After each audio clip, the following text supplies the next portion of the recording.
Okay. I'm here. Let's see. Do we have some undocking coverage to watch here?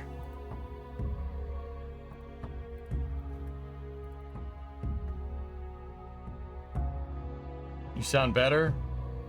I'm getting there.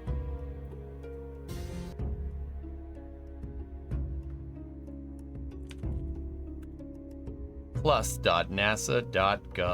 Oh boy.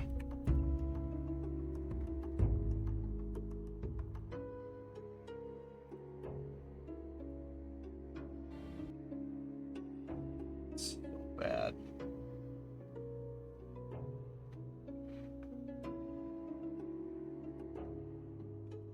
All right.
What's your gripe with NASA Plus? Just stream on YouTube.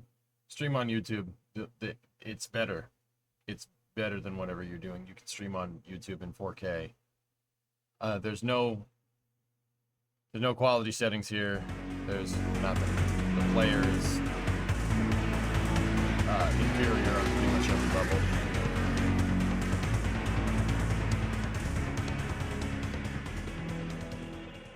Good afternoon from Mission Control Houston in the International Space Station Flight Control Room, where we are bringing you live coverage of the hatch opening and welcoming for the Soyuz MS-26 crew, comprised of NASA astronaut Don Pettit and his Roscosmos crewmates Alexei Ovchinin and Ivan Wagner.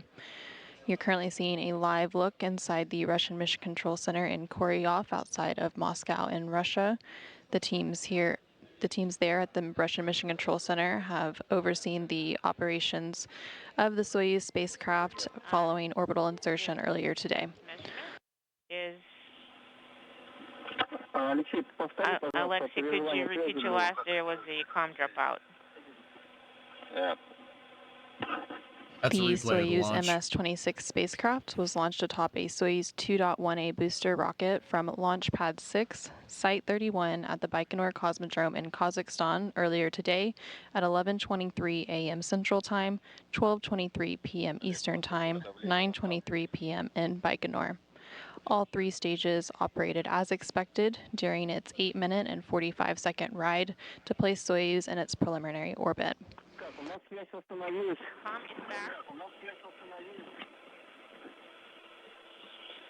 Following a quick 2-orbit, 3-hour transit, the spacecraft docked to the International Space Station's Rassvet module on the Earth-facing side of the Russian segment of the International Space Station at 2:32 p.m. Central, 3:32 p.m. Eastern, as the space station was flying 260 miles over central Ukraine. Since then, teams have been working through procedures to conduct leak checks and pressurization of the vestibule, which is the space between the Soyuz hatch and the station hatch that was previously exposed to the vacuum of space in preparation for the hatch opening just a few moments from now. We are expecting hatch opening to occur in just under 20 minutes or so at approximately 4:50 p.m. Central, 5:50 p.m. Eastern. Принято. Закрываю Copy. I'm ККТ. closing KKT Работаю по пункту and working for item 793.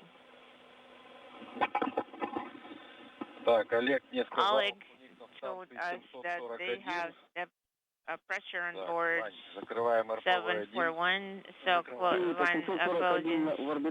RPV-1 copy. 741 is in the orbital module. Закрыли We're РПВ-1. closed RPV-1, Выдаем S5. И через sending минуту S5 and then sending S6 in a minute. Вань. Ivan, yes, sending C5 and in 1 minute C6. Yes, and next we'll be waiting for the BOSU hatch opening from the ISS side. Okay, copy. And you're hearing some communications between the Soyuz crew and the Russian Mission Control Center as they work through those hatch opening procedures. Hey, Pi. What's Here in going Mission on? Control Houston, the Orbit 3 team of flight controllers came on console a couple hours ago, and they're currently on deck to support the hatch opening and welcoming of the Soyuz MS-26 crew. The flight control team here in Houston is currently being led by Flight Director Rick Hinfling, and the Just got station home. population will Yep. increase temporarily from 9 to 12 once Pettit, Ovchinin, and Wagner float on board the orbiting laboratory.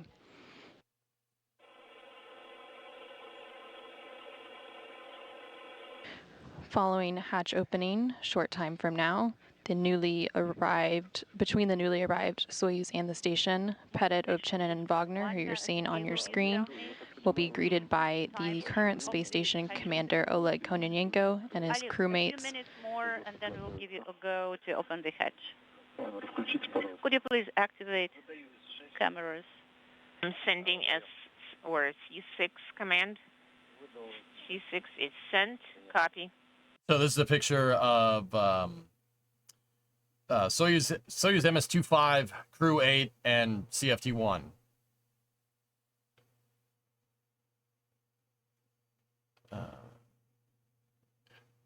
You're waiting for it. Please lot take of, note of the following. There's a lot of the talent in ODF this picture. Let me procedures. put it to you like that.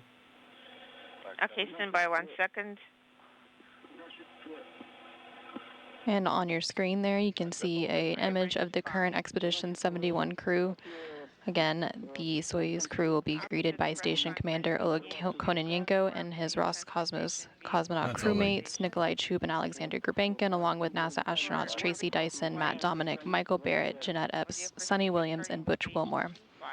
25. Which page did you say? Page 25 through page 38. 38. 25. From 25 through 28. That's right, all, Paul. Yeah, pretty good stuff. In sequence. Yes. Copy. With the exception of the gas analyzer, we're not going to deactivate gas analyzer. Принял Copy. With the exception of the gas analyzer, so on page 36. So the hatches are going to be opening sometime soon. Right now, the ISS is just off the northwest coast of Australia right now. It's done in orbit. It's done one orbit since the last time we saw it, when the Soyuz actually went up there and docked. But what you're hearing is the communication loops of them going through the procedures to basically equalize the pressure between Soyuz and the ISS. So when the two craft dock together, right, there's an open kind of cavity in between them called the vestibule. It's just the area between this, like the hatch on the station and the hatch on the Soyuz. Now, you have to equalize the pressure between those three things, right? Because you don't want to open the hatch and have the Soyuz pressure be higher, or you don't want the vestibule to be in vacuum and open it and get a sudden shock to the pressure inside of the ISS. That could break things. You don't want to like accidentally implode an ISS module. That probably wouldn't happen, but probably doesn't work very well in spaceflight. We found out from those two right there. We found out with NASA's decision behind why Barry and Sonny are still up at the space station, why probably isn't a good idea. What pressure do they keep the ISS at? It's 14.7 psi. It's just at 1 bar. But you don't want to shock pressurize anything. That would be bad. So they have to equalize all the pressures and go from there. Those leak checks as the flight controllers are waiting And for the then pressure to do be leak equalized checks. on both sides of the docking interface. Clarify the following. P3 is So I forgot to open the station hatch. located in the Servant. And we're standing by to see them go ahead and open that station hatch. And you're now getting a live look inside the International Space Station where you can see that hatch right in the center of your screen. That's Oleg Kononenko. I opened it, so All right, here we go. I They got the bell anticipate for while a ship they're opening arriving the to hatch. port. In the 757 With the Soyuz one, transfer this is the hatch on the ISS, this is the hatch on Soyuz. They open like that. So one opens in towards the where do station, we one opens transfer in it from? towards the Soyuz. From the MLM. You'll see. MLM? Да, из МЛМ. From MLM. Принял из МЛМ фот. Oleg is, that guy has spent a lot of time up Which there. number? 19, да. И 3 ИПК. And 3 IPK masks. Они где находятся? Where are they located? BMP 19 and IPK. Are they in the MRM1? Yeah, just persuaded a little bit. There we go. Let us take a And you can now see that they have opened that station hatch. There's and your on your vestibule. screen there is Roscosmos cosmonaut Oleg That Kononenko, is the front who's of the currently Soyuz serving right as the there. space station's commander. That probe and drogue is what we saw dock a little bit earlier. There's your probe, there's your drogue. It's all located in Kind the of similar to MLM how Pagoda Apollo one. did it, to be honest with Let's you. see, If you guys along really want plane to know. one. It's not the same design, but it's Copy. similar. Sounds good. Так, значит, еще пока время есть. While we still have some time. We watched that I Soyuz remind launch you, into you're space at the space beginning age. of the stream. You're Moscow going station They're to on select Rasvet. it for drying out 7 Moscow. into vehicle 75. MRM1 SO hatch is open, and cover deck valve is in the electrical control. Copy, Oleg. Thank you. That the hatch is open and the cover deck valve is in the electrical control. Thank you.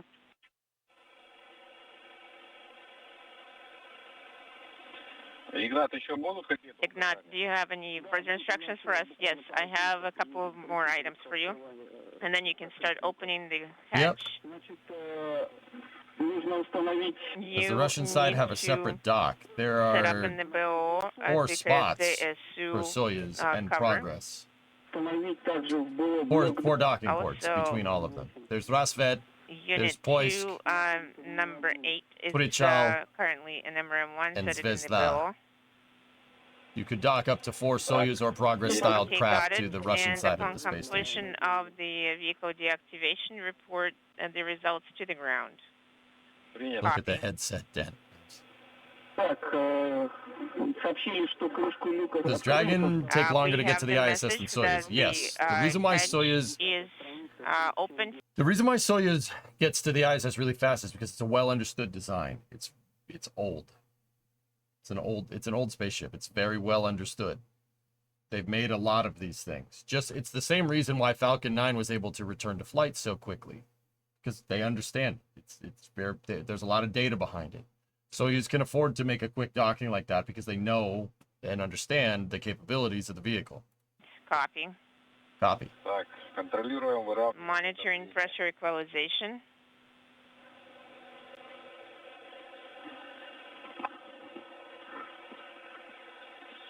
And with the hatch on the International Space Station How much side now thrust do both open, we're have? just standing by for the hatch on What? the Soyuz side of that docking interface to be opened, and then the 3 Crew members currently aboard the Soyuz will officially be welcomed aboard the International Space Station following their launch earlier today at 11:23 a.m. Central, 12:23 p.m. Eastern from the Baikonur Cosmodrome in Kazakhstan.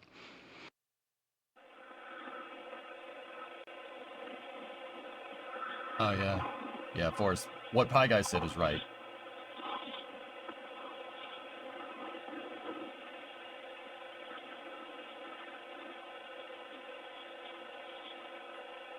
That's the probe, the drogue right there that Oleg is touching.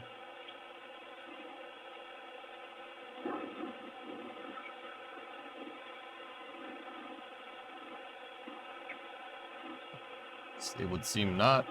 S. Still doing their thing.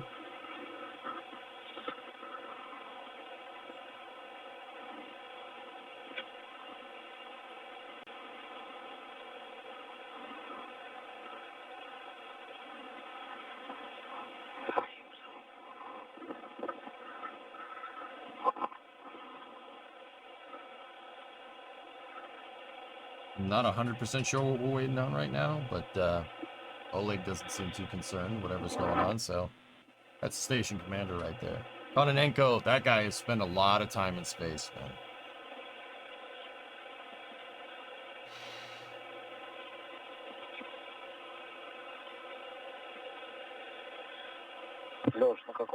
Alesha, what's up? The pressure is decreasing, but slowly. Right now it's the pressure is dropping slowly, 795. So we 50 need millimeters. 50 more Yes, that's millimeters, 50. That's correct.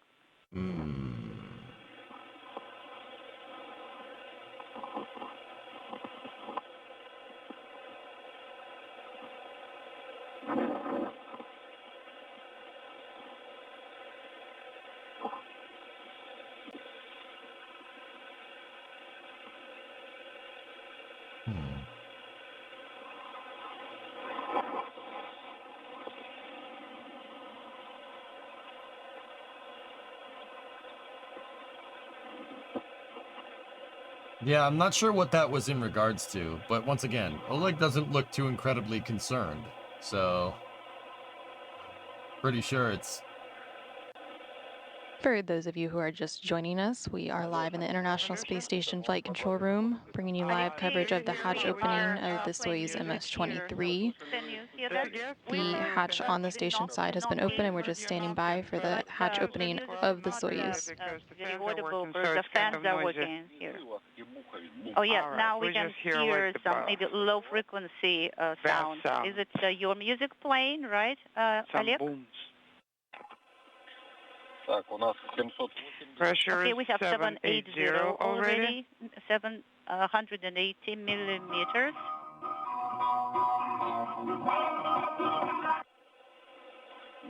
Now we can That hear. we heard. Well, this is our That's our invention. It's called You KTO know, music. the special unit KTO speaker. It is empty KTO that is double working as a speaker. So you're putting a speaker inside? Yes, that's correct. I think you will like it. No doubt.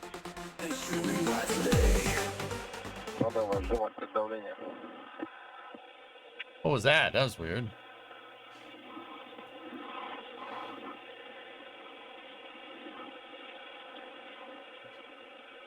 They said the crew on board Soyuz said they heard some low frequency noises, and it was them playing music on the ISS.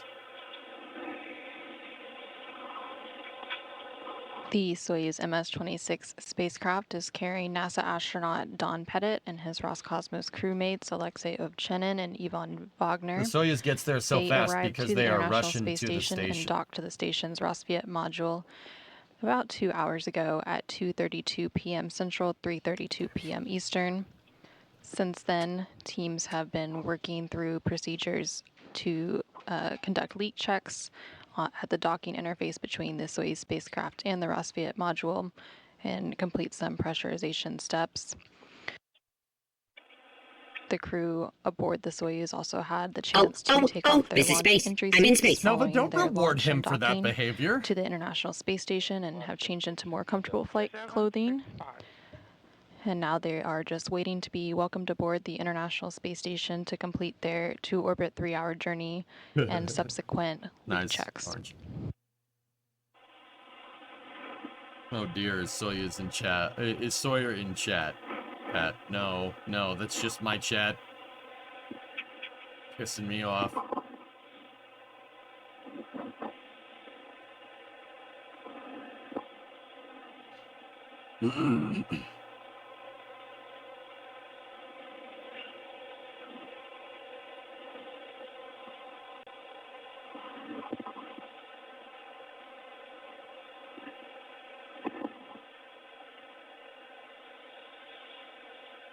Discovery, go at throttle up. Commercial low Earth orbit destinations is the replacement program technically, Dr. Gnome.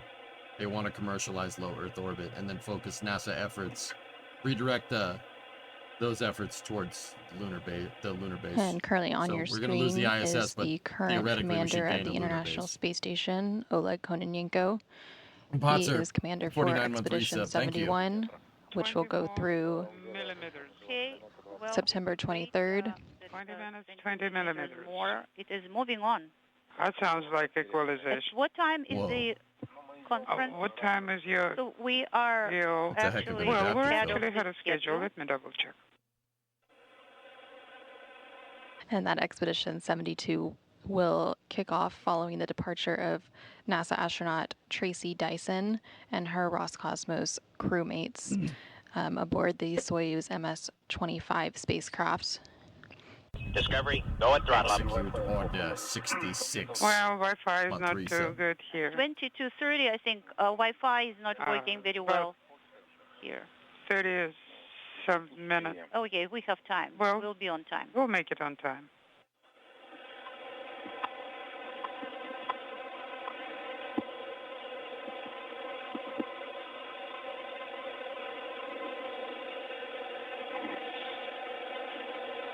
The off-going station commander, Oleg Kononenko, again on your screen, will have completed a year-long expedition once he departs on the Soyuz MS-2625 on September 23rd, along with Nikolai Chub and Tracy Dyson. When are we going to perform 8.3?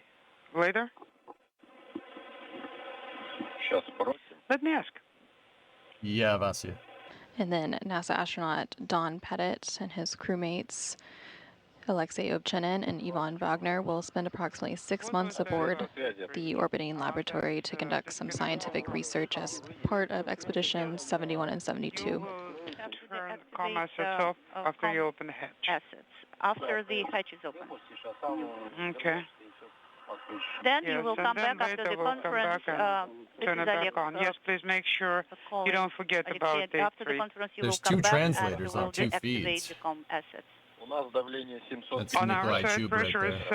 750. That's in Soyuz. Oh, wait, I bought you a car. You want to see it. Copy? What?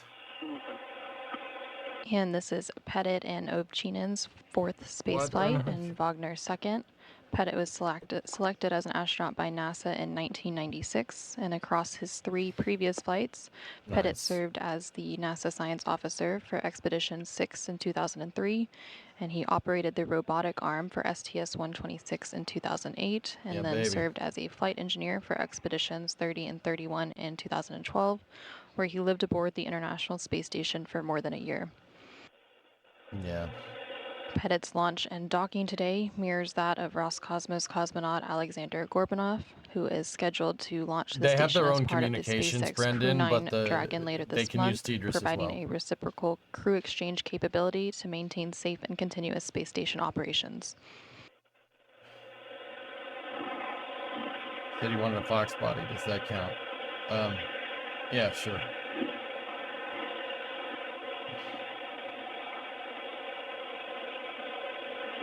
Look what came in the mail today.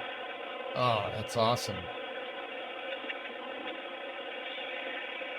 Again, we are It's standing beautiful, by Nova. for the opening of the Soyuz hatch to welcome the trio of astronauts, Pettit, Ovchinin, and Wagner aboard Sorry, the guys, International Space I'm trying my Station. best here. The flight control team, as well as the crew aboard Soyuz and the International Space Station, are just So working. what we're watching here is the hatch opening for Soyuz MS-26. That's the front of the spacecraft right there. That's Station Commander Oleg Kononenko. They're in the Rasvet module, the docking one of the docking modules on the ISS for Soyuz, and we're just basically waiting here to open up the hatch. Once we do, we'll start into space news here in a second.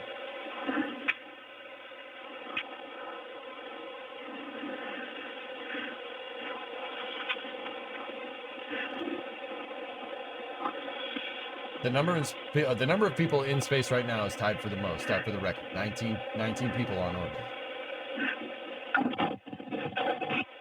Oleg's looking at the he's looking at the that's the soft docking mechanism for Soyuz. It's just, I don't think anything's wrong. I think he's just looking at it. Oh, of course it's dirty. It just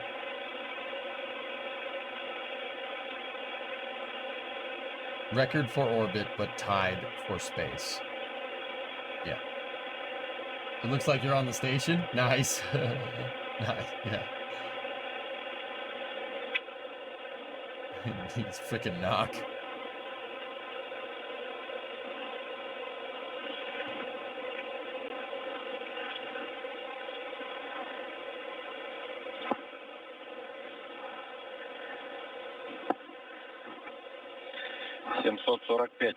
We have 745. Well, the closer to the required number, the slower it We'll comes. see what happens. That's correct. Yeah. Stomach is not Да, cooperating. нам надо дождаться какой величины, Yes. чтобы 2 минуты выдержать. Какой величины? I think I got a little bit of a We stomach need bug to at wait some for the point, value that but would we'll be allow all us right. to hold it for 2 minutes. That's exactly what we're doing. If I were him, I would just hang upside down because it would look funny on the stream. How do you know he's not doing that already, Pi?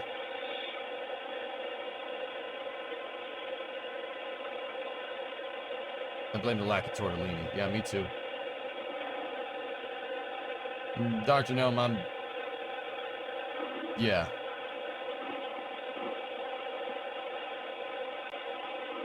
My stomach is not cooperating. We'll yeah.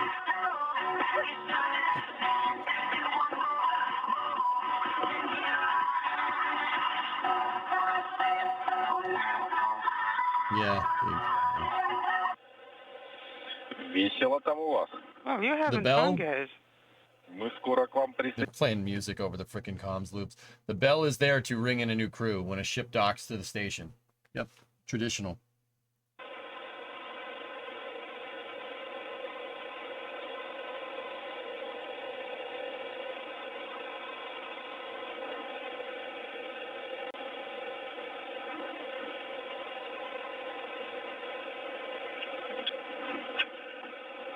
What's under his shirt? It looks like a harness.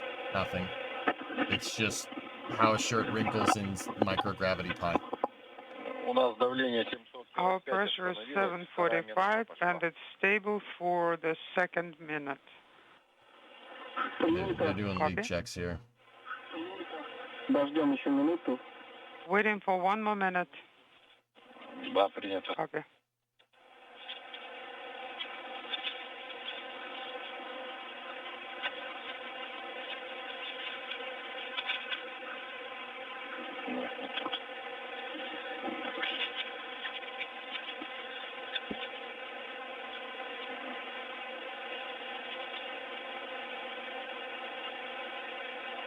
Yeah, Dr. Gnome, pretty much. It's just, yeah, 70. It's like 70, something like that. A little drafty, though, because they have to keep the air circulating. Because, yeah, if you don't keep, like, a draft inside of the ISS with the HVAC systems, somebody could breathe and it could just make a pool of CO2 and you could just be floating there, stuck in that, and suffocate. So they got to keep the air moving.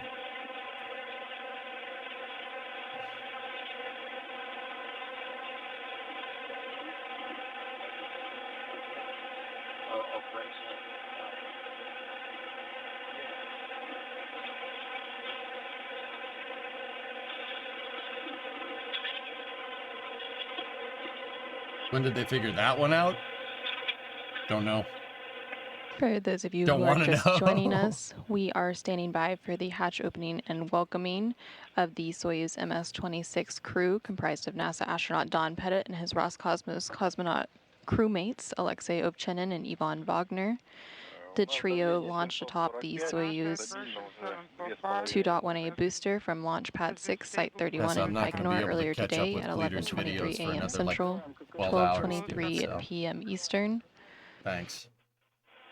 They then docked after a 2-orbit 3-hour transit at 2:32 p.m. Central, 3:32 p.m. Eastern. Close and cover there. And since then, teams have been working through procedures to conduct leak checks and pressurization. And we're standing by for the hatch opening and welcoming of the newly arrived Soyuz MS-26 crew.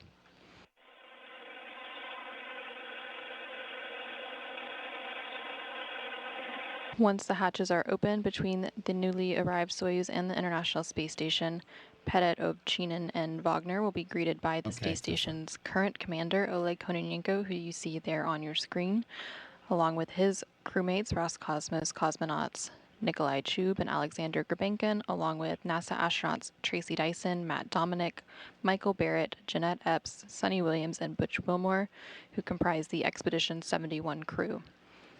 They will then receive some congratulatory welcoming remarks from teams in Baikonur, along with the Russian Mission Control Center outside of Moscow and the flight director here in Mission Control Houston. Oh, here we go. And now we see that Soyuz hatch beginning to open, standing by for crew to come on board. Hey. Ring that bell. The hatch separating the International Space Station and Soyuz was opened at 4:58 p.m. Central, 5:58 p.m. Eastern to officially welcome the Soyuz MS-26 crew aboard the International Space Station. That's the mission commander, Alexei Ovchinin. Waving. Donnie! Alexei, don't forget step 8.3. That's Don Pettit. He's 69 years old, man. That's awesome. There's NASA astronaut Don Pettit flying in to the International Space Station on your screen So now. cool. Ivan Wagner aboard the space station again. He was on station in 2020.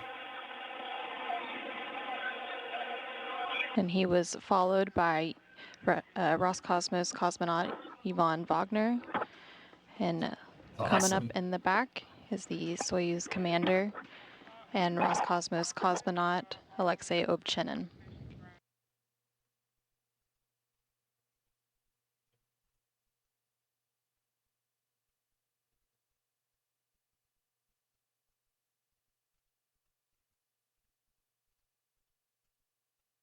I'll say it once, I'll say it again, Peter. The ISS project is a project we're conjoined at the hip. No one wants to stop doing it, because if you stop doing it, you lose a multi-billion-dollar space station, meaning stop working with the Russians. We work with them because that's keeping the project going. You can't uncouple the modules. They're basically Siamese twins at this point. It would be stupid to do that. You'd be losing out on billions of dollars worth of research and also your multi-billion-dollar space station. So it's important to mix crews. It's important to keep the project going so the science can keep going. How many people can the ISS support? We're at, this is the most I've seen on there excessive, right? For just ships that are docked. During the shuttle missions, oh, it was packed. Is the mission commander. And there we go, Alexei with Ovchinin, the final of the trio hugging aboard the Oleg Soyuz MS-26. The Soyuz commander for today, Alexei Ovchenin, being greeted by his Roscosmos crewmates. There we go.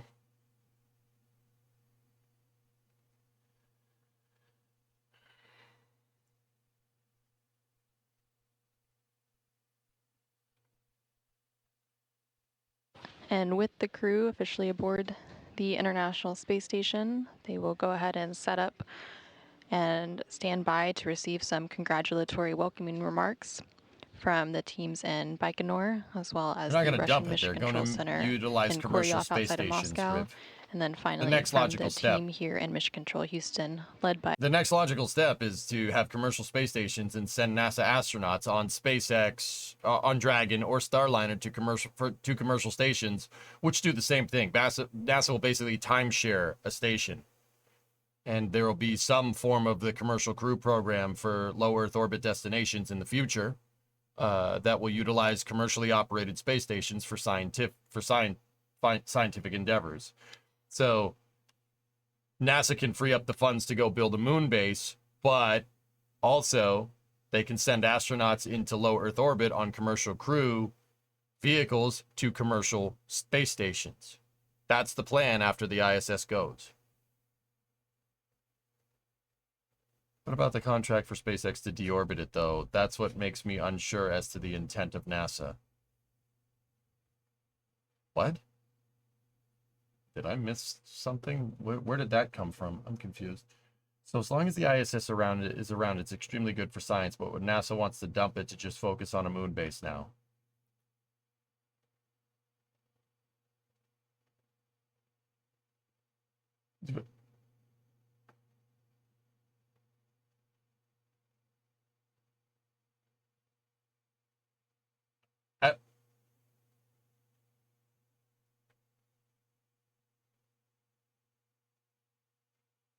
I don't know how you... What about the conference to deorbit, though? It's old, man. These modules were made in the 80s. It's old. It needs to be replaced. It's time. They got a contract to deorbit it in 2030, yes. Using a modified Dragon, yes. I thought they were built in the 90s. A lot of these modules were built in the 80s. The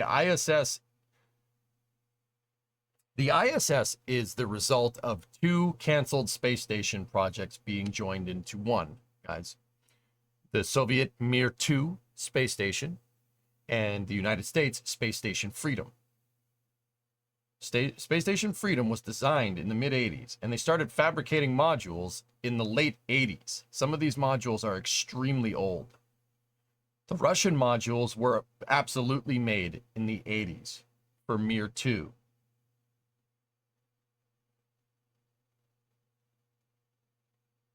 All of the ISS, though, or will part of it stay? No, they have a commercial...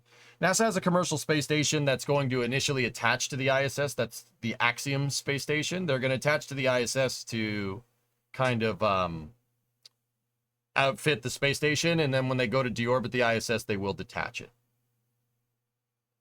Is Zarya or Unity older in construction-wise? I think Zarya is one of the oldest modules.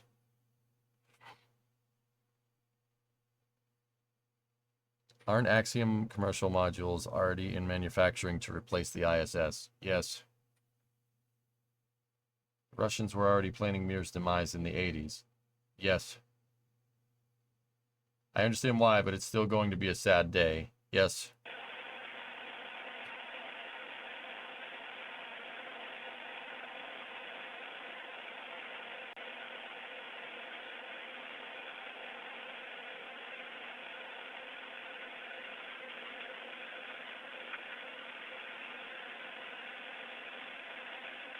ISS is now out in the Pacific, heading towards Panama. Can you say anything other than yes? No. Will it all burn up or will it fall into the ocean? I'm sure some components will make it down, Geek, but they'll deorbit it basically where it is right now, and it'll deorbit and burn up, and if any part of it comes down, it'll end up in the South Pacific. That's where Mir is. If anybody wants to know, most of the Russian DOS modules are there. Skylab's over here somewhere. Yeah, it's gonna go where Mir's gonna go.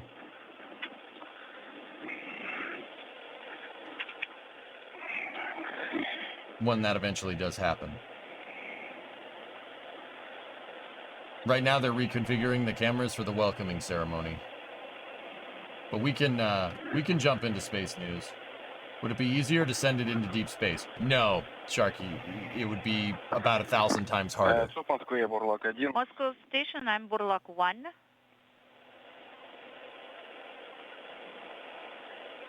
What's your opinion on the Roman Empire? What?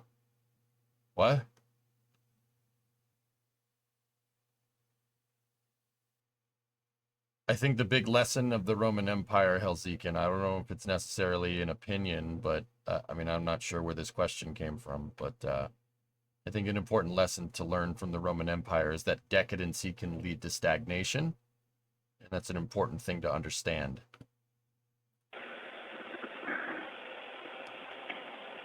Yes or no? Oh, yeah. Great. Last if you can. All right. What do you think the inclination will be used for the U.S.-based commercial space stations? Axiom is going to be in the same orbit, T-Money. I don't know about the other ones. No, they won't pay it, Explore. ЦУП Москвы, Moscow ФГ1. Station on Space to Ground 1. What would be the choice of rockets right now to launch big space station modules into a U.S. company? Сереж, я хотел... Sergey, I wanted to clarify. Falcon Heavy, Vulcan, New Glenn. In New Glenn is VO, designed to we do stuff have like that. purification units operating right now, so should we leave them as is? Yes, leave them as is, and please get ready for the PO Hang on. event. Guys, I'll be right back. Bree's calling me. Потом отключу тогда блоки очистки. Okay, so I will deactivate the purification units later, right? Все, принято. Yes, that's correct.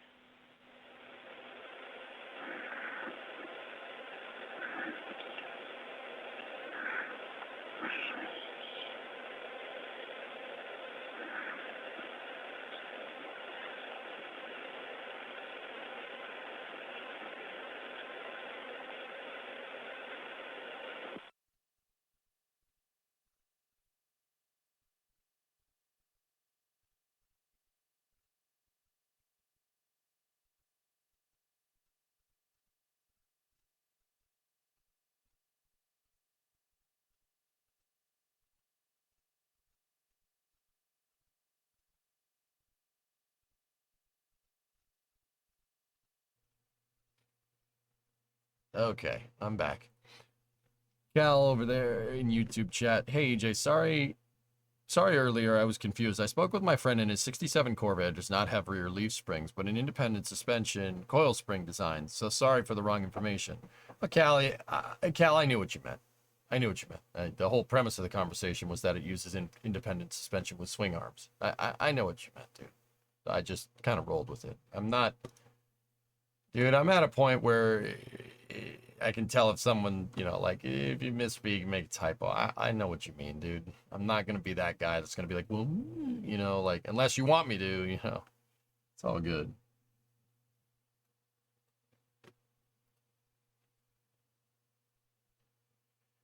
All good, man. Thank you for letting me know, though. I do appreciate it. But yeah, don't worry about it. No problem.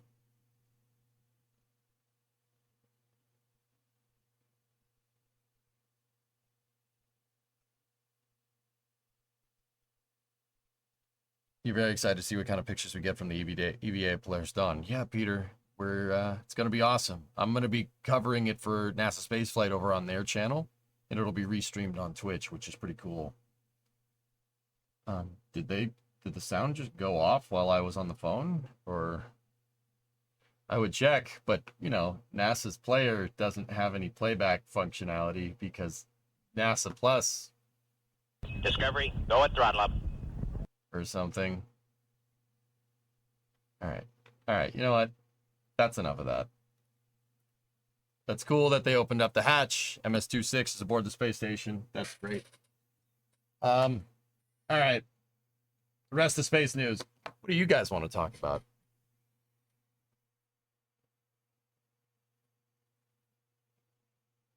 What do you guys want to talk about? Cal, I distinctly remember going into Jersey City and picking up leaf springs for a friend's car. Well, it'll come back to me, or it's gone forever, whichever. Well, Cal, it's very interesting.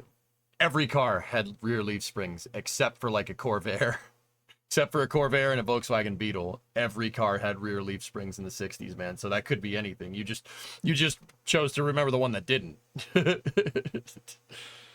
Actually, no. The Corvette had leaf springs too. Monoleaf though. A little bit of a different design. It's independent, but it's an independent rear suspension with leaf springs. Yeah.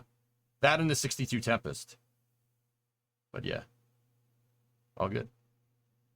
All good, man. New report on the future of NASA by Norman Augustine. Oh, balls. Not this moron. I can't stand this guy, dude.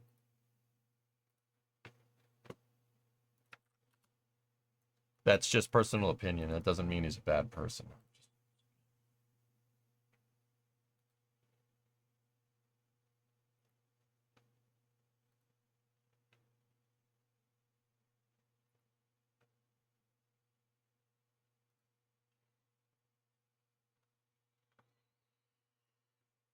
Just thread. I don't have a let's read free online.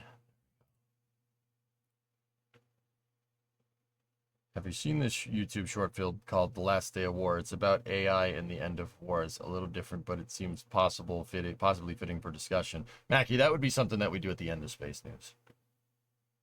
DM'd it to you. I think I got the online version ready to go. Thank you, Alex.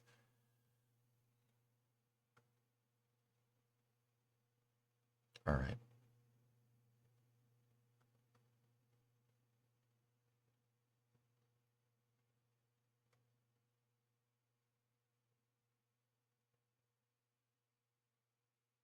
Koningsman is on this.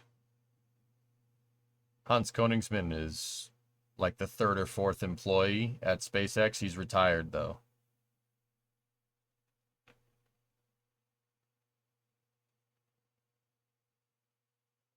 Do we have a Cliff Notes of this? I don't think I really want to go through 204 pages, but it looks like I might have some homework here.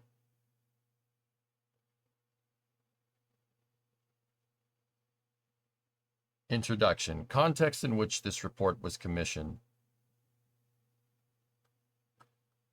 So what is this report on? That's on page 10. Maintaining workforce, infrastructure, and technology preeminence in the coming decades. Yeah, NASA was trying to do that. See, the reason why I'm not really the biggest fan of Norman Augustine is because, you know, it's interesting to me that he'd be writing a paper about this right now, when he himself is basically single-handedly responsible for the brain drain at NASA. Oh yeah, he is responsible with the Augustine Commission that was basically the ones that chaired the 2010 national, or the 2010 NASA Authorization Act, which canceled Constellation and basically retired the shuttle, is responsible. The Augustine Commission is the one that's responsible for kind of getting that whole ball rolling. A committee that he chaired. And now he's writing reports about brain drains, maintaining workforce, infrastructure, and technology preeminence at NASA. That's funny.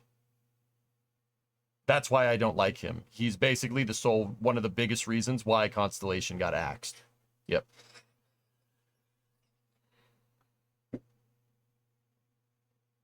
Yeah. Yeah, not a fan. Not a big fan of that at all. All right, we were on page 10. Let's see what we got. Look at the executive review to get an idea. He seems a bit more reasonable nowadays. Yeah.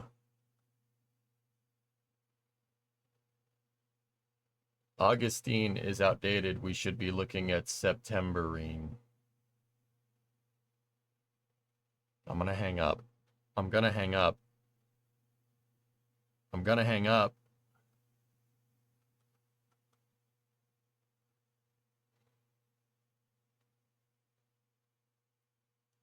I'm going to do it. No, you hang up first. The Aeronautics and Space Engineering Board and the Space Studies Board of the National Academy of Sciences, Engineering, and Medicine have been involved in shaping the nation's space efforts since their inception. In 2022, Congress passed the CHIPS and Science Act, directing the National Aeronautics and Space Administration to sponsor a directing NASA to sponsor a National Academy study to review critical facilities, workforce, and technology needed to achieve NASA's long-term strategic goals and mission objectives. A statement of task was received from NASA, after which the ACEP and the SSB convened an ad hoc committee to carry out the charge. The committee assembled was by necessity an experienced group of former NASA staff outside experts with related academic, industrial, and government expertise. During its work, the committee treated all NASA mission directorates as within the scope of this study due to particular interest by the sponsor in areas of NASA-wide interest that cross mission directorate boundaries and the critical mission support underpinning mission accomplishments. The committee held 25 virtual and in-person meetings between March 2023 and April of 2024. Additionally, many closed session meetings were necessary to draft the report by smaller committee member teams. The content of this report is based on expert testimony received during its public meetings, visits to each NASA center, and federally funded research and development center requests for information sent to NASA, requests for information sent to NASA, additional documents reviewed by the committee, and the members' expertise. After reviewing this material, the committee considered high-level recommendations to improve or support critical capabilities that might bolster the workforce, infrastructure, and technological capabilities, and better enable transformational achievements at NASA.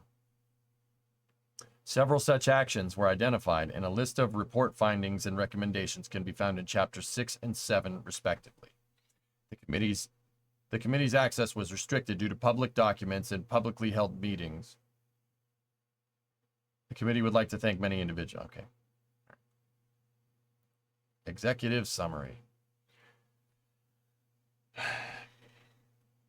It has now been 66 years since NASA was formed in the National Advisory Committee on Aeronautics, NACA. And during those years, NASA has often accomplished the seemingly impossible. NASA has become an important element in the nation's development of new technologies, energizing youth to pursue careers in science and engineering, and affecting how other nations view the United States and its capabilities. Concurrently, the impact of science and technology writ large has continued to grow. In the words of the President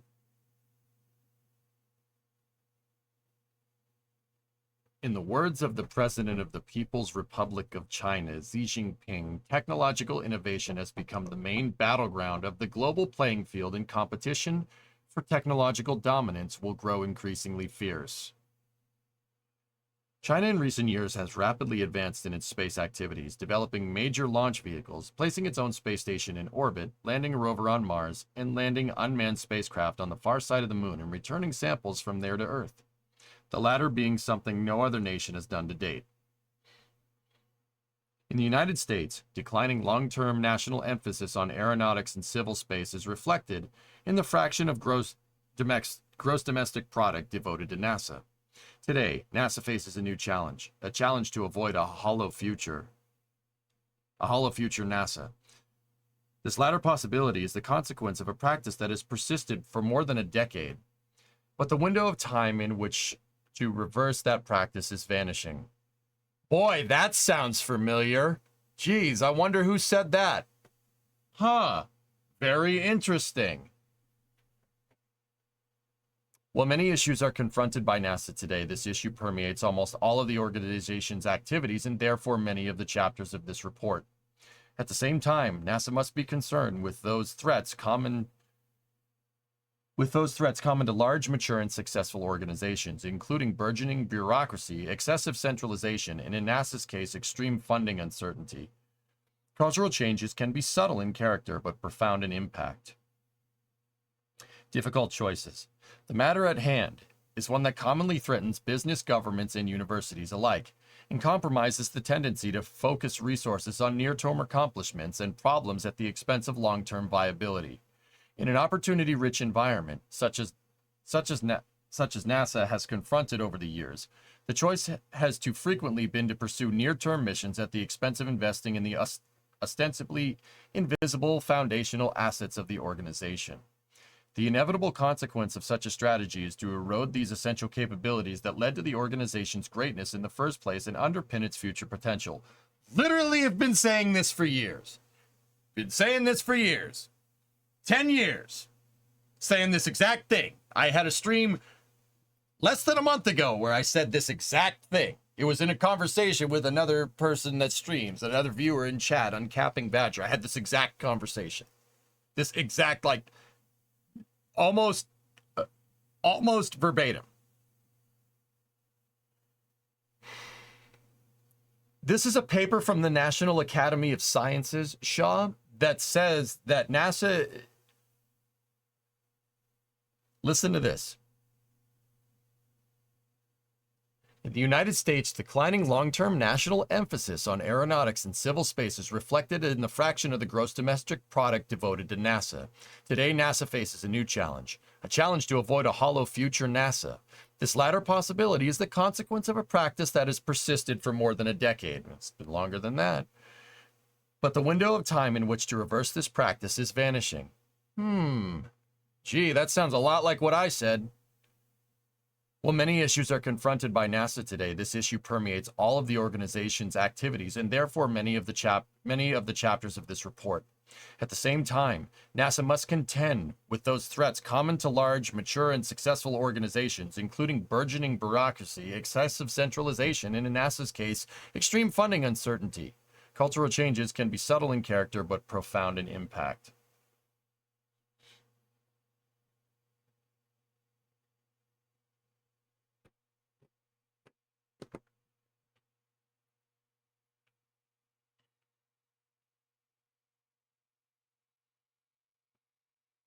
Difficult choices. The matter at hand is one that commonly threatens business, governments, universities alike. Okay, we already read that. NASA's budget. This is NASA's total actual appropriations and NASA's budget as a percentage of U.S. GDP.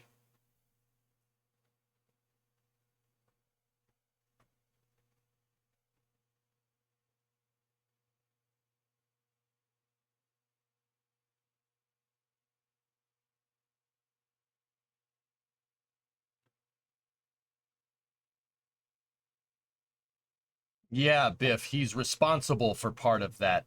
That's what pisses me off. See that dip right there? See this dip? That downward thing leading NASA in 2013 to one of the lowest budgets it's ever had, ever since its inception? Yeah, Norman Augustine is the reason that happened. Yeah, see that? Right there. That's interesting coming from him. He's the reason that happened. Just saying. That's really weird. Funny how that works. I'm not bitter about this, I swear. I'm bitter about it. Yeah, no, this kind of pisses me off. But I'm going to try to keep my cool because losing your cool doesn't help anything, okay?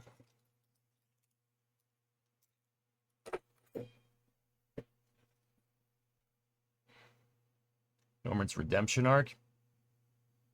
He's going to have to pull a rabbit out of his hat to redeem himself in my eyes, Rem. That man is responsible for why SLS is such a freaking cluster. Single-handedly. It can be traced all the way back to the Augustine Commission in the 2010 NASA Authorization Act. Oh, yeah.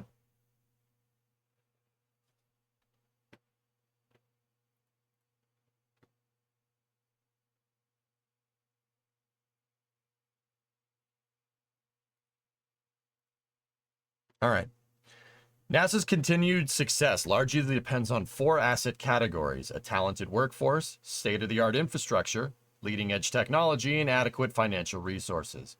When one disproportionately devotes such resources to current pursuits with inadequate regard to future consequences, the excellence of the talent pool is degraded.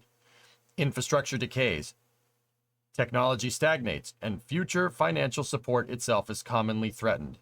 In recent years, NASA, together with its benefactors, has embraced a policy that largely embraced a policy that largely unintentional but gradually diminished the extent of in-house hands-on work that sustains the excellence of a technical workforce. I have been saying for a decade that our incessant drive to commercialize everything will screw us. Once again, just saying. Led to facilities 83% of which are past their design life and held fundamental science and technology funding constant as a percent of the NASA budget, while missions have become significantly more complex in both difficulty and cost. Notably, the above results have evolved during an era in which the impact of technology on society increased markedly, but one in which overall federal research and development investment by the nation declined from 1.9% of GDP to 0.7% in approximately 60 years. Yeah, that's the deviation of that line right here. That's what he's talking. That's what this is talking about. Particularly worthy of note is the influence of NASA's accomplishment in motivating many of the nation's youth to pursue careers in science and technology writ large. Furthermore, NASA's remarkable accomplishments have been a source of inspiration and pride to all Americans, while demonstrating to the world what this nation can accomplish when it dedicates itself to the task. Okay? Yet, NASA exists in a highly demanding environment, one wherein primary standard is perfection, wherein its grandest endeavors can fall victim to the slightest Boston came out there for a second, where a missing dash among thousands of lines of code can cause a failure, Mariner 1, or a damaged chunk of lightweight foam can produce tragedy, like the space shuttle. It was not good luck that let NASA place 12 astronauts on the moon and bring them all back to Earth, or establish the James Webb Space Telescope. Those are two really weird programs to conflate to each other, considering Apollo accomplished its goal on time and James Webb took 20 years to make. Just saying. Or help build the foundation of today's aviation industry. Looking forward, a number of the missions NASA is planning will eclipse the complexity and difficulty of the Apollo missions. Sounds a lot like what Destin said. This is particularly true of human spaceflight and a plan to establish an enduring presence on the moon, followed by human visits to Mars. Not to be overlooked is that the peak NASA funding during Apollo was 3 times that of NASA's current, generally flat budget in terms of purchasing power. Yep. These are among the reasons why the present committee concludes that NASA must rebalance its priorities, even if that means investing more in people, facilities, and cutting-edge technology at the expense of initiating new missions. As unattractive as that choice may be, also in the category of difficult choices, if recent funding trends prevail, the United States and NASA will be required to make some definitive but inevitable decisions about the cost-benefit relationship between human and robotic spaceflight. The implications of this decision for the nation and its technological identity could be profound.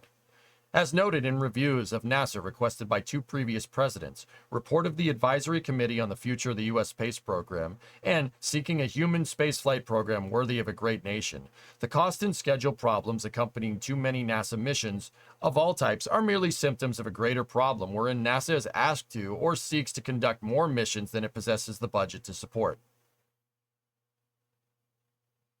Fragmented. Solution is to give some of the military bloat. Yep, Sig, tell me you know nothing about how U.S. funding works without telling me. Oh, here you go. This is the part where you go and tell me how the economy in my country works. That's good. All right, cool. Let's see. The American economy is much bigger than during the Apollo program, so that 3 times more budget is a drop in the water. Let's keep going. Perhaps, actually, I'm pretty sure a report of the Advisory Committee on the Future of the U.S. Space Program is the previous Augustine report, and seeking a human spaceflight program worthy of a great nation, I think, is the document that, I think that's, well, 2 previous presidents. Yeah, the report of the Committee on the Future of the U.S. Space Program, that's the first one that honestly exacerbated this problem big time. And then the second one is Space Policy Directive 1.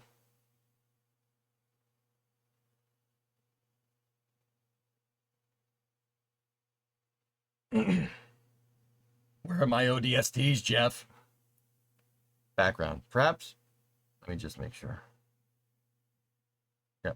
Perhaps reflecting such concerns, the NASA Authorization Act of 2023 stipulates that an independent committee be established under the aegis of National Academy of Sciences, Engineering, and Medicine to assess the state of preparedness of NASA to pursue the goals stated in its most recent fiscal year 2022 strategic plan.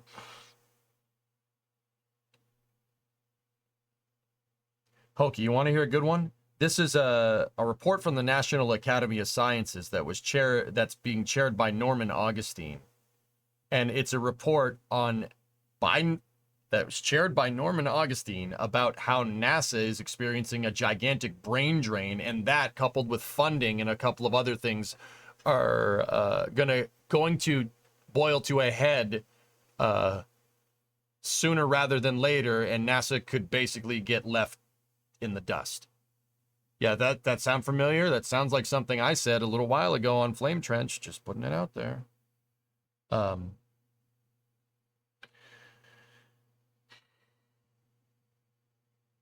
In particular, the legislation called for examining 3 categories of resources: workforce, infrastructure, and technology. The Committee on NASA Mission Critical Workforce, Infrastructure, and Technology, supported by the National Academy's staff, was thereby established.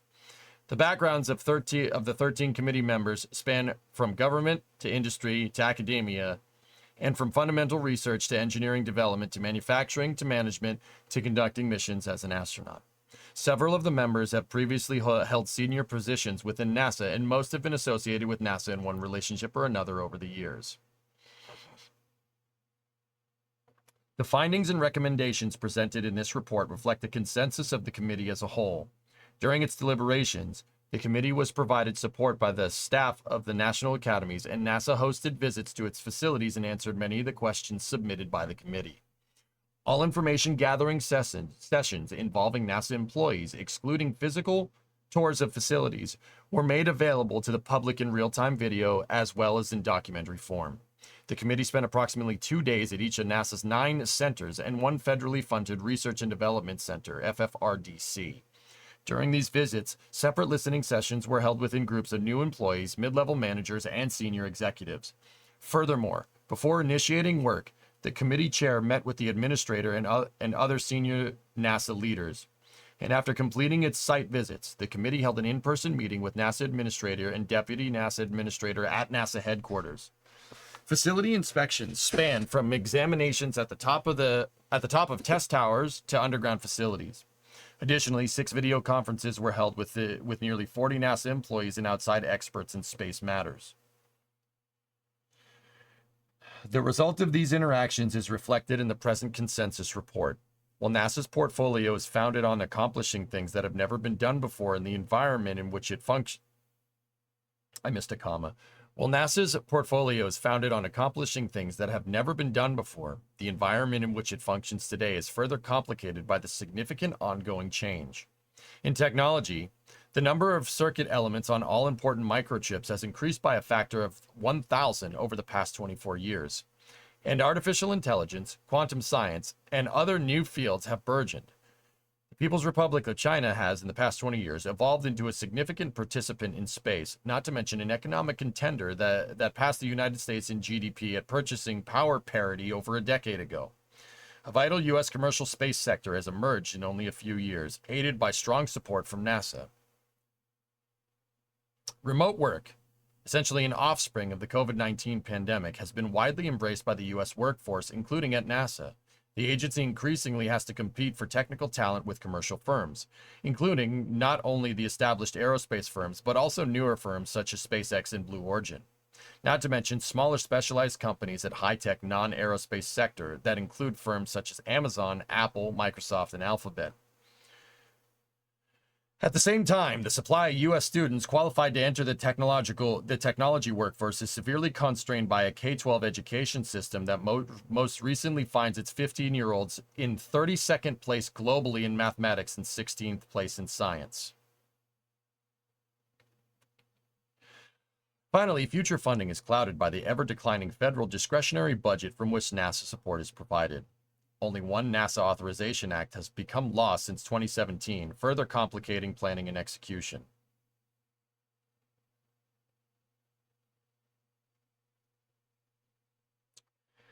Addressing NASA's challenges and its preparedness to meet them as prescribed in the statement of task for this report, the committee investigated overarching issues that cut across the workforce, infrastructure, and technology categories.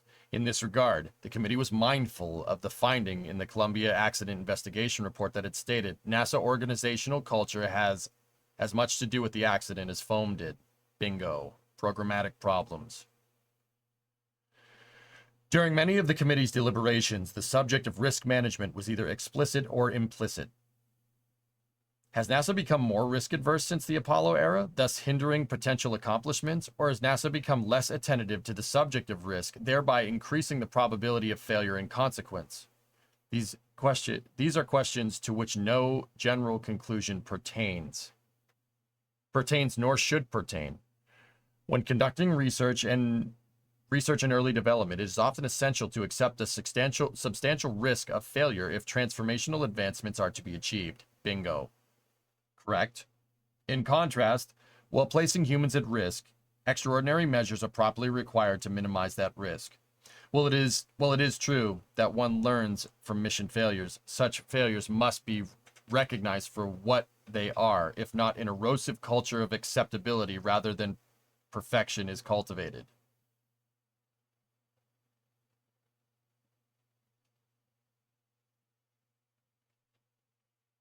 Core findings. The committee offers several core findings that, in its view, rise to the highest level of priority. These issues have cross-cutting connotations that impact more than one of the three resource areas cited in the legislation mentioned above and are interrelated. The committee's findings regarding these high-priority core issues are as follows. Core finding number 1. NASA's ability to pursue high-risk, long-lead science and technology challenges and opportunities in aeronautics, space science, earth science, and space operations and exploration has arguably been the agency's greatest value to the nation. The pursuit of such potentially transformative opportunities requires constancy of purpose, consistent long-term funding commensurate with the task that it has been asked to undertake, a technically skilled workforce able to devote sustained efforts to address challenging problems, and leading-edge equipment and supporting infrastructure that enable work at the cutting edge of science and engineering. Okay.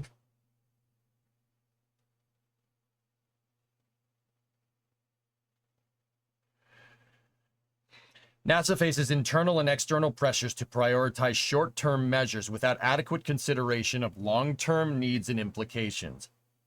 Yes, very much. This produces adverse impacts on contracting, budgeting, finding, and infrastructure, R&D, and NASA's execution of NASA's mission portfolio. If left unchecked, these pressures are likely to result in a NASA that is incapable of satisfying national objectives in the long term. Bingo! That's why we have a $2 bajillion mobile launcher. That one right there. Good point. That's correct. Absolutely 100% on par. Remember how I said this on Flame Trench, guys, so I'm not sure if everybody caught it.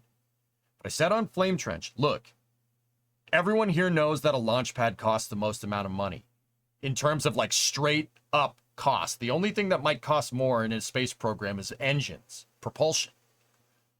There's no way Bechtel nor NASA knew or didn't know that the cost of Mobile Launcher 2 in this particular regard would cost less than $1 billion. There is no freaking way that's possible, full stop. Yet we saw a $383 million cost plus contract that for a seemingly $1 billion mobile launcher has the potential to balloon to $2.7 billion. That is not entirely on the contractor. That is absolutely on NASA for not holding their feet to the fire and frankly not understanding that one of these are going to cost $1 billion right off the bat. I could have told you a mobile launcher cost $1 billion 5 years ago. If I had paid more attention, I would have checked it, but I'm willing to take the time out. Hokey, we zap you once for that, okay? But yeah, also at the same time, this is not just Bechtel, dude. It's not just them.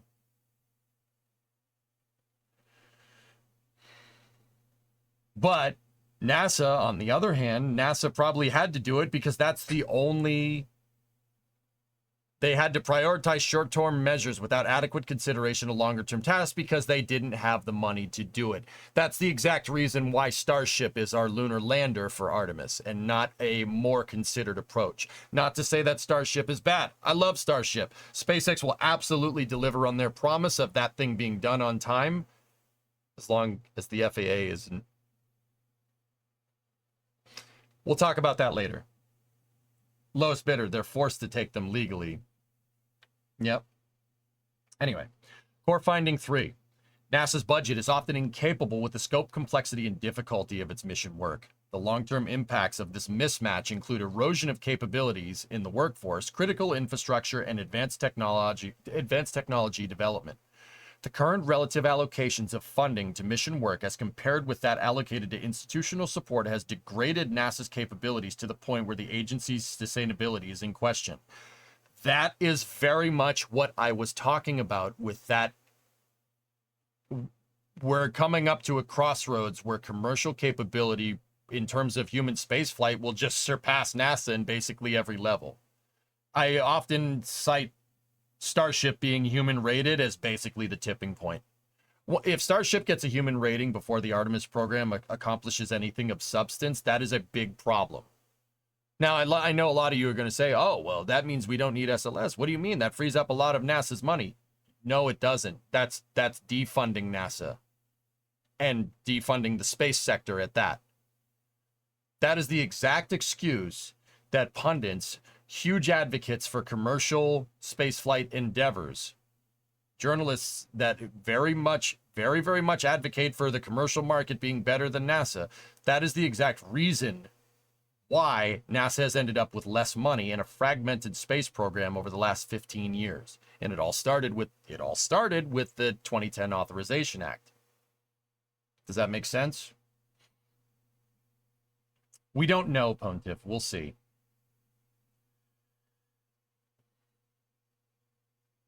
It's interesting that they've directly quoted the People's Republic of China. They quoted Xi Jinping, which is very interesting here.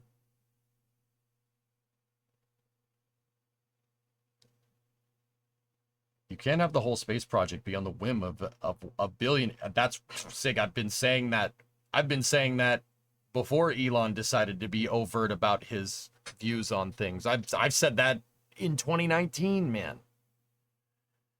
The most sustainable way forward is for NASA to be able to duplicate and elaborate on commercial capability. If the commercial sector passes NASA in terms of capability, arguably a ship that's already sailing and leaving port now, once you leave port, you're screwed. That only will end up with less money for NASA. And the ripple effect will be tremendously bad. I can say that with pretty damn high confidence, because once SpaceX or anybody else passes their capability, and not to say we should slow SpaceX down, frick that. If you're running a marathon and the guy's in front of you and he's pulling away, what do? Do you sit there and ask everybody to ask him to slow down? Absolutely not. You have to find a way to catch up. Because if they're going to do that with Elon, they might be able to control him, but they would not be able to do it. They might be able to, hit him with bureaucracy to slow SpaceX down, but you damn sure can't do that with a foreign adversary. You're definitely not going to do that with China. What is China going to go to send people to the moon and NASA's going to say, hey, please don't do that? This is a nightmare. If we get to that crossroads and Starship, like I said, if Starship gets a human rating, we get to that point, that is a catastrophic implosion of NASA's hierarchy and will result in a huge economic contraction of money, a huge contraction of money being spent on spaceflight in general. That could be catastrophically bad in the future. Like, it's not even like, I'm not even trying to sound smart. That could suck. That's not good. You don't want that. Trust me on this one, because my cited example is, ironically, the guy that chaired this report. The 2010 NASA Authorization Act replaced the Constellation program with kind of commercial crew maybe someday, right? And it was pioneered as a way to save tons of money with NASA. And the commercial can do it cheaper, right? Failing to entirely mention here that NASA's budget got thrashed right after that, that money didn't just go to commercial contractors. It didn't, and it won't. Sorry, it's not going to. That's not how this works, unless something unprecedented happens. Canceling the Constellation program left us with less capability and a commercial partner that might be able to do something 10 years down the road. See that dip right there? Every time someone has proposed this, you know, someone can do it cheaper. Our incessant drive to commercialize everything because it gets short-term results done, it has ended catastrophically bad, that being the worst example of it right there. This isn't just something I think about for fun and this is how EJ feels. No. There's been cited historical examples of this. Oh, the shuttle can do it for cheaper. It's fine. No, it can't. No, it can't. You know why the shuttle can't do it for cheaper? Because the whole idea was to go back to the moon using the shuttle. Yep, that never happened. See what I'm talking about? This is why I keep saying I keep being very critical of NASA. You know, why Viper is getting even the fact that Viper was even held on the chopping block is ridiculous. Chandra, a perfectly functioning X-ray band telescope, on the chopping block because it's old. Or because, no, absolutely not. Delaying Artemis because this stuff delaying the Artemis program because Orion isn't passing its life support acceptance testing. This is all results of number 3. This one right here. All of it. Anyway, core finding number 4.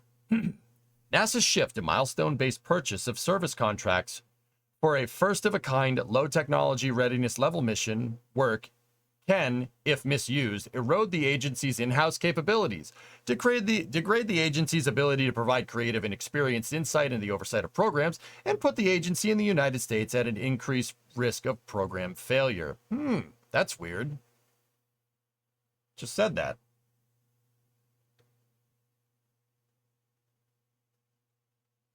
The shuttle was supposed to build tugs. It was supposed to build something like Gateway in Space Terminator. Like the Gateway. It's basically supposed to build ships in space that we could send back to the moon for cheaper because everything is reusable. And then we decided we weren't going to do that and just said build the shuttle to launch spy satellites, basically. NASA can figure out what they want to do with it later. Yeah. Oops. Every single time someone has proposed, SpaceX notwithstanding, SpaceX is the one anomaly in this entire thing. Every time someone has proposed there's a way to do it cheaper, let's cancel what we're doing right now, restart and do it for cheaper. Every time someone has proposed that, we've wound up with net less capability. The Apollo program is too expensive. Let the shuttle do it. Okay, we surrendered going to the moon. Okay? Right? Miles down the road. Oh, the shuttle is too expensive and it's too complicated. Let's replace it with commercial crew. Okay. Even replacing it with Ares 1, you could make that argument, but we did, that ship sailed. You're replacing the space shuttle with commercial crew. Net less capability. Can Dragon and Starliner build you the ISS? Absolutely not. Falcon 9 might be able to do something like that, but the station would end up looking more like Mir than anything. Starship could have that capability someday, but we surrendered the shuttle's reusable capability in 2011. Starship could maybe receive a human rating sometime in this decade. It's 15, 16 years later. See what I'm talking about? Every time someone has said we can do it for cheaper, or I found a cheaper way to do it, we erode NASA's capability and we wind up with something crappier. Every time. It happens every time. And it's interesting that this report is citing that. I'm glad somebody's finally saying it.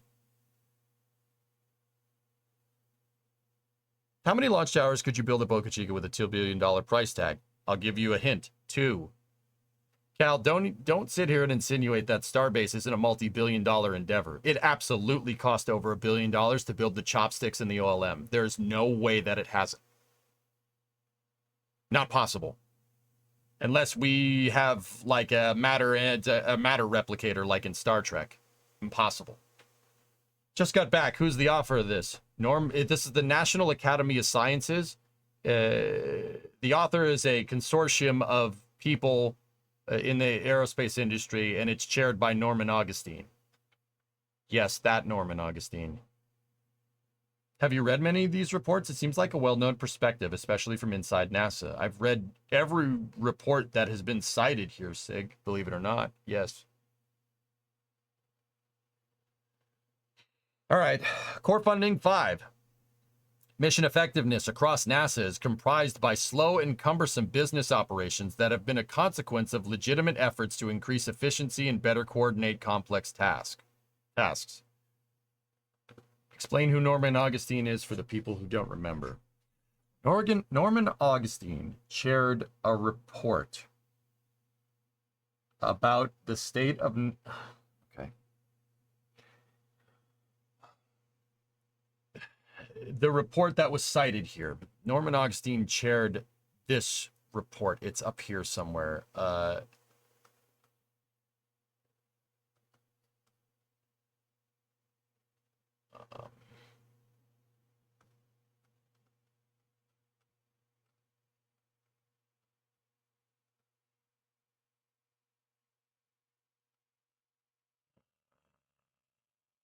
Basically, the Augustine Commission, here we go.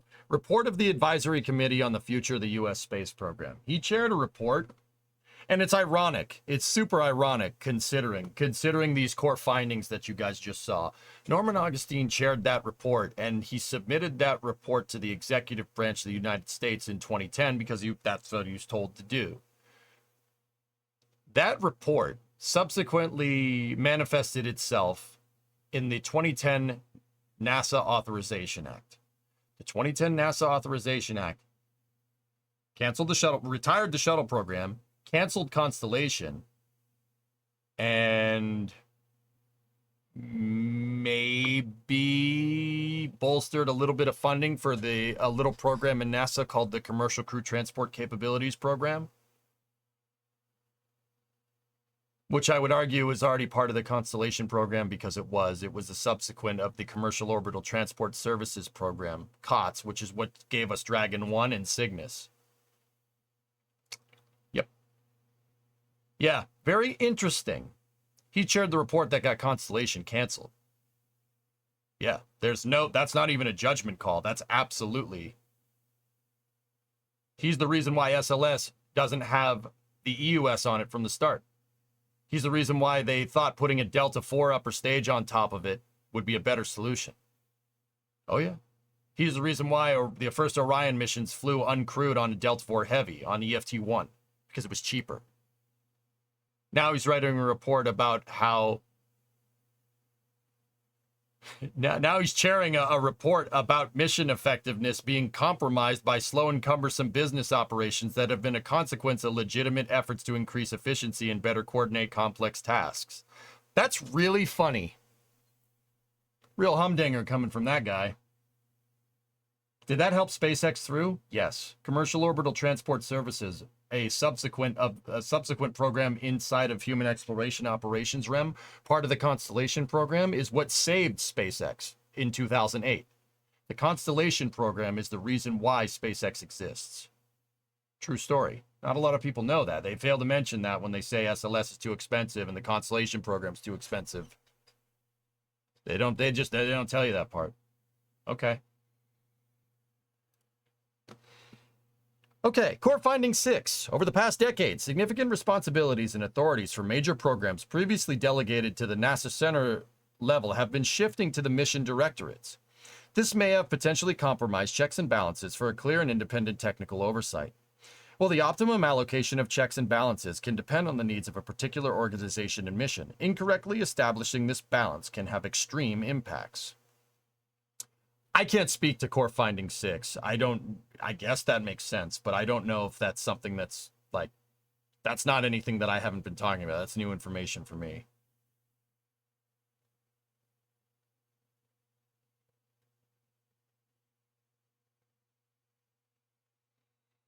Core finding 7. Although NASA has successfully carried out many extraordinarily challenging missions over its lifetime, the agency has a continuing failing in conveying to external stakeholders the accurate cost, schedule, and technological readiness estimates, as well as estimated levels of budgetary reserves needed for complex major development projects. The profound negative consequences of this are far felt beyond the specific projects, producing the delays and unanticipated funding demands.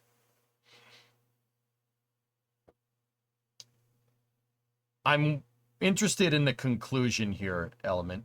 I want to see what he says because, once again, he's responsible inadvertently, well, not inadvertently, advertently responsible for a lot of these core findings with that damn freaking Augustine Commission.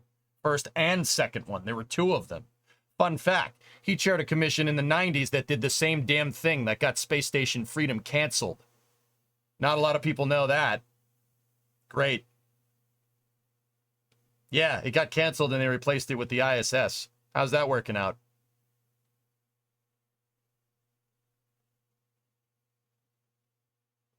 Particularly with stakeholders involved. Good job, man.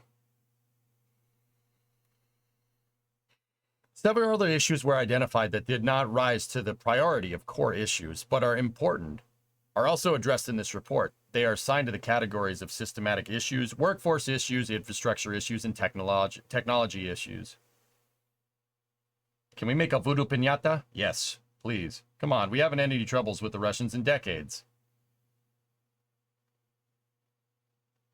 I don't know if that's sarcasm or not, Stolfar.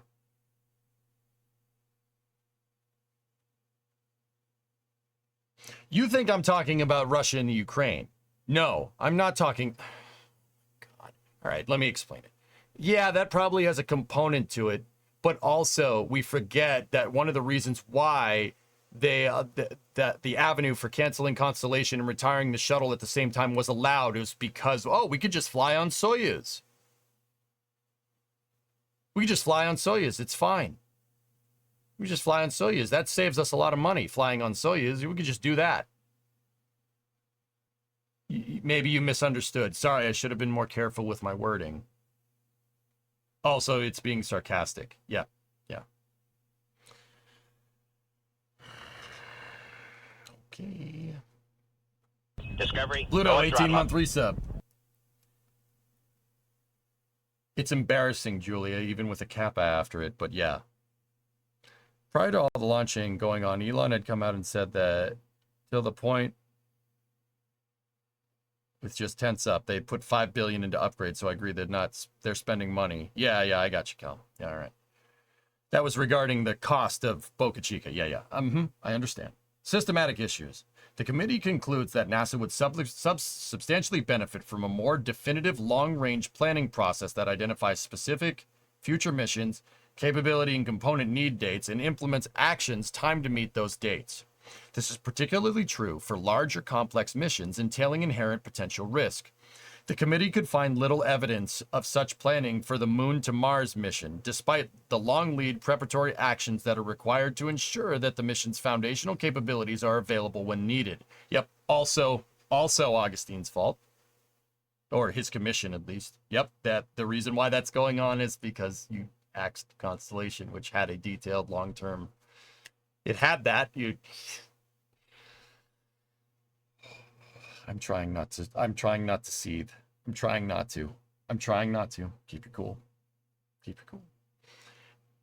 Even planning for advancing the Artemis program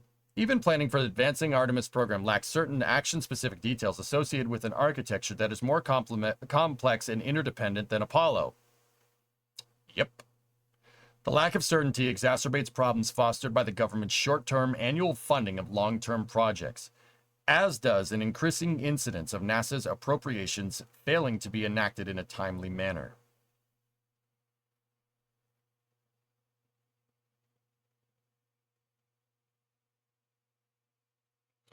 Few challenges of the magnitude NASA encounters can be accomplished within 1 year or even 5 years, which is the span of the federal planning, budgeting, and funding process. Many exceed this time frame, with some reaching decades, such as James Webb and Moon to Mars. Why did they keep conflating James Webb with Moon? Never mind. Nonetheless, this long-range planning process should not be considered irrelevant. Plans can be based on the assumed ultimate delivery dates with supporting milestone dates, which are determined along with annual funding requirements. Part of the reason why Mobile Launcher 2 was such a fustercluck is because there were no supporting milestone dates. They just said, hey, here's some money, give it to us in 5 years. Bye. Like I said, the blame isn't completely on Bechtel. Alternatives can be examined, and a baseline plan can be established to be modified as time passes. While this is certainly not optimal, it does provide a means for addressing future issues in a timely fashion. An issue with which NASA has struggled over time relates to the specific responsibilities and authorities of the NASA centers and FFRDC as related to those of NASA headquarters. To enhance efficiency and better coordinate efforts of the field sites when working on increasingly interdependent projects, decision authority has... I gotta reread that, hold on. An issue with which NASA struggled over time relates to the specific responsibilities and authorities of the NASA centers and FFRDC as related to those of NASA headquarters. To enhance efficiency and better coordinate efforts of the field sites when working on increasingly independent projects, decision authority has migrated to headquarters and the mission directorates. An unintended consequence has been increased delay in the decision-making process as new demands were placed on a comparatively small headquarters staff seeking to engage detailed technical issues. Centralization of decision-making. Okay. Meanwhile, the headquarters staff is distracted from its important strategic planning role. This evolution of respective roles, that is, managing many, not all, major programs from headquarters with an authority structure that does not directly include centers, runs counter to the practice of almost all large multi-project business organizations. Too top-heavy. Too much management. Gee, that ends real well for anything that has to do with aerospace. Too much management, right? I'm sure whoever made these decisions, knew this, right? Surely they had the foresight for that. However, yeah, I mean, sarcasm aside, I'll bet you money, I'll bet you a sub out there, not you, I'll bet you a sub that this probably happened because of shrinking budgets. They probably had to, because they couldn't retain a technical workforce because of budget cuts. I'll bet you that decision wasn't made, because it's like, I'm going to run NASA now, I'm running it now, you do this and I do. No, it was probably made because, oh my God, we don't have the money to pay these people.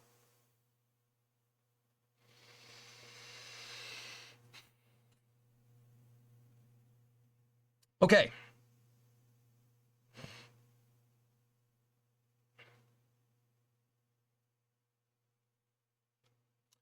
Another overarching issue in recent years, NASA's budget for missions has increased from 79 to 85% of the overall budget, while the mission support budget has declined from 20 to 14%. Stated differently, every dollar of mission support that previously had to sustain the dollar of mission activity now has to support $1.50 of mission activity, effectively a 50% increase. An area that has long plagued NASA is cost and schedule overruns. Indeed, much remains to be accomplished in this area, particularly in infusing greater realism into the initial program cost and schedule estimates. The Government Accountability Office 14th Annual Assessment of NASA's Major Projects called attention to this problem, and the Committee on Human Spaceflight, established in 2009 by the White House Office of Science and Technology Policy, observed that NASA seems to annually have $3 billion more programs underway than it has the funds to support them.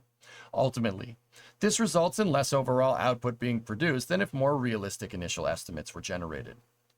One specific result is that underfunded programs often absorb resources that were planning to be applied to other programs, thereby creating a domino effect that disrupts multiple programs.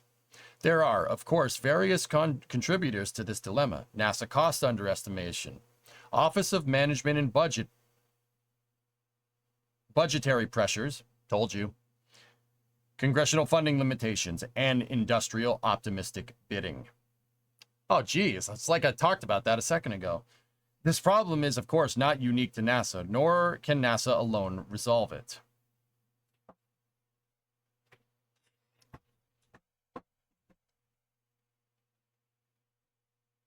Yep, One specific result is underfunded programs often absorb resources that were planned to be applied to other programs. Constellation was underfunded. And that lack of performance and that siphoning effect was their excuse for canceling it. Fun fact, chaired by the same guy that wrote this. Discovery. Oh, I'm going for the throttle up. jugular. I don't care. Yeah, no fricks given. Hey, Snackless, 64-month resub. Thanks, buddy. Yep. Yeah. Yeah, that's right. SLS isn't over budget. You heard that right. It was underfunded for a half decade straight. Fun fact. Yeah, that's Mr. Save $30 billion over there, Hellfish. Yeah, not happy. Yep, that's interesting that you point this out now, you.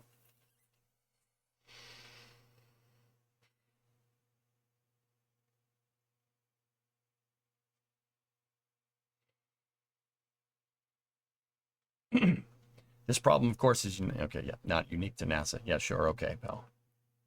Yep, putz. That's safe enough. Yep. Workforce issues. In recent years, NASA has employed on average about 17,600 civil servants and is supported by about 50,000 in-house contract workers.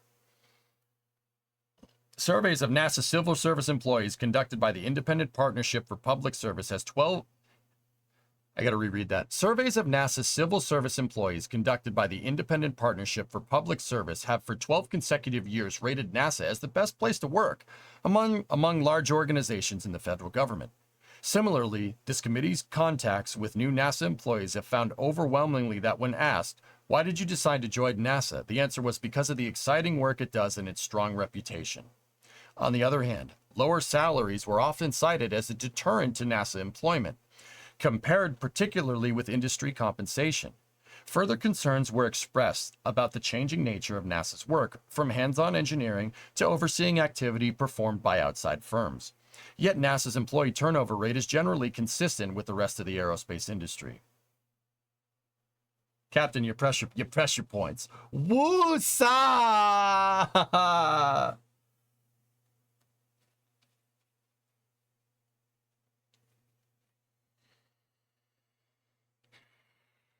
23 cars and a boat. How did you wreck a boat? Sorry, that's not part of this paper.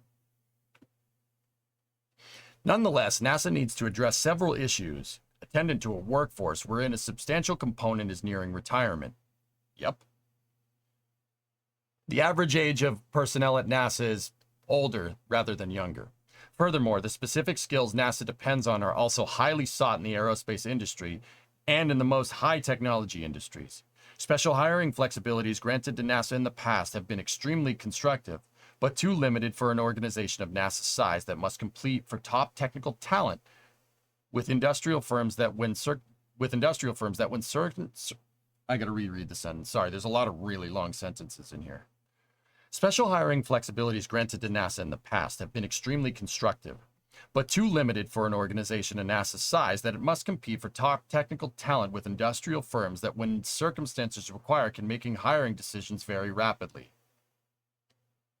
Worthy of note, NASA's average hiring authorization period approved personnel action request to hire to a preliminary job offer for STEM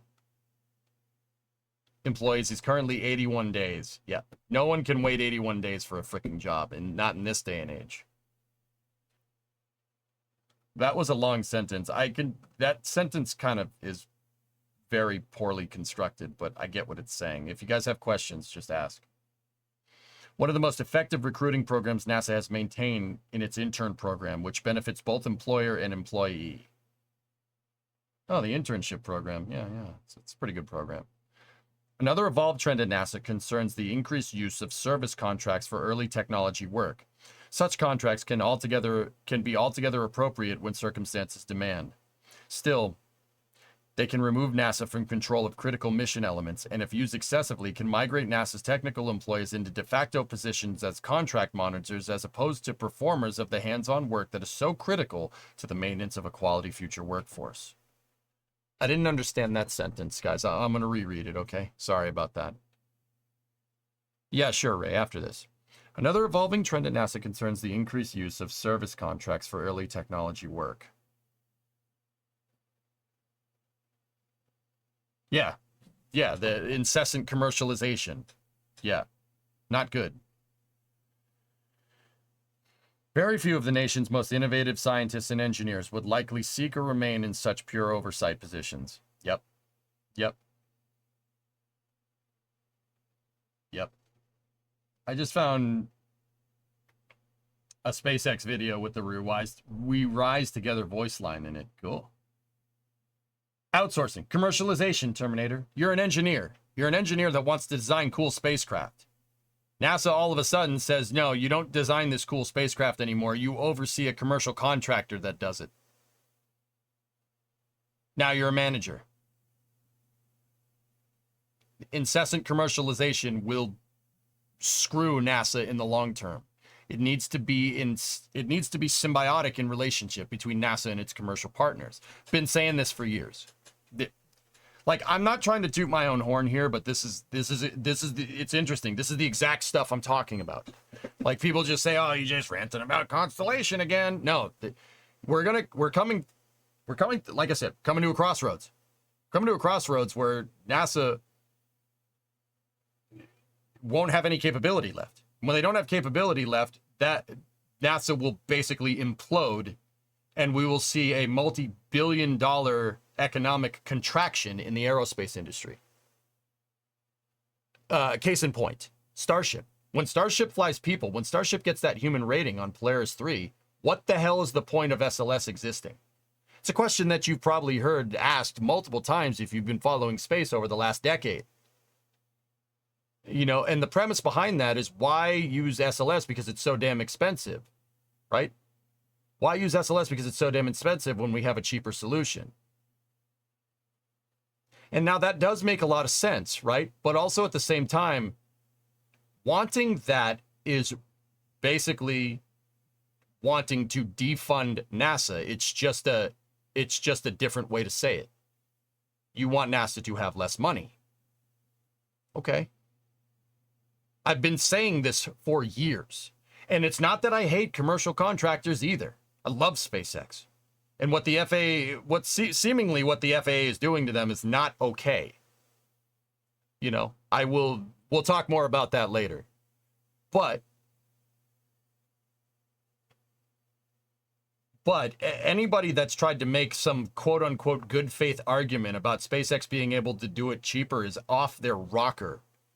All that's going to do, and all that has been doing, is eroding NASA's technical prowess and eroding NASA. It's causing a brain drain at NASA. It's causing a brain drain at NASA that's so bad that eventually NASA will cease to exist as an entity as we know it. And before you say, EJ, that's not going to happen, that's crazy. Dude, that's what this paper is talking about. That's exactly what this paper is talking about. This is a paper by the National Academy of Sciences. I don't think they got this wrong.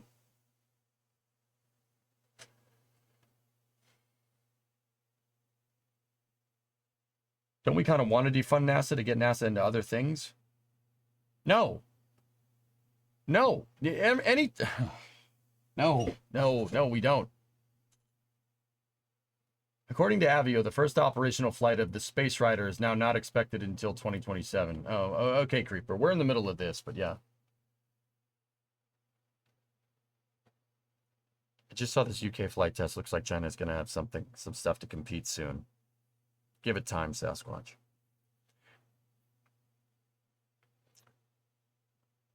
NASA has made progress regarding workforce diversity, but still falls short of what is needed if the United States is to remain a global leader in aeronautics, earth science, space science, and exploration. The underrepresentation of women and minorities in the country's overall science and engineering workforce pool upon which NASA is dependent represents a serious national handicap. Yeah, if no one wants to work for you, yeah, that's obviously going to be a ripple effect. Duh. Yeah, absolutely. You think it's too late? No, Hugo. No, not too late. Hugo, that's a good question. I don't think it's too late. I think we could still change course right now. You basically have to go in and rip everything out and rebuild it here. Like, do exactly what I'm saying is not a good idea. But we need a more long-term solution. Artemis is not a long-term solution. SLS is not a long-term solution. Understand? The reason why this is pissing me off so much is because we're on page 8. Because this guy,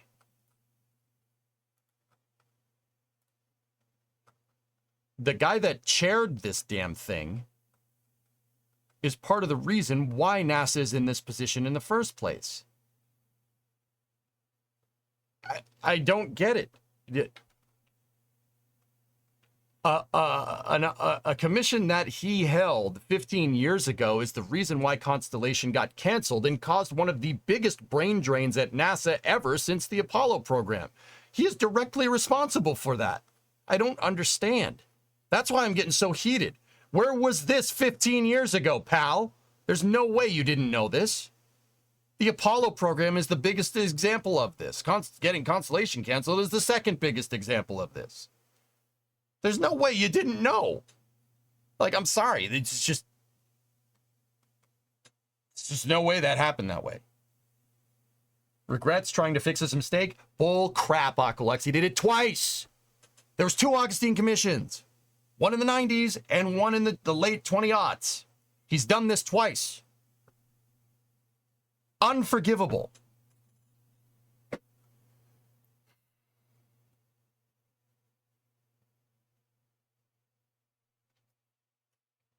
Dial it back in. Adopting hybrid work, part at the workplace and part remotely, which evolved during the COVID-19 pandemic, has benefits and liabilities. Whatever the case, the U.S. workforce has embraced the practice, including NASA. The NASA standard of get the job done is a sound one. Nonetheless, given the extraordinary unforgiving nature of NASA's work, the committee cautions NASA to regularly assess any operating practices that may infringe on the safety and mission success. Von Braun, former Marshall Space Flight Center director, stated, "A good engineer gets stale very fast if he or she doesn't keep his or her hands dirty. Bingo." In addition, a good engineer needs to be allowed to take appropriate risks with his or her work without fear of penalty when the outcome is unsuccessful, as will sometimes be the case when conducting cutting-edge R&D. Yeah, Von Braun, it's almost like that guy knew what he was talking about. Guy that architected the entire Apollo program. First guy to ever just make a fully integrated liquid fuel carrier launch vehicle. Yeah, I'm pretty sure he knew what he was talking about. You got to let the engineers cook, Chillin. Exactly. Yep. Infrastructure. As noted, NASA's overall physical infrastructure is already well beyond its design life, and this fraction continues to grow. For an organization that operates at the very leading edge of science and technology, this has serious implications that range from falling behind the state-of-the-art in those facilities that underpin many advancements in science and technology to consequential interruptions in what are too often considered routine functions, such as the provision of the facility electric power, water, heat, high-pressure gases, and waste disposal. Deferred maintenance is also increasing at an alarming rate due to the lack of prioritization and to administrative inefficiencies. About the latter, facility service requests exceeding $1 million must be approved by headquarters, an amount established nearly a decade ago.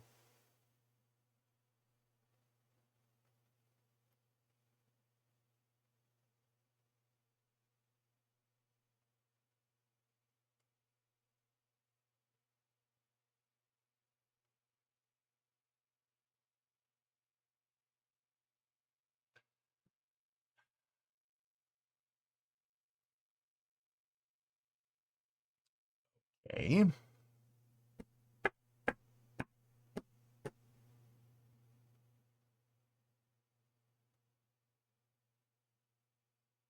Nearly a decade ago, but eroded by inflation to the equivalent of $700,000 in real purchasing power. The delays imposed by such an approval system for fundamentally operating activities represent another unnecessary impediment to NASA's efficiency. Yeah. That's what happens when you give them less money. Yeah, that's what happens.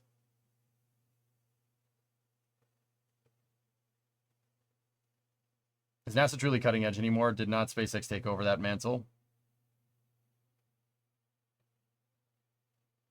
That's what this paper is arguing is a huge problem, Coherent. Yes. Coherent, I've always said, dude, I've said this for a decade, that NASA needs parity. It needs to be able to do whatever SpaceX can do. if it doesn't, and if it doesn't lead the cutting edge along with SpaceX, you can do both of those things at the same time. All right. We see prosperity here in the ISS with the Commercial Crew Program right now, right?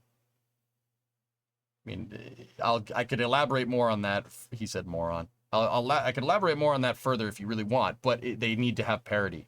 There needs to be, if SpaceX is making a fully reusable system, NASA needs a fully reusable system, or a system that can duplicate the technical capabilities. A more generic thing would be if SpaceX can land somebody on the moon, NASA needs to be able to do it on their own, operating their own equipment. Parity is the bare minimum. Yes, Rem, exactly.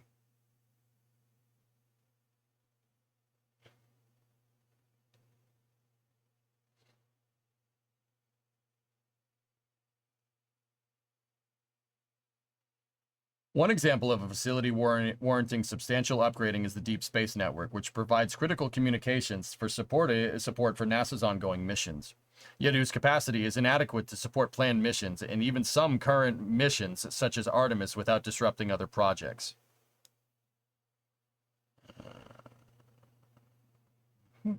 In NASA's case, the not uncommon tendency in a constrained budget environment to prioritize initiating new missions as opposed to maintaining and upgrading existing support assets has produced an infrastructure that would not be viewed as acceptable under most industrial standards.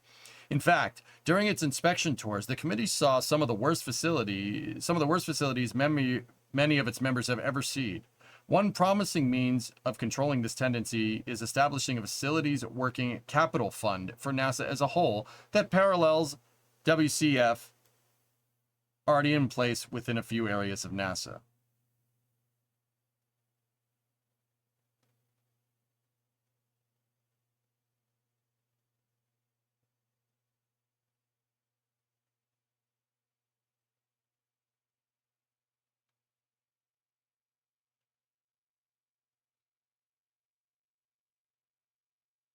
As the current administrator of NASA has observed, when looking at technology, when we look at technology, as the current administrator of NASA has observed, when we look at technology, it is the essence of NASA. Pushing technology to its limits requires exceptional talent and supporting equipment. It also requires distinguishing development risk from mission risk, wherein the former is often essential to making transformative advances, while the latter can be accepted only after thorough consideration of benefits, alternatives, and consequences, and accepted standards.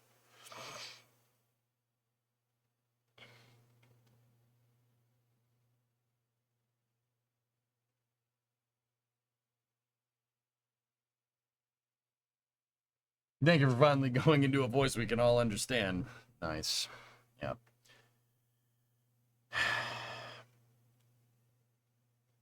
Yet a prevailing trend has been to reduce investment in research and technology as a fraction of the funds devoted to missions.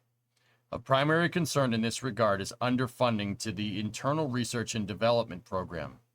Compounding the impact of this trend is the major reduction in truly basic research financed by industry that has occurred over the past several decades. A trend largely attributable to shareholders seeking near-term returns, not unlike NASA, as opposed to laying the groundwork for the future. NASA organizes its research and technology into three sectors: aeronautics, earth and space science, and human exploration. The committee did not receive detailed or prioritized technology development plans, and the resources available to the committee did not allow it to develop such plans. A review of technological milestones NASA must meet if it is to accomplish its planned mission in human spaceflight was conducted in 2014 by the National Research Council. The study identified 10 mission-critical areas that at the time needed priority attention. An assessment by the present committee found little evidence that the same list is not applicable today, with a few possible additions as missions are further defined and technologies evolve. These items include protecting crews against adverse radiation effects in long-duration spaceflight, in-space propulsion, particularly nuclear thermal and nuclear electric, and planetary descent and landing. Yeah, in 2014, somebody at the National Research Council figured out that we were building a rocket to land back on the moon and forgot to actually go and fund the whole lander part. Yeah, once again, direct result of canceling Constellation. Yep. Turns out if you build the rocket and then try to figure out a mission for it later, it empirically has failed 2 times, the shuttle and SLS. You have to build a mission out. You have to build a mission. You have to have a timeline. You have to have scheduling milestones. This is not something that happens over 2 years or 3 years. It happens over 30. Constellation program had a 30-year roadmap for what we need to do in space, outlining launch vehicles, crew transportation systems, and adequately funding them over 30 years. It was basically a perfect roadmap. Yep. It wouldn't have been without its challenges, right? But there's like the stupid thing said, there's development risk and technological risk.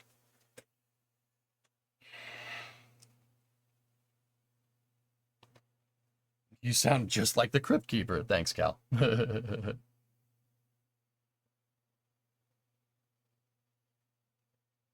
Overall, the committee found that insufficient evidence is available at this time to support the identification of quantitative time gaps between need time and when the technologies are likely to be ready to support dates for major missions identified in NASA's plans, including on to Mars.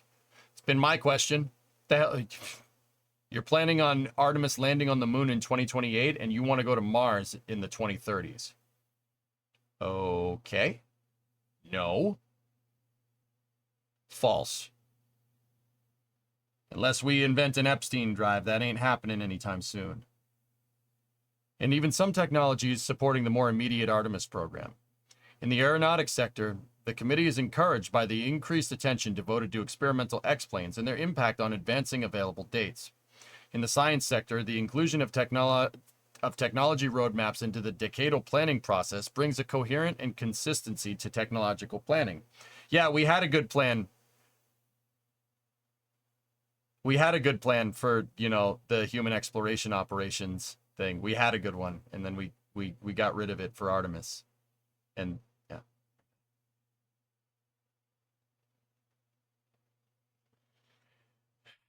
Recently, NASA has announced its intent to undertake a major design review designated as NASA 2040, which can constitute a very promising avenue for addressing issues such as those identified herein.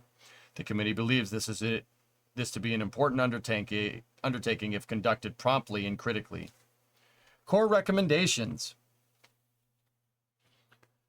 The committee offers the following 8 core recommendations backed by supporting evidence, findings, and recommendations identified throughout this report. In addition, Appendix J offers brief examinations of the maturity of a number of critical technologies. Core Recommendation 1.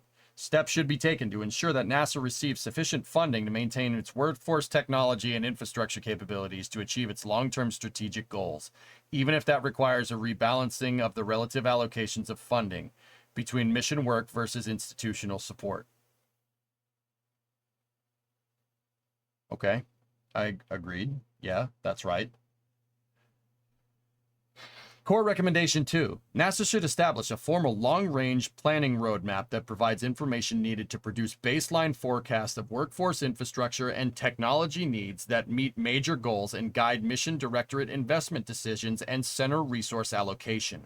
The roadmap should cover a period consistency with long-range NASA mission demands and be updated quadrennially and communicated regularly through the agency. A 30-year plan, like Constellation.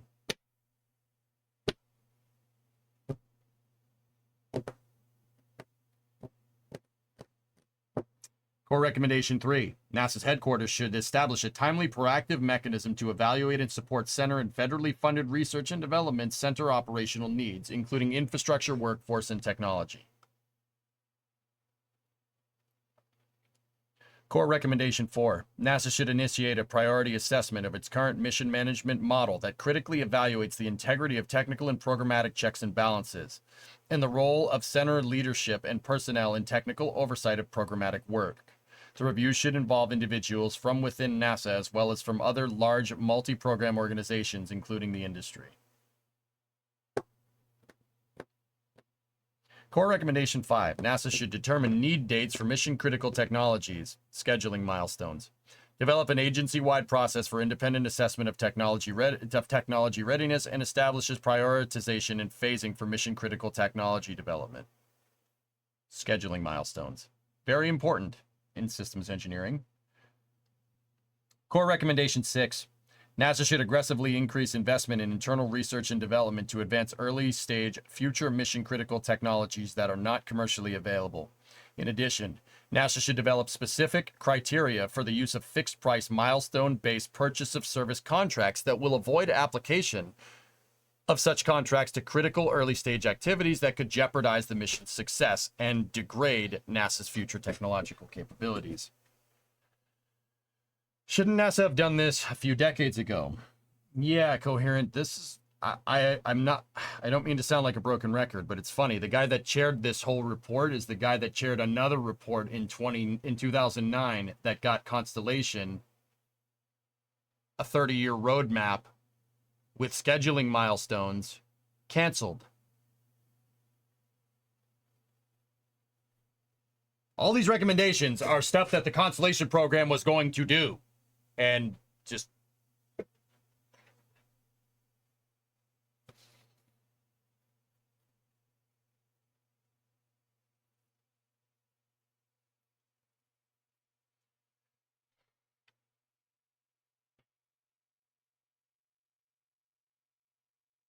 AKA don't use fixed price contracts for development. Yep. We saved $30 billion though. Snackless, the guy that literally coined that phrase is the one that's citing all of the repercussions from that as problems that NASA is facing. I'm sorry, I agree. I pretty much agree with everything here.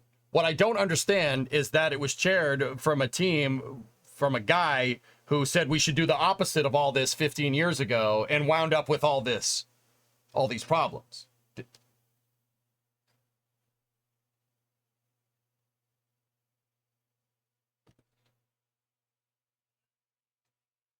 Hindsight is my bet. Bullshit, Pi. He did it in 91 too. Guy done it twice. Nice try. There were two Augustine commissions. One of them got Space Station Freedom canceled, and the other one got Constellation canceled. Nice try. I'll take my time out.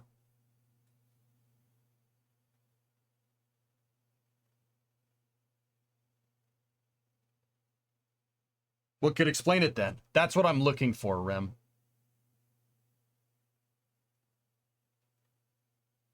Hopefully, Aqualex, I'm wondering what the change of heart is. I'm wondering what, well, you've been purveying this frankly asshole way of running NASA for the last 20 years. Why the change of heart now? Could SpaceX be the reason? I have no idea. I'm looking for a conclusion. Well, I'm trying to see if there's anything in here that's going, like, why did you change your mind? You've been the direct reason why we've had this terrible spaceflight policy for almost 2 decades. Why you changing heart now? What's the problem? Getting old sometimes makes you change your mind. Yeah, maybe. NASA Core Recommendation 8. NASA should adopt a new, centrally documented human capital strategy that assures continued technical innovation and expertise in leadership development, taking into account the importance of hands-on experience and the need for carefully monitoring the impact of remote work. The strategy should be updated and communicated regularly, specifying policies and actions in sufficient detail to guide strategic planning and investment.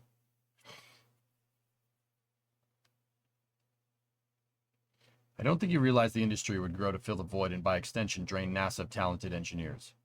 God, I could have told you that in 2014, and arguably I knew nothing about the space program in 2014. I could have told you that. I did say that. There's no way he didn't see this coming. Guy was the CEO of Lockheed Martin. There's no way he did. There's no way he did not know the repercussions of these actions. There is not a chance in hell.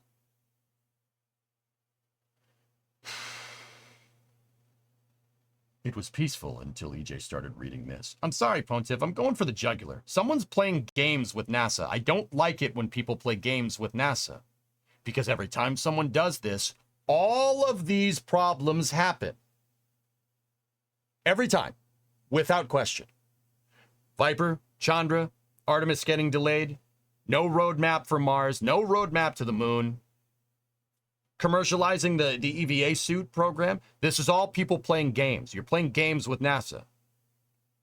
All right. I don't like it when people play games with NASA. The incessant drive for commercialization because it's cheaper. It's cheaper. Yeah, it's cheaper for a reason. It's cheaper because it's a short-term solution. It's a band-aid fix. Dude, I've been saying this. I know I'm like screaming into the void here. I get it. I've been saying this for a decade. For a freaking decade. I don't think Flame Trench will touch this, Hellfish, to be honest with you.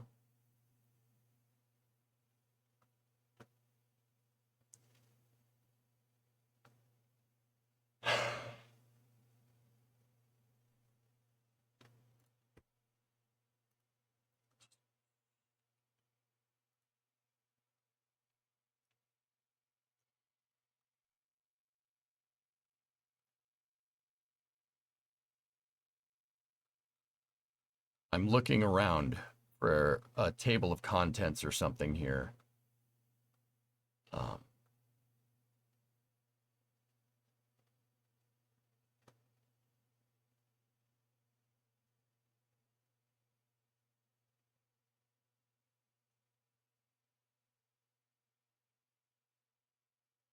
Let's go down to that summary list. I'm interested.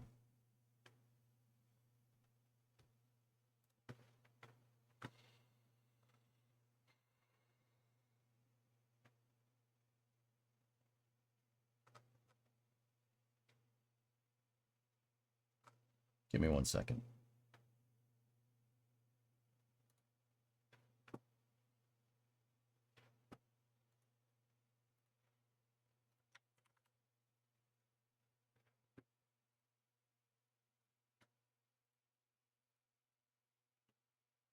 Hey, Tara. Thanks for the raid, buddy. I'm being angry over here. Just forgive me. I'm being super angry. I'm just a hot little potato right now. Hansel, so hot right now. Hansel. Love the hat. First on race day, baby. First on race day. I saw you with PDFs. Yeah, we're reading about a National Academy of Sciences report on how NASA is experiencing a technological and staff brain drain. Because, long story short, it's because of too many managers, not enough engineers, and no overarching goal. Yeah, it's... I don't enjoy reading this. Go at throttle. I'm not gonna lie to you. I don't enjoy reading this at all. But it's important to know, and it's important to understand. This is really bumming me out, but you have to. We have to read it. Anyway, Jebtrix, 4 months resub. Ding! See your last. See my last on the guy's motivations for changing his tune. Okay. The ghost of NASA past, the ghost of NASA present, the ghost of NASA's future. Okay. How about we contact the guy and get him on stream for an interview? Instead of speculating, we could just ask him. I don't think I would be able to contain myself, Gagan. I would probably yell at him. What's going on with Starship and the FAA? Oh, we haven't even gotten into that yet. Oh, don't worry about that. Haven't even gotten into it yet. Let's take a look here. Here's something else, Bob. I got 8 different bosses right now. 8? 8, Bob. The only reason I took the job I currently have is because I get to be an engineer and get to actually do hands-on engineering. If I ever stop, I'm going elsewhere. Yep.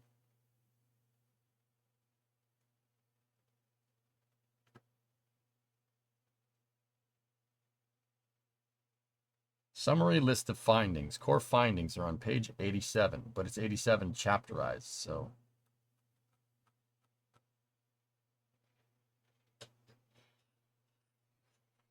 My mom's asking me a question. What's up? Is it actually due to the retirements and engineers going into the private sector? So, okay, my mom asked the question. Hi, Mom. Is it actually due to retirements and engineers going to the private sector? That has a lot to do with it. Going to the private sector has a lot to do with it. But the reason why NASA's a high portion of NASA's technical base, particularly younger ones who have, can move around. They don't have any roots. They can move around. The reason why they went to the private sector, like SpaceX or Blue Origin or whomever, the reason why that happened is because NASA had no long-term goals. It was canceled in 2010. Now, NASA is facing a problem because they didn't retain that crop of younger engineers because they went to the private sector, because the private sector is doing things, because we decided we didn't want NASA to have any long-term strategic goals. NASA is getting to the point where the people that did stay are people that have roots, that are firm, older, right? And it's not ageism. Those people are going to retire soon. And when they retire, there's going to be nothing left. So yes, but the reason why this is happening was because NASA decided to not have a long-term goal. We decided that our long-term goals with the not the Transitional Authorization Act, the NASA Authorization Act of 2010, we decided that our long-term goals were too grandiose, too expensive. We decided that. And what we did was, okay, take a little bit of that, right? And build that instead. And we'll figure out our long-term goals later because we wanted to do something different. All of NASA's current problems, brain drain due to the private sector, an aging workforce, aging facilities, all of that is directly related to NASA not having any long-term goals for human spaceflight. All of that. The parts of NASA that are doing just fine, JPL, which arguably is not doing very well because we've laid off more people in this presidential term at JPL than we have in the last 5. Great. Sure, that's fine. Yeah, more brain drain to the private sector. Good job, guys. Keep up the bad work. But the reason why those programs exist is because JPL has long-term goals of going to Europa, long-term goals of operating more stuff on Mars, et cetera, et cetera. There are long-term decadal surveys that basically make the stakeholder expectations for scientific research in our solar system. With that being said, what NASA's human spaceflight exploration operations are, how those are kind of come to fruition, is basically at the whim of the president. It's at the whim of the executive branch of the United States. This paper actually says that there's no way to serve to organize and measure the best of our skills for long-term goals. So yeah, those two things, having a brain drain at NASA and aging workforce, are the result of us, our plans being too grandiose. And just because it's not affecting JPL right now doesn't necessarily mean that stuff like this isn't gonna affect them in the future. You needn't look no further than the Mars Sample Return mission. The Mars Sample Return mission that went so ridiculously bad in the first year of funding and organization that a review board had to be put in, and they had to cancel it because it was so bad and wasting money so ridiculously fast that they canceled it and said, no, just kidding. Somebody come up with architecture for this. NASA couldn't even figure out what they wanted for a Mars Sample Return mission. Then spoiler alert, what you want is right in the name. Couldn't figure it out. Canceled it before it even got started.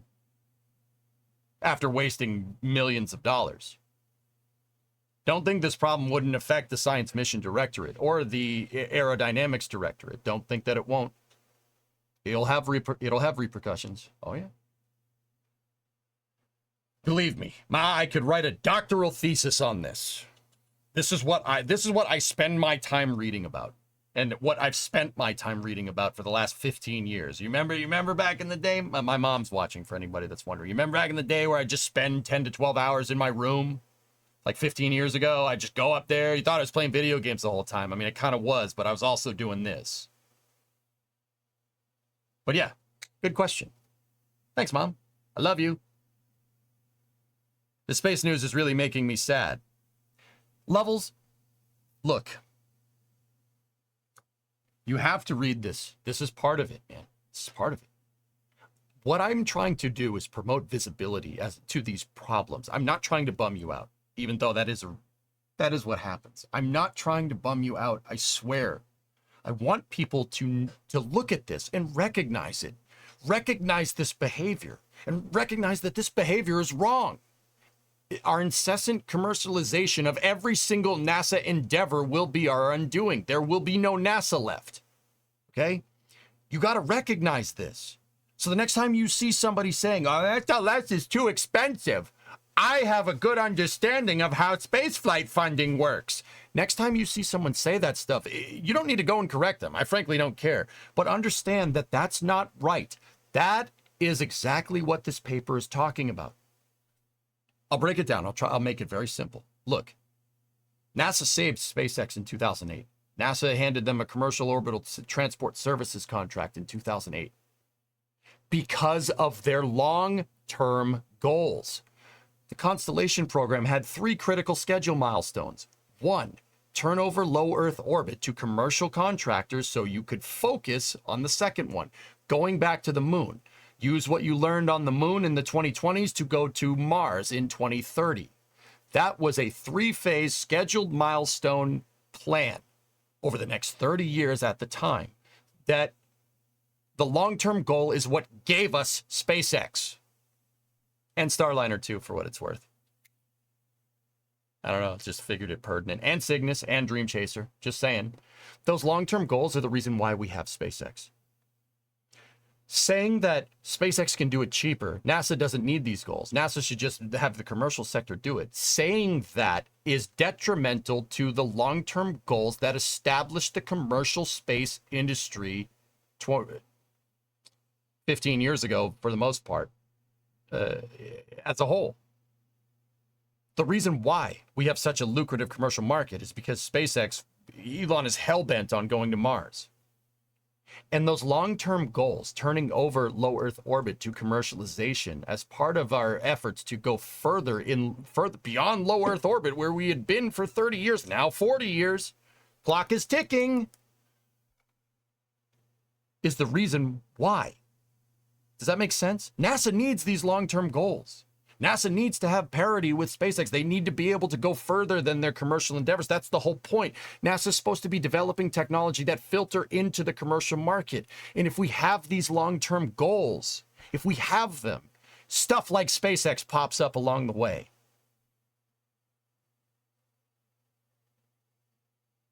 We already started to see the fruits of that labor working with commercial orbital transport services and commercial crew. I would argue that the only reason is that that's successful at all is because of NASA's decision to go back towards going to the moon in 2004, the Vision for Space Exploration, which started the Constellation program. That is the reason why we have a successful commercial sector, not the 2010 transitional NASA, starting to talk like Mike Tyson, not the 2010 NASA Authorization Act. Everybody thinks that that's what enabled the commercial program to happen. 100% patently false. It's annoying because I see that crappy point of view, like, you know, oh, SpaceX can do it for cheaper, so why should NASA try? I see that mentality permeating into the space community even today. People purvey that and people repeat it like it's gospel, not entirely realizing that the reason why SLS is in the position that it's in and the reason why we have such a weird fragmented long-term goal is because of that mentality. They were saying the same stupid stuff about Constellation that they're saying about SLS now. So once again, I'll ask,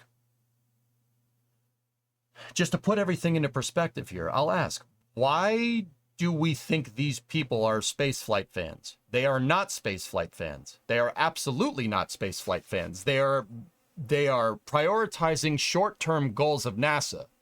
The short-term goals, right, over NASA's long-term goals. And in doing that has undermined what NASA is trying to do in the first place. And arguably landed us with way less capability than what we should have had if we just done the Constellation program. Dude, this is a personal opinion now. I don't think people that say that stuff have NASA or SpaceX or anybody's benefits or anybody's success at heart. I really don't. Really don't. Anybody that starts talking about that stuff, this is why I've been, like, you're wondering why, why is EJ such a defender of Starliner? Why does he like Starliner so much? Why does he like SLS so much? It's a piece of junk. The reason why is because, look, this incessant drive for commercialization will wind us up with nothing. You think we have less capability now than having an in-house national space program in the public sector, right? You think we have less capabilities now? Well, guess what, man? If we get rid of SLS, you're going to cause a catastrophic economic ripple effect in the aerospace industry.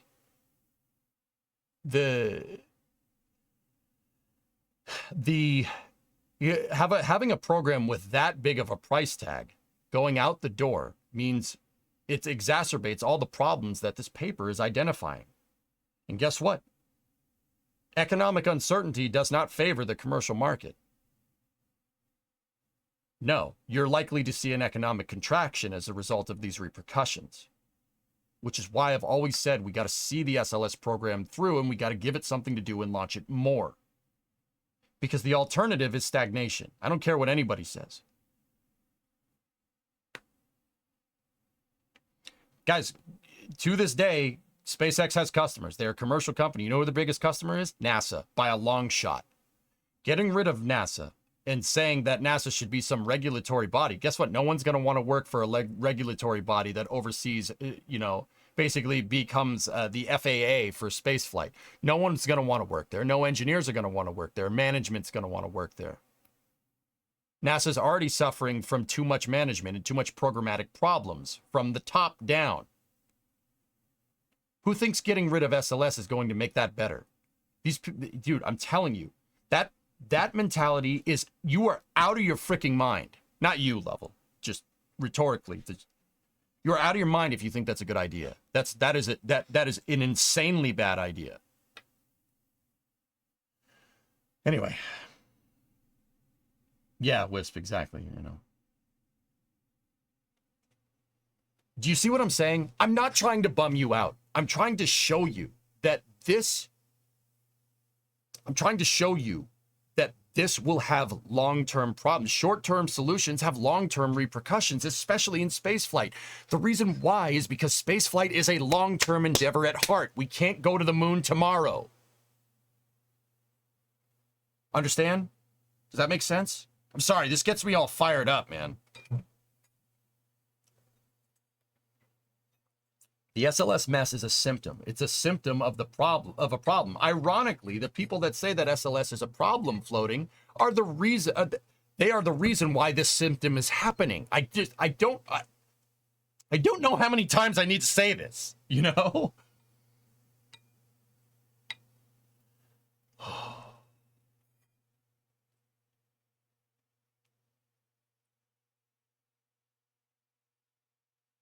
You were playing video games. My mom says you were playing video games in your room. I love you too. Not all the time. I was reading about NASA architecture and systems engineering concepts because I'm a loser. What do you want, Ma? I don't know. I'm sorry. I think I'm doing all right. What do you want, Ma? Hey, we're in Wazoo. It's in Beecham County, Alabama. No, we've been arrested. No, it's all right. We didn't do it. We tried to think they're setting us up as patsies. You're going to get comprehensive spaceflight policy analysis here and my cousin Vinny quotes. Yeah? All right, cool.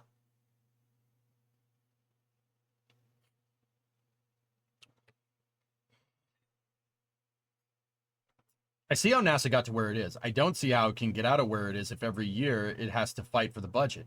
Simple solution, Coherent. It starts at the top. The executive branch of the United States, the president, has to denote we have to have a long-term roadmap. It has to be that way. It has to. You have to have a long-term goal. What is NASA doing? One of the first things that you learn if you go to become an engineer, one of the first things you learn is what's called stakeholder expectations. This is in the application of systems engineering, which is pertinent to every facet of engineering. Systems engineering is basically figuring out the plan. What's the plan? What's the plan, Stan? Stakeholder expectations. What stakeholder expectations basically boil down to is, what are you trying to do? What are you trying to do? It's often hard to find a solution to a problem that you don't have. In fact, I would contend to say that engineering doesn't work very well if you have no problem to solve. Something that NASA, in this report, or something that the National Academy of Sciences, in this report says, and they cited von Braun. And a stagnant engineer is a engineer that's getting worse at what they do. Engineers have to keep solving these problems. So how do you make these problems, so to speak? That's a weird way of saying it, but you get what I'm trying to say. How do you make these problems? You make these problems with a long-term solution, a long-term goal, a long-term stakeholder expectation. What are you trying to do? We are trying to get to Mars by the 2030s, and we're going to use the moon to leverage that. Well, that's all fine and dandy. That's what NASA will tell you their goal is right now. When's the next lunar mission flying? The other part of stakeholder expectations and systems engineering is coming up with schedule milestones, something that is distinctly lacking from our program because we didn't want to do the one that actually had schedule milestones because it was too expensive. Great. Good. Putting a price on scientific exploration understanding. I love it. Love that.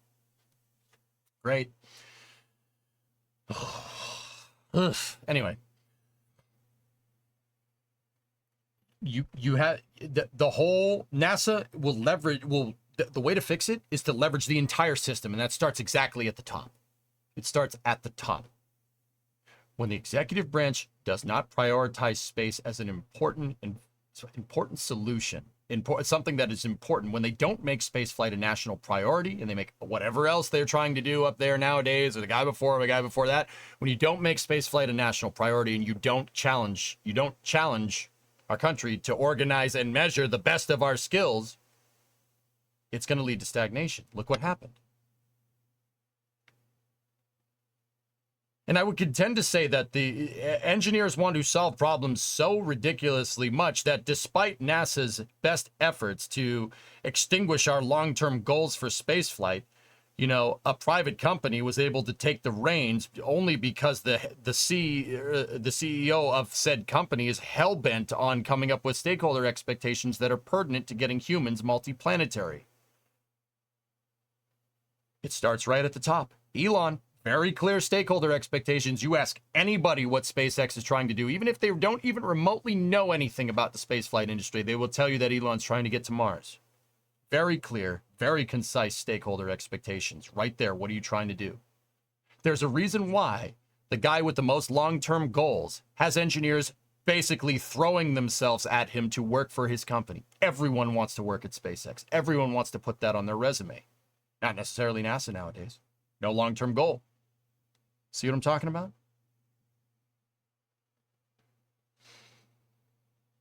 Sorry, guys. This pushes my buttons, man. It really pushes my buttons. And what pisses me off the most about this, like, I'm sorry, I'm getting a little heated. I'm not gonna lie. Hopefully you're entertained, and hopefully you learn something. What pisses me off is that the guy that wrote all this is part of the reason why we're in this pickle that we're in. The guy that chaired this whole thing.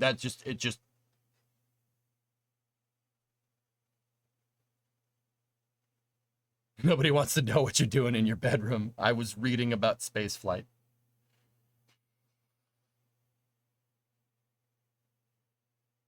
Hey, Bastardo, what's up? I'm always here for your tantrum. God dang it, man. Calling it that makes you sound like such a dick. This is freaking important, man. Damn it!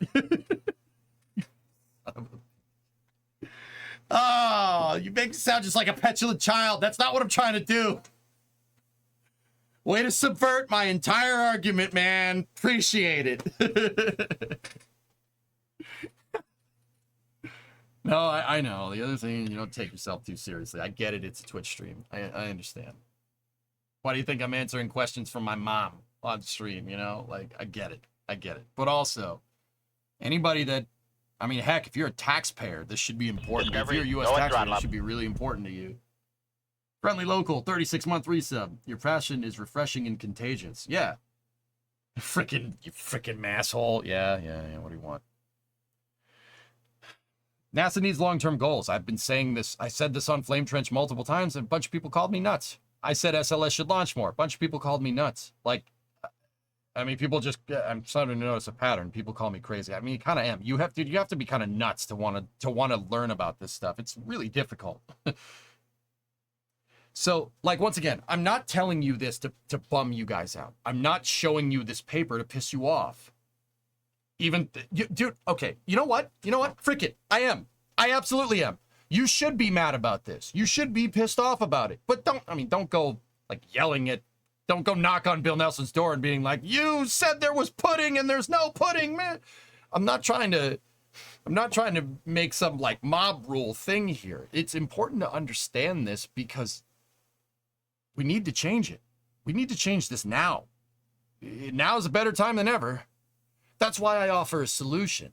Solution is a long-term goal. We need a long-term goal. We need accountability, and you need dates in NASA, scheduling milestones. President Kennedy said we want to go to the moon by 1970. All right? That's your long-term stakeholder expectation. The schedule milestones from there fell into place. What do we need to do to get to the moon? Right? It starts at the top. And then it's leveraged from there. That's the way to fix the system. That's the way to do it. You I'm sorry, that's the only way. You have to establish these stakeholder expectations. That's why I'm not trying to start crap. I know it's an election year. I understand. That's why I said when the previous president proposed that we accelerate our plans and get back to the moon in 2024, I said that was an insanely good idea. It was in a sea of everyone saying, no, that's a terrible idea. Meh. Look, and they cited reasons like, oh, if we rush now, we're going to get people hurt, blah, blah, blah, safety, blah, blah, blah, blah, blah. Yet we see a paper here that says that, not letting NASA go at the bleeding edge actually ends up making things less safe, Columbia. This paper said the opposite of that. I said it was a good idea, and I got grilled for that. Whatever. Yeah, blind squirrel finds a nut if you want to think that way. It was a good idea. I don't care what anybody says. Having a schedule milestone like going back to the moon, landing on the moon in 2024, well, I mean, it was a good idea to propose that in 2018. That ship sailed a long time ago. Was the first step in implementing schedule milestones to give us a viable path to go to the moon and Mars. Can you imagine if we had followed through with that? If we had followed through with landing people on the moon in 2024, Starship HLS would be flying right now. Just saying. You think Elon's going to not deliver on his contract? Hell no. You're wearing a Ford hat? That's a damn good reason you're not working for NASA or SpaceX.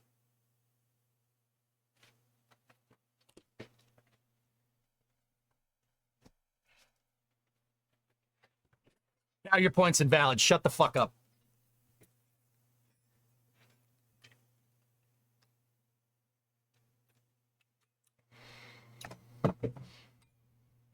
First on race day, baby. Come in here. You come in here. You're gonna come in here and dish it out. I'm gonna hand it right back. You're gonna come in here and dish it out. You're getting it right back, dude. I'll take my time out. I have a rule about swearing. You take your time out, you take your lash. So now I just get to sit here and time out. With my awesome Space Force hat.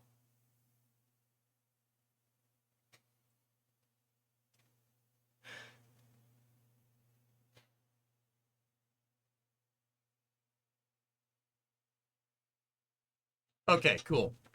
Also, Zeb, check this out. That was awesome. That's good. I'm glad you took it as a joke. This is space. I'm in space. You took it as a joke. People would get mad at that, dude. But also, here, check this out. That's my garage. Clearly, it's not just Fords. I mean, you could tell because of the way it is. But anyway. Potzer, thanks for the 10 subs, man. I appreciate you, buddy. Thank you for listening to me, guys. Had to nab you, buddy, just a bit. That's all good, man. Don't worry about it. This is space. I'm in space. Okay, gifted 20. Oh, come on. Flipping off of viewers, what's going to get you guys to gift subs? You got to be kidding me right now. If you want me to do, if that's the way to get subs, I'll just do that every day. This is space. I'm in space.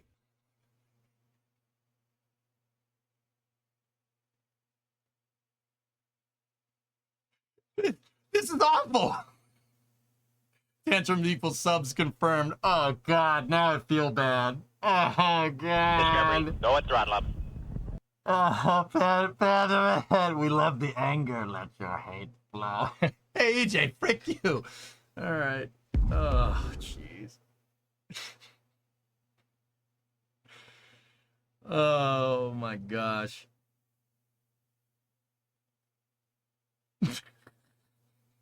So bad. Discovery. Tier 341 month.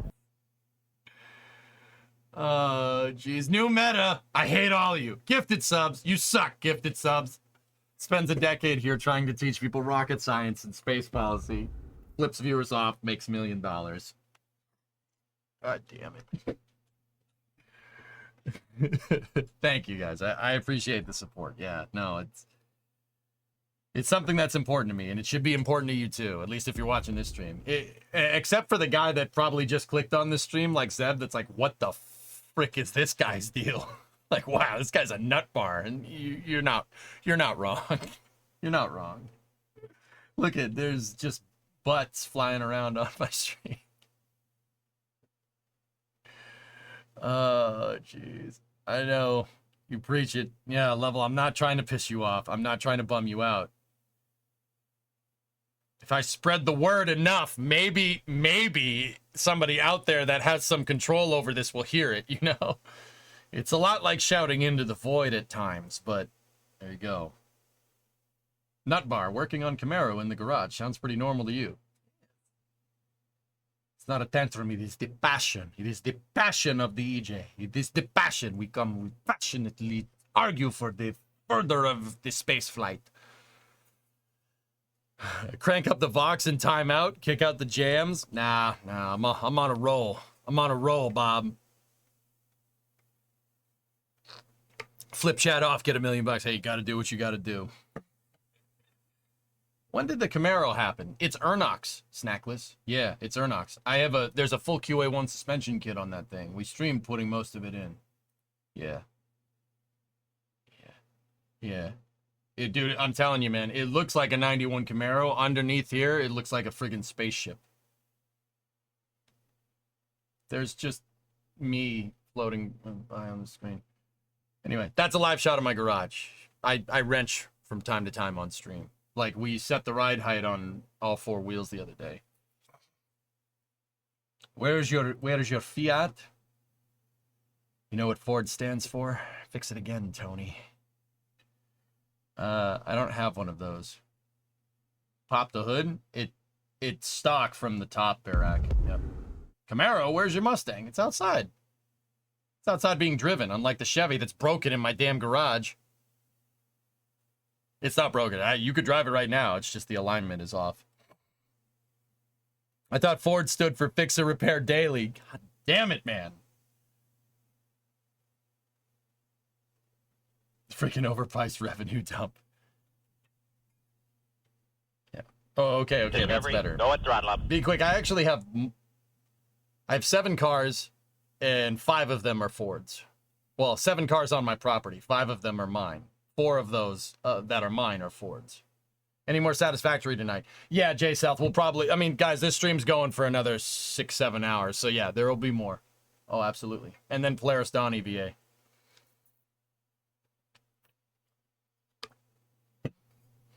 Chatterbox for GTA 6. Chatterbox. You want to bring back Chatterbox? I love Chatterbox FM in GTA 3. Sun Temple. Nice. Good reference.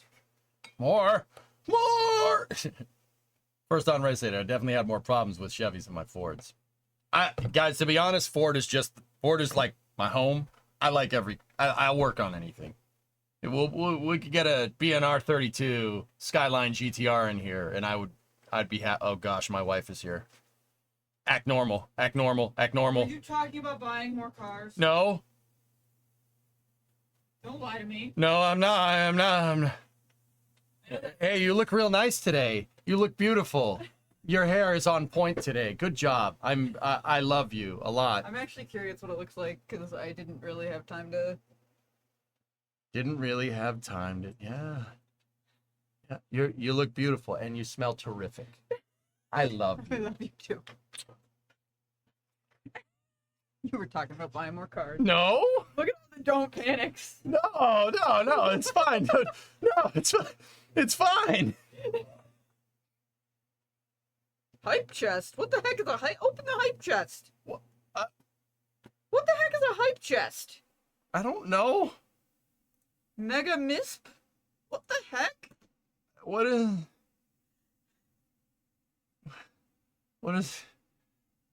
is happening? Wait, is All Systems coming next week? Why did he say he'll bring the cars next week? I'm not drunk, Mo. She is not drunk. Why did you make that look fancy? Why did you pay for that? No, I mean, like, give EJ your money, but, like, why would you pay to say hi, drunk Mo? What? Projection. Discovery, go at throttle That's up. why. Titan, save us. How are you doing? I'm all right. Yeah? We're reading a report from the National Science Foundation, Bree, that Yeah. was chaired by that guy. Oh, Augustine, okay. That guy is the guy that chaired the Augustine Commission that got the Constellation program canceled. So, yeah. And in this report, he cites a lot of problems at NASA, being that they have no long-term goals. Gee. The program that he canceled, that he inadvertently got canceled, had long-term goals. That's the gist of what we're talking about. So, I'm having a great, day. Really good time. I'm having a really good day, yeah. Titan, what are you doing? You're just standing there like... Titan, come here, buddy. Say hi to the viewers. Oh, yeah. Say hi. All right, fine. Say hi to them this way. Get up here. Yeah, that's what. Oh, now you want up. Oh, I see how it is. Give kisses. All right, fine. Don't give kisses. He's like, you have food. That's all I care about.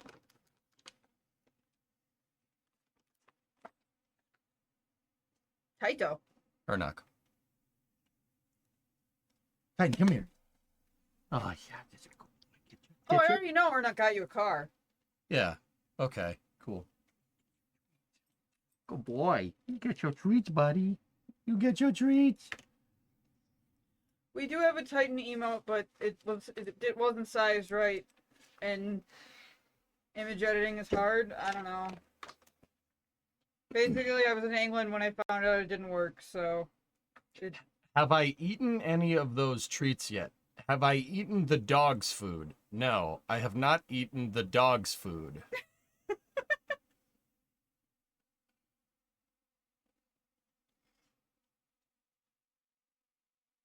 He's just here for the treats. I mean, that Brandon, you're not far off, dude. I slept all day, and then Mommy put me in a room, and now we're probably gonna go back to sleep. This is crap. I did throw a ball away. Okay. Cool. Alright, are you gonna be out here until you're not coming in to take a nap or nothing? You're an insane man. See, I told you. Even my wife thinks I'm crazy. My wife still doesn't believe in me. Chat. BitConnect! Whoa! Sorry. Okay, Titan wants to leave. All right, bye. See you later. I love you. You too. Bye. I'll talk to you tomorrow. Okay. All right.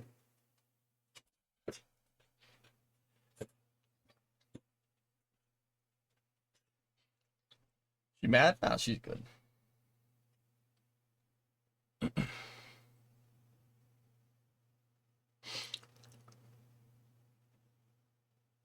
That was a close one. We dodged a bullet there. Some of you tried to throw me under the bus. Others played it cool. Thank you for playing it cool.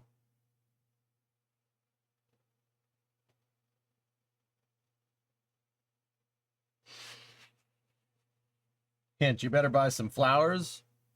I don't need a reason, Carl. Sometimes I just do. You should have told her you're talking about buying cars in GTA. Oh, yeah. Yeah, Tara, that's like when I say, I don't like a certain viewer and I want to kick them in the balls in Minecraft. Yeah.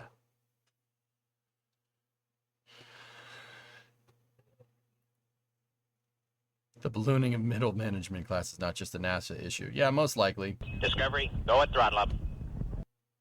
Okay, anyway, let's dial it back in. Killmeister, 82 months. Wait, this isn't satisfactory. You mean you're allowed to stop playing? This changes everything. No, just carry on. The work must be done. Okay, Gavin, what do you got for me over here in YouTube chat? What would you say to people who say that the money going into SLS should go into interplanetary missions? What in the political system would keep the money used for SLS from being transferred to other programs? Interoperability, Gavin, is the real solution there. Look, here's how I would build this whole thing. Say it's 2012 and you put EJ in charge of the SLS program, right? What I would do is make payloads, design payloads around SLS's launch capability. I would establish SLS as a wide-faring, super heavy launch vehicle, not necessarily a crewed thing. I mean, if I had my way, we just kept going with Constellation, right?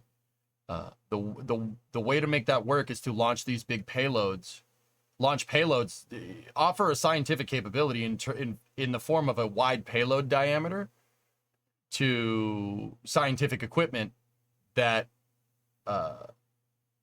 would launch on said vehicle. Basically, supply a capability for scientific purpose. For instance, if SLS had a 10-meter fairing, you could put like 3 James Webb telescopes on top of it. You just stack them up like dominoes. Hopefully they don't fall over like that, right? The interoperability here, the Science Mission Directorate needs to drive precursor missions for the Human Exploration Operations Directorate. So how do you keep money away? Utilize SLS's unique capability as an expendable super heavy launch vehicle. In this particular case, I prefer to be reusable, but utilize SLS to its advantages. The problem is we can't do that because some dingbat decided that we should put a Delta IV upper stage on top of it with an Orion and then maybe make the one that's used for scientific exploration, maybe make that some other time. The dingbat that decided it is right there at the top of the list. Yeah, the guy that chaired this report on saying that interoperability is a problem at NASA and it doesn't work very well. Yeah, he's kind of the reason why, one of the big reasons why, and him and his committee, which just pisses me off. But anyway, yeah, Gavin, seeing SLS through on its development and not shorting SLS is the problem. SLS has been shorted like a stock. It's been shorted basically since its inception. It's being flat funded on a fixed price system, fixed price for development. Big no-no. How do you know how much it's going to cost? You haven't made it yet. That's the big problem. That's the reason why SLS is getting so much overlap and why it has so much bloat. Because we didn't design it with any critical milestones. We didn't design it with any expectation of schedule, right? And we flat funded it on top of all that. It's basically it's basically a nightmare, like the 4 horsemen of the apocalypse for just poor everything, poor management, poor capability, poor technical ability. It's the worst. It's the worst of every world. Now, here's the thing. Here's the flip side of that, right? The flip side of that is that SLS flies. It flies right now. It's operational. The lifter works. It's arguably the best part of the Artemis program because the Orion is not doing too well. And I would say that's because of infrequency of flight, because it was flat funded on development. For what it's worth, Starliner was flat funded on development too. And how's that working out?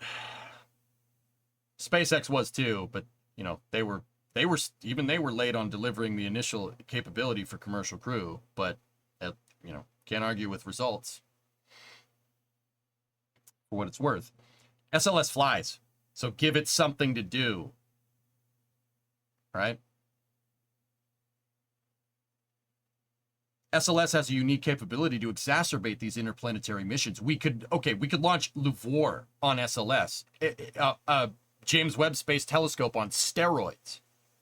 We could do that on SLS if we wanted to.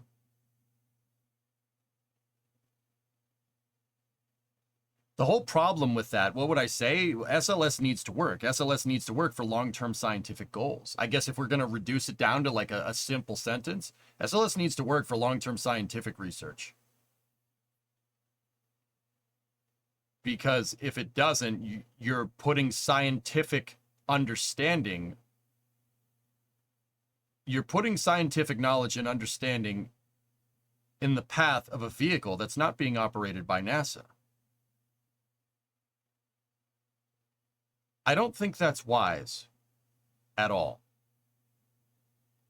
You want to launch all your payloads on a commercial provider? All right. What about a climate monitoring satellite? See what I'm talking about? Look, just because SpaceX is the end-all be-all of launching stuff doesn't mean that they, you know, in the future we won't get a commercial contractor that has nefarious intent. I don't think it's wise for NASA have to rely on commercial operations, operative word right there, to get to the surface of the moon. I think that's insanely short-sighted. Been saying it for years. This paper from the National Academy of Sciences seems to agree with me. Which is weird because, once again, it was Augustine is the chair of this whole thing. He orchestrated this whole thing, so I'm just a little bit confused. But hey, whatever. Does that make sense, Gavin? That's a super good question, dude.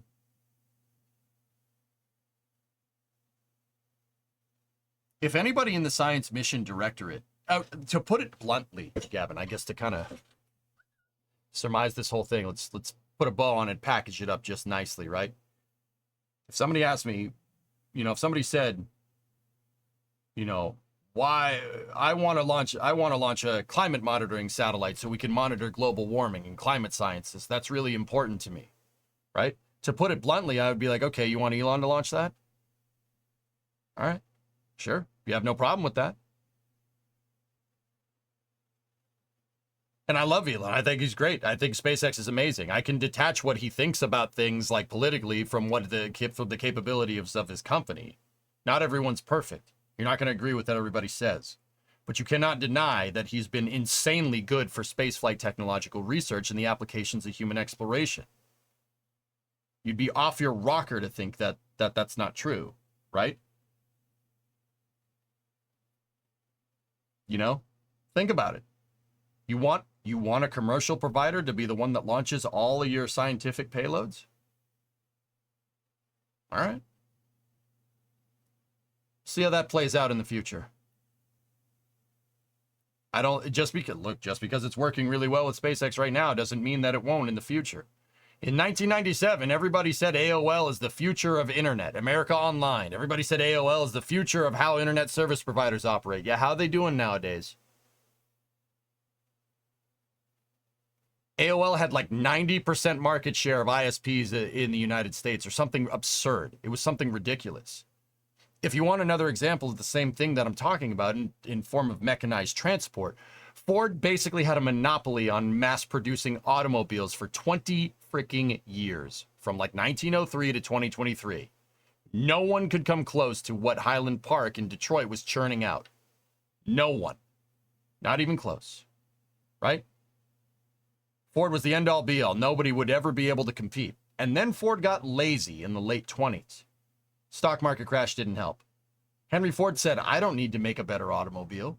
People are going to try to make better automobiles, but all you need is a Model T. And then Chevy started to gain market share.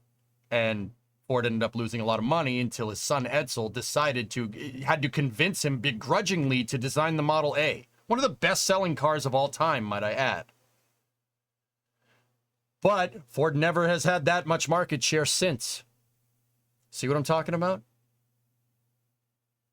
And now we're plagued with Chevy. Gross. Disgusting. Disgusting. See what I'm talking about? Just because you have insanely good market share now, it doesn't mean that you won't later. I think that's very short-sighted. Once again, what NASA is doing is absurdly short-sighted. What NASA, just the way this is all panning out is ridiculously. It's ridiculously short-sighted. Once again, and this paper from the National Academy of Sciences agrees with me on this. Or I agree with them. I'll say I agree with them because I'm just some punk Twitch streamer. I'm not an arbiter of spaceflight information here. I can't even hold a candle to some of the names on this list. Look at IBM. They used to be the computer company. Exactly. Do you want the government relying on a satellite provider? In the future, SpaceX has humanity's best interest at heart. I think they're benevolent. Absolutely. They're a benevolent corporation, right? There's no ill will there. They just they're hell-bent on going to Mars. They're hell-bent on going out into the universe and exploring, right? What's to say we, a defense contractor won't try to undermine them, get, contract share, and then drive SpaceX out of the market? It sounds absurd, but it sounded absurd that AOL didn't secure their future for the next 20 years. Henry Ford thought they would always have 90% market share because nobody needs a better automobile. You don't need an automobile with a radio. That's stupid. See what I mean? Putting all your eggs in one basket for one commercial contractor is insanely stupid. Especially when scientific understanding is at stake here. We're not talking about just straight market share, right? These are scientific missions.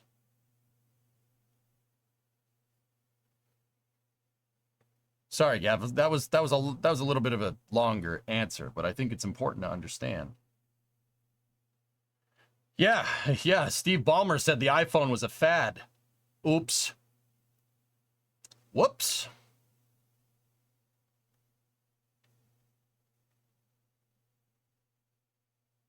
Just like that car in his garage. Shut the hell up, man. God dang. I'm trying to make a point here. Does that make sense? But yeah. Interesting. Here, I want to find something. I'm gonna kind of put a bow on this whole thing. I think I've said my piece. I'm just curious here. Let me just.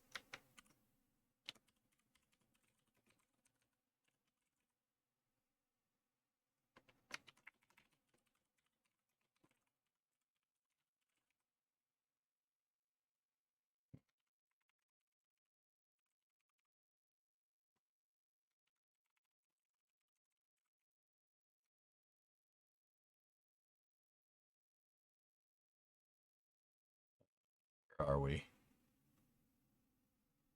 This is what I'm looking for.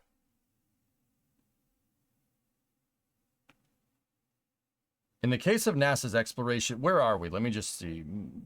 Pre-publication policy subject to further editorial.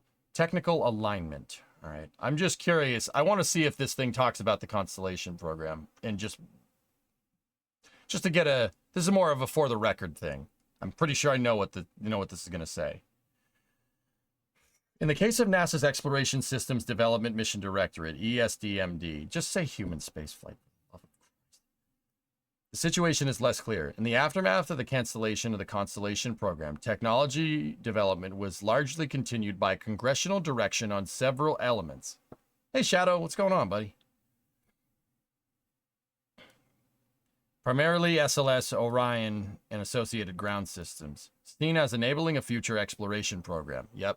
We'll build a rocket. We'll figure out what we want to do with it later. That's right. Those elements were not developed to support an existing exploration program architecture because one did not exist after the cancellation of Constellation. Although the Obama administration did propose a crew mission to an asteroid, the asteroid redirect, as one goal, and NASA did carry out the Human Exploration Framework Team study in 2010 to 2011 time period, which identified a capabilities-driven approach to human spaceflight to human exploration. Yeah. How well did that work? The decision was made at the end of 2017 to establish the Artemis Initiative to implement the Trump administration's Space Policy Directive 1. This called for a return to the moon on a sustainable basis, followed by crewed missions to Mars. There was not an overall architecture or list of specific and prioritized program objectives that would help clarify what technologies would be needed and what their relative priorities should be. In 2019, the Trump administration announced that the first lunar landing should occur by 2024, but many specifics of how that would be achieved remain to be defined. That's probably because he's not in office anymore. That just putting it out there. Pretty sure they would have followed through. Just saying. That's kind of weird, saying that like that. Yeah, it's not, yep, it's not well defined because he's not, okay. Okay, all right. Starting in 2022, NASA took steps to define as yet unprioritized objectives for its Artemis lunar program, as well as an initial overall architectural concept that it proposes to periodically update. Wrong. No. Stakeholder expectation. Remember. However, given the delay in defining objectives and an architectural concept, another of technological development activities, such as Gateway and the Human Landing System, were initiated prior to the development of a specific NASA-developed Moon-to-Mars architecture and prioritized objectives. This constrained the technology options to which supported the services providers' constraints and priorities and the projects NASA already had underway, rather than those that might best support broader long-term objectives as determined by NASA.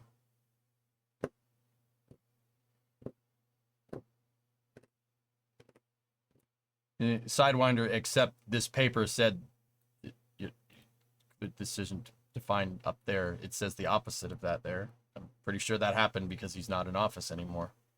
Just putting it out there.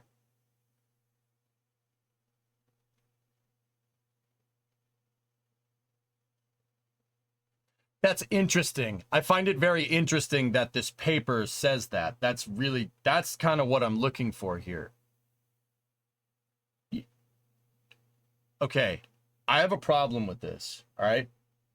And you guys tell me if I'm nuts, all right?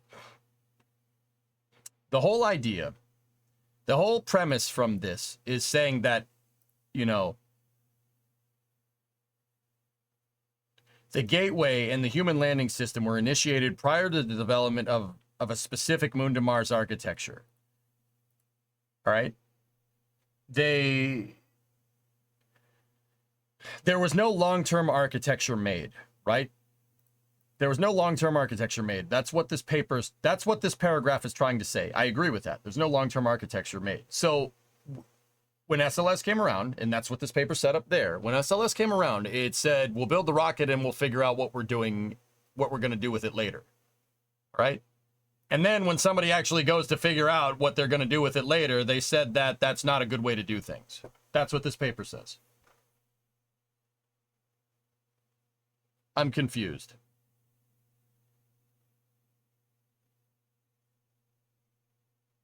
We're not talking about buying more cars. That's right. All right, Cal. Good night.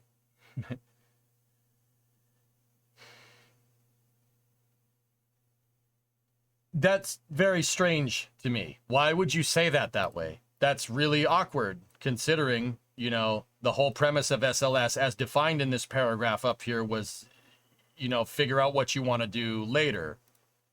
And obviously this Human Exploration Framework Team study was useless. And the asteroid redirect was a frigging pipe dream. If you can't get to the moon, what the hell makes you think you're going to get near an asteroid? Funny.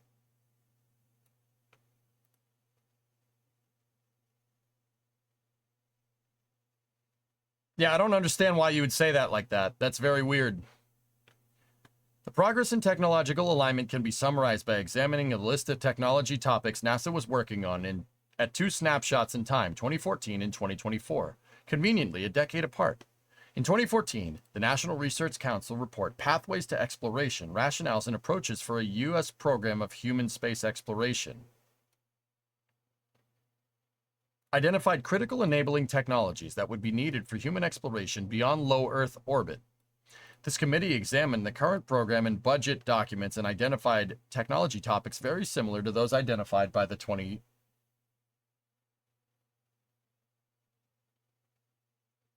This committee examined the current program and budget documents and identified technology topics very similar to those identified by the 2014 report.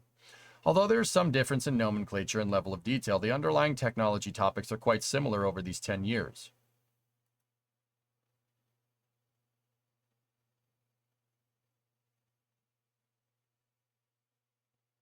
Pretty much, Ein, yeah. What? Meat innovation. Money. I don't even know what the frick I'm reading. Well, okay. This is right. I'm wondering where they're going with this. Where are you going with this? Okay, there's the reports, right?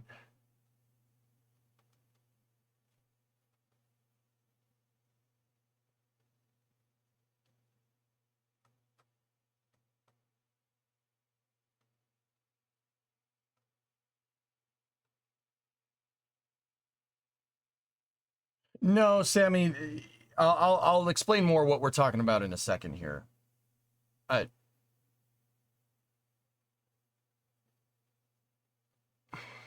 This is table 3.2.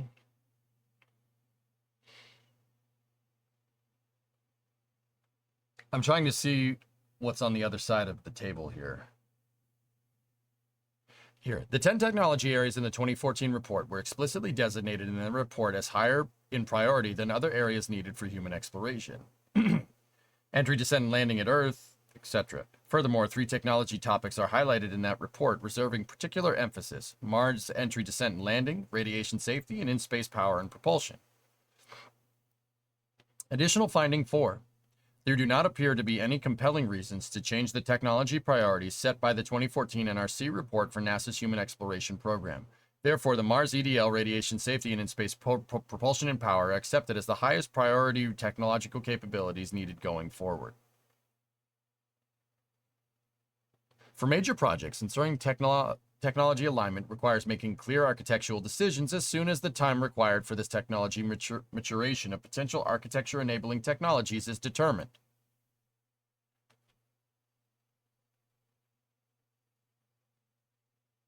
For example, NASA has not yet made the necessary architectural decision between nuclear or chemical propulsion for the humans to Mars mission. Yeah, exactly. All right, night, Sun Temple. In summary, as of the time of this report, NASA's Moon to Mars program has identified a large number of objectives that are to be pursued over the next 15 years or more that will require a significant number of new technologies to be developed and demonstrated. However, there do not yet appear to be prioritized objectives and a set of prioritized time-phased technology development projects and milestones identified to guide budgetary planning and project scheduling.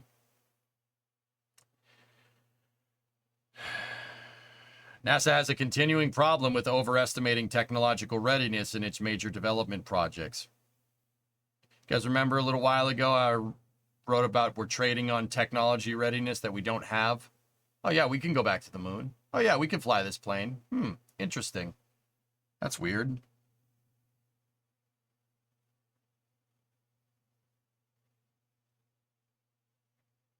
The recurrence of such overestimation of technology readiness suggests that NASA needs to develop and implement an improved process for assessing the technology readiness of key mission-enabling technologies. That's hilarious.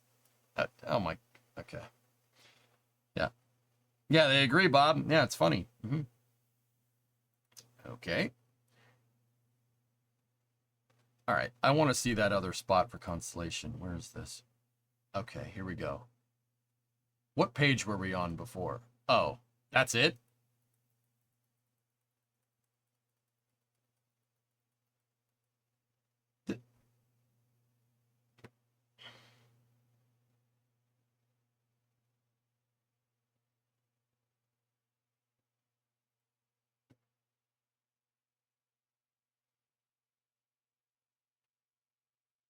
Starship will be there with people by that time frame. Yep.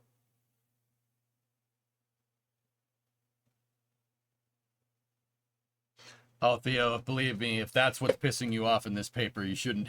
Good thing you weren't here for earlier, man. You would have gone bananas.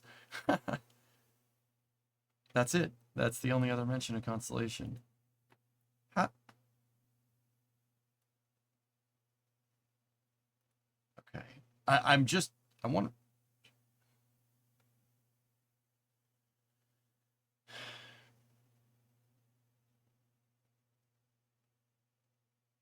Where's your conclusions? Hey, Ingenuity.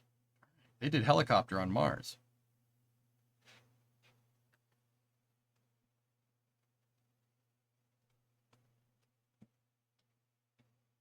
Mm-hmm. Lorgen.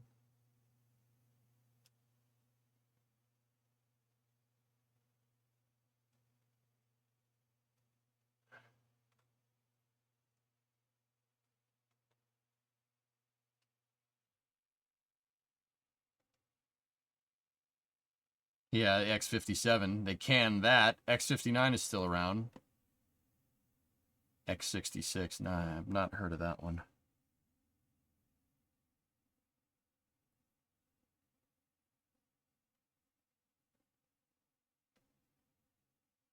NASA has a lack of focus, clear objectives, priorities, and as you said, documented milestones with accountability. I think it may be due to the nature of their funding provider.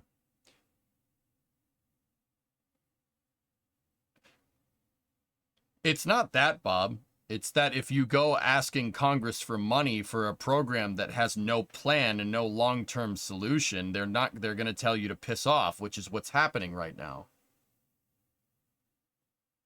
It starts at the top, man. I'm telling you, dude. It's very interesting to me. I'll tell you what I'm looking for, and I might be a hammer and searching for a nail here, right? But they talk about canceling Constellation, and they talk about how it's bad, they talk about how not having a clear roadmap is not having a clear roadmap is part of the reason that NASA is having all these problems. It then goes on to identify that not having long-term goals makes it so it's really hard to justify the reason to get stuff done. Saying that the 2014 report about what SLS needs to be successful and the 2024 report about what SLS needs to be successful basically say the same thing.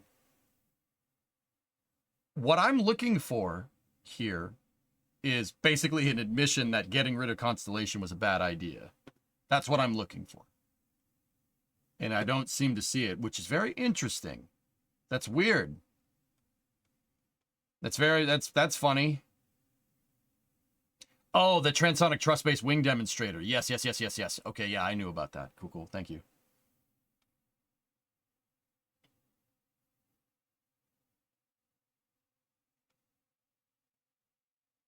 I'm looking for that conclusion, but I don't see it. Maybe that's not the point of this paper, though. NASA at a crossroads, maintaining workforce infrastructure. The logical solution here is to go back to Constellation. Go back to doing something like that. They said it's going to take...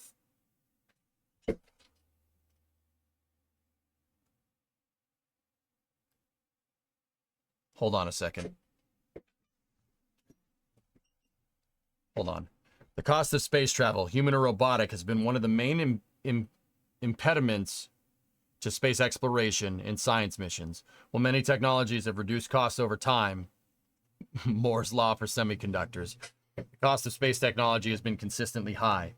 And while high costs affect every space system element, launch costs are particularly limiting for missions beyond low Earth orbit, primarily due to the higher delta velocity requirements, change in velocity. You got to go faster to go further in spaceflight, just for the uninitiated.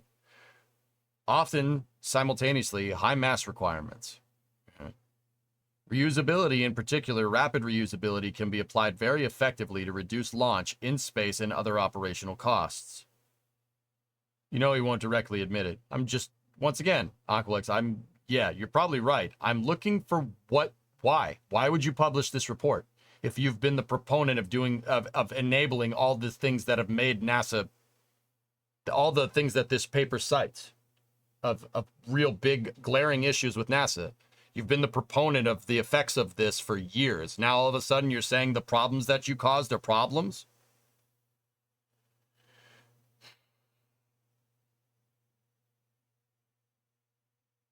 And while high costs affect every space system element, launch costs are particularly limiting for missions beyond LEO, primarily due to higher Delta V. Reusability, in particular rapid reusability, can be applied very effectively to reduce launch costs in space and other operational costs. After the space race of the 1960s, the developers and users of the expendable Saturn V realized that to achieve sustainability, reusability must be adopted. Critical mistake. You don't set out to make something reusable, right? You set out with building some baseline capability and then making that reusable. Now, before you look at me like I'm absolutely insane, first Falcon 9s were expendable. First Dragon capsules weren't reusable. That architecture was adopted over time and adapted based off of an expendable architecture. Now, I know what people are going to say. Well, Starship's supposed to be fully reusable. Yeah, because because we're going to get Booster 4 back and Booster 7. We're going to get those back, right? Right, guys? You have to start with expending things, guys. Sorry. It's just how it works. This ultimately led to the space shuttle, which reused the orbiter and solid rocket boosters. However, the large liquid propellant tank that was the structural backbone of the shuttle stack remained expendable. Furthermore, the space shuttle orbiter did not have rapid or predictable turnaround times, in part due to its labor-intensive tile-based thermal protection system.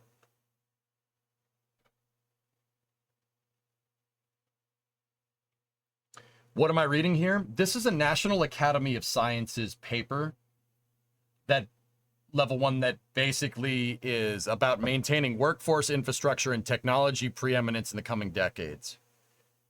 The overall gist of the paper is basically saying that NASA has no long-term goals, and those long-term goals are creating infighting, and it's basically making the NASA facilities fight each other for money.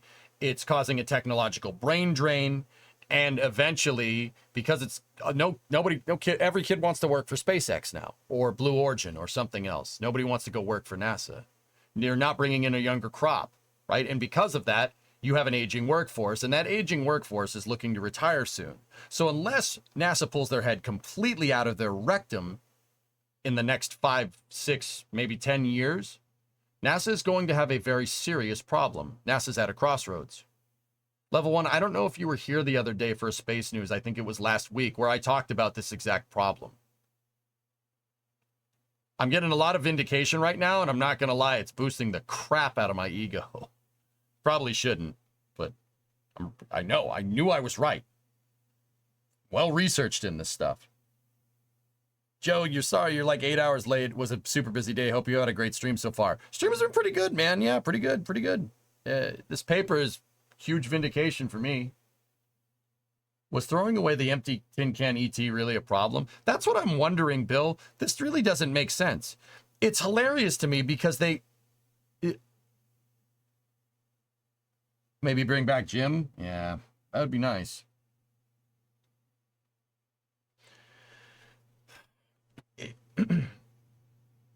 They cite the external tank as being the problem. The external tank, which is basically just an aluminum tube with some foam on it.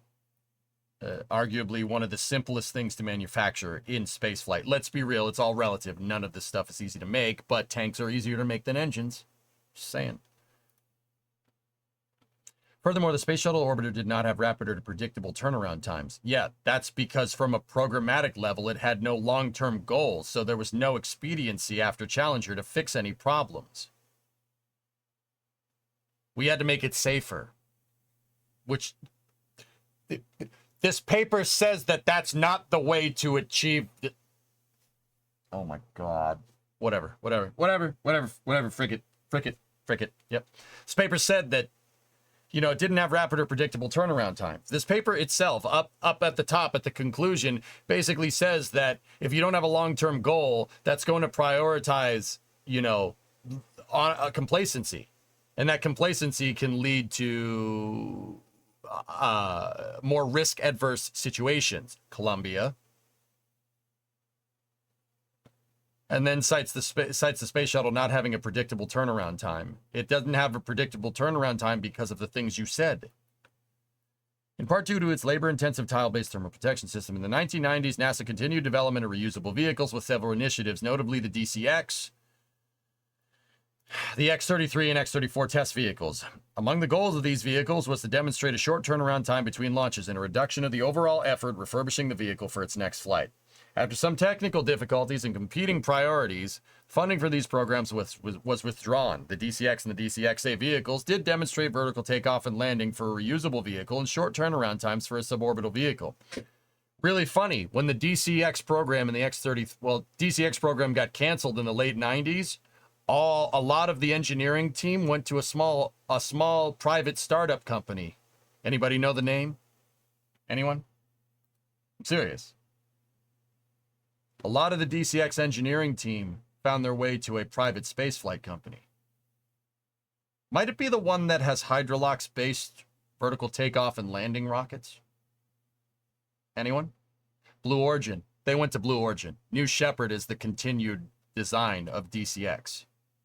Inadvertently. It's not exact, right? But it's the same idea.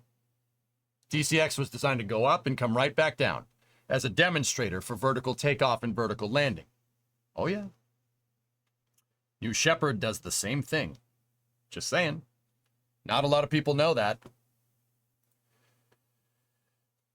Whoops. Canceling programs causing a brain drain to the private sector. Interesting. It's funny how they mention it in the applications of technology of reusable systems. But also, yeah, anyway. Falcon Heavy. I was at that landing. I was over here. About 4 or 5 miles that way with Das. And Big D and a couple of other people. Popsky was there too. And Space Pat. That was a good day. Anyway. When the space shuttle was discontinued, NASA made a choice of largely non-reusable system, the SLS. No, they did not.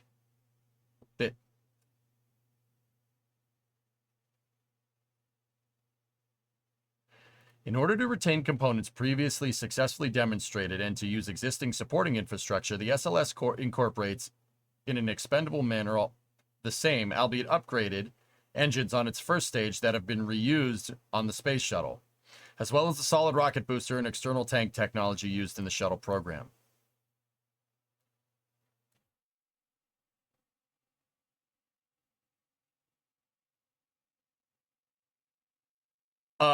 You're missing a big component to that story. That's very interesting that the component. All right, look, I don't know dick about spaceflight, but I know enough, I'm confident enough in my abilities to know that is not how that's not how that played out. You're missing a detail. The detail just happens to be the thing that doesn't get talked about too much in this paper. That's not how that happened at all. NASA made a choice of largely non-reusable system. Yes, that's correct. The Constellation program, Ares 1 and Ares 5, which were shuttle-derived at the time, and Ares 1 and Ares 5 would have reusable boosters. And a reusable capsule, for what it's worth. Oh, wait.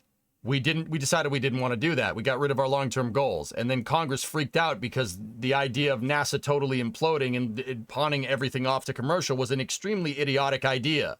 So they wrote into law a rocket that would retain contractors. A rocket that was designed by committee. Yeah, you failed to mention that part. That's really weird. Why would you omit that part? That's strange. That's kind of a pertinent detail in the applications of technology of reusable systems. You let politicians design a rocket.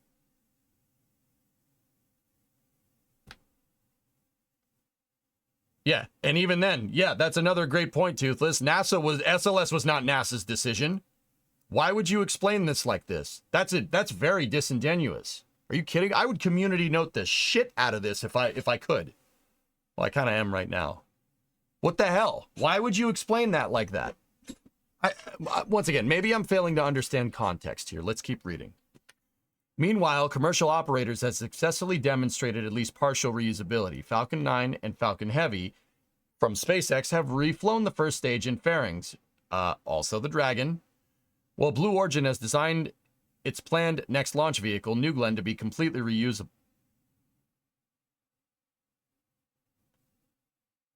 Who did this part of the research paper?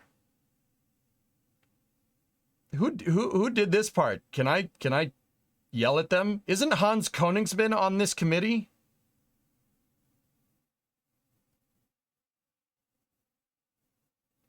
That New Glenn could be reusable someday, but its baseline architecture has an expendable upper stage. Jeff Bezos said that in Tim Dodd's interview with him, like, from last week. And might I add, Tim Dodd's interview is from May. This paper, the research for this paper concluded in April. Even though that's a hell of a presumption. I could have told you that maybe not, but anyway, I'm splitting hairs. Whatever. Complete reusability is also planned for Starship, the next vehicle under development by SpaceX. Another medium-sized vehicle, Terran R, from Relativity, plans to reuse its first stage. And while not exactly applicable to orbital spaceflight, it's worth mentioning that the two suborbital reusable vehicles designed for space tourism, New Shepard and Spaceship 2 and 3 from Virgin Galactic, New Shepard from Blue, many more companies are building partial or fully reusable rockets now in various stages of development and testing. Aside from cost reduction, recovery allows for the close inspection of hardware after flight and the identification of any damage or fatigue. The full benefit of reusability can only be realized when refurbishment is as quick as safety and reliability allow. That is, rapid reusability. It should also be noted that reusability does generally reduce performance. In the case of vertical landing, this occurs due to the increase in the vehicle's mass to incorporate landing hardware. For example, landing legs. In the case of horizontal landing, there's a mass associated with wings and wheels. In either case, there's an additional mass due to the propellant needed to reduce velocity for atmospheric entry and landing. Supersonic retropropulsion. Hey, little guy.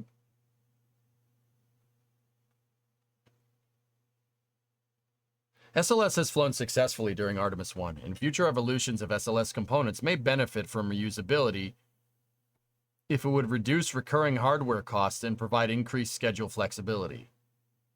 But the cost to incorporate greater reusability would need to be assessed prior to any decision to proceed. The Orion capsule, transporting the astronauts to Gateway, has been designed for reusability.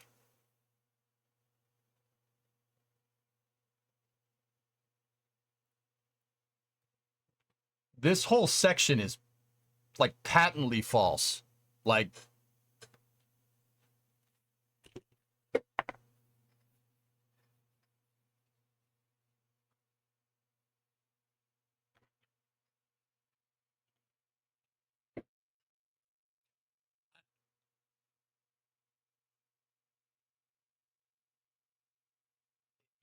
it's all over the place. This makes no sense. You're talking about the technology of reusable systems, right? Okay, all right, yeah, there. Okay, I thought it was technological readiness. It's I screwed up. So okay, in the applications of technology reusable systems, it does make sense, right? But right here, that's wrong. That whole paragraph is wrong. They basically say SLS bad because not reusable, right? And while I do kind of agree, I do agree with it. That's not helping your argument here, because the SLS SRBs could be made to be reused. You could use the RSRBs from the shuttle in a 5-segment configuration. You absolutely could. The reason why we don't is because of the low frequency of costs. That's the only way recovering solid rocket boosters makes absolutely any sense. It's very similar to SpaceX recovering its fairings. The fairings don't make any sense to reuse. But fairings are a production bottleneck. They take a long time to make. And because of that, SpaceX can't support a higher launch cadence. That was the idea with the shuttle program. They would use SRBs because you could scale the solid rocket booster industrial base to meet that if you're reusing casings. You could do that with SLS, but SLS has no plan. And it's they maybe want to launch once a year, maybe. So it's very interesting to me that they say that SLS was a NASA choice in this. That's no, it was not. And you conveniently forgot to mention the part that was NASA's choice, which was Constellation, which had reusable architecture built into the design. Whatever. I'm not understanding. What chapter are we in here? Hold on. What's the context of this whole thing? I'm just genuinely curious now because we used find because I was wondering if they talked about Constellation.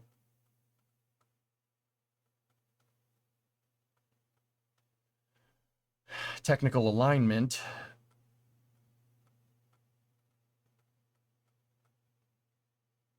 Technology issues. Okay. The context of this is NASA's technological readiness is not where commercial is. I understand the context of that statement. SLS is not reusable, which doesn't represent cutting-edge rocketry. There are other endeavors into reusability, and NASA has tried to do reusability in the past. I understand that. But still, saying SLS is a NASA choice is kind of funny. That's a weird way to put that. Okay, cool.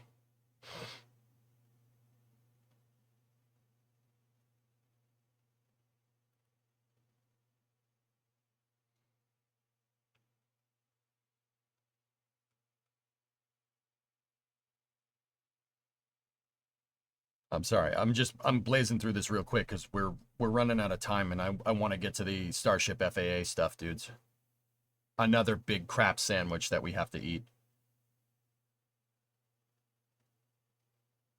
NASA also has been unable to provide the committee with a prioritization of its technological development projects. Given that it is anticipated that NASA and the Science Technology Mission Directorate in particular will continue to face a constrained funding environment for the foreseeable future, the lack of an up-to-date inventory and clear prioritization of its technological development projects is concerning. The committee thus focused on the critical challenges associated with ensuring that NASA's current and proposed technology activities are productive and relevant to the objectives of NASA's 2022 strategic plan. The rest of this chapter identifies a number of these challenges and provides recommendations for addressing them. The development of a mission architecture is a complex process, requiring trade-offs between mission requirements, technology options, and technology readiness, risk, cost, and schedule. The availability or lack thereof of particular technologies can have a significant impact on what architecture is selected for a particular mission. That's the reason why they're not using SLS as SRBs. It defined that exact thing right before it said SLS is a... Okay. All right. Anyway, moving on. In addition, there are usually one or more technologies that are enabling that is required if the proposed mission is to succeed. Well, it was not possible for the committee to review all the proposed missions contained in NASA's 2022 strategic plan. It appears that NASA has a reasonable process for determining what technologies will be needed for specific missions, although milestone dates are often missing. In this case of NASA's proposed science mission, NASA makes use of both the analysis contained in the relevant decadal surveys and NASA's in-house technical expertise, input from stakeholders in the industry combined with guidance from in-house technical expertise similarly informs NASA's choices of technologies for its aeronautics research missions. Aeronautics and science technology development issues will be discussed later in this chapter. In the case of the Exploration Systems Development Mission Directorate, the situation is less clear. In the aftermath of the cancellation of Constellation, technology development was largely continued by congressional direction on several elements. Then why did you...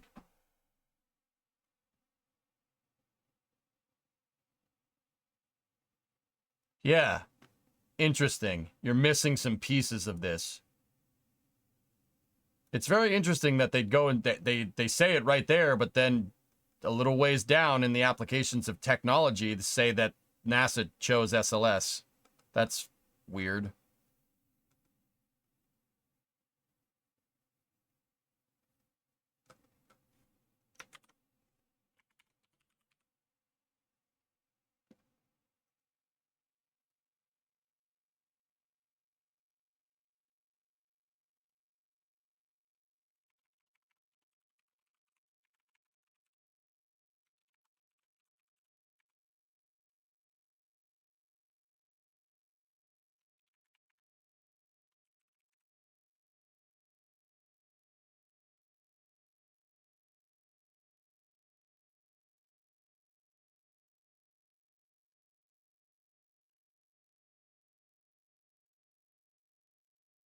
Interesting.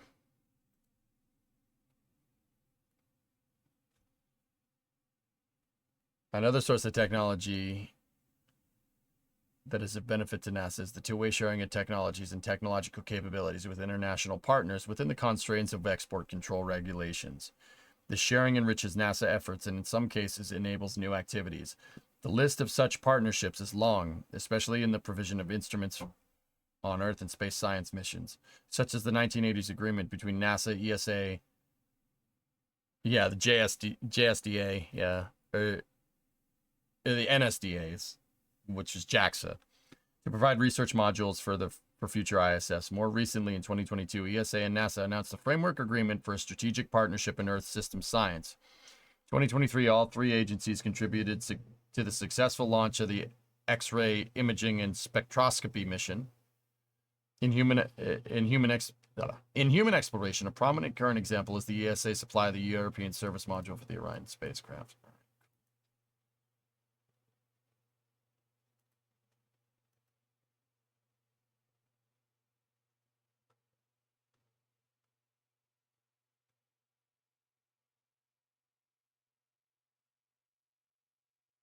Hang on one second, I just got to check something.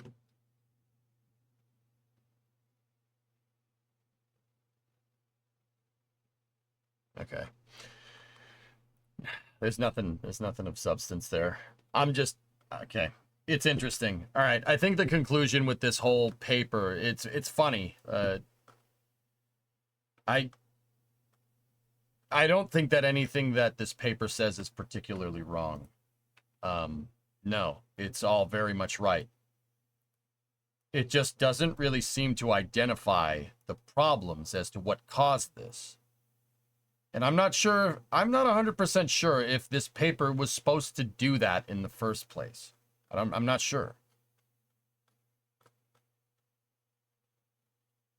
It seems to very much imply it, for sure. But I mean, and it does say what needs to be fixed, but it does say what needs to be fixed, guys. It's very much talked about. They say what needs to be done, but it's super interesting to me that this paper just... Okay, I'm just going to go outright and say it, and this is very much my opinion. If people don't agree with me, that's fair. All right, whatever. It's very interesting that this thing only mentions Constellation once. Once.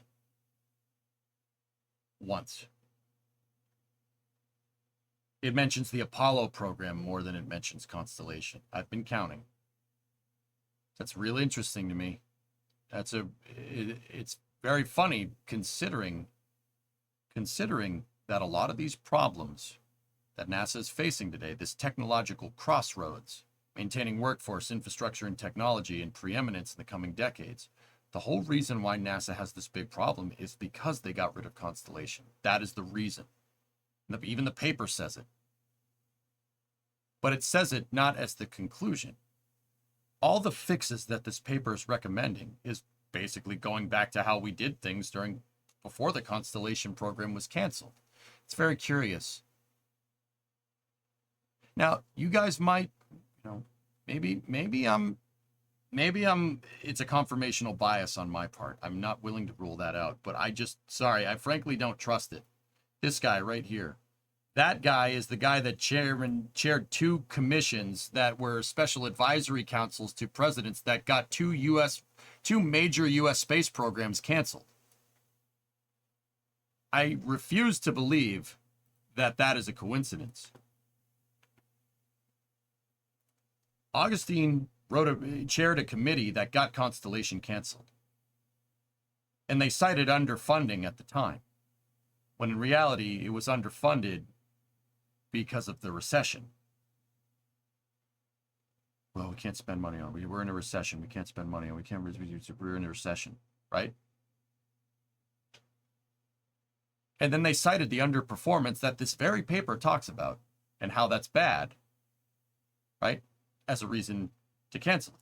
That whole commission was chaired by the guy who chaired this one, basically saying all these problems that they need to fix, the problems that his previous commission caused.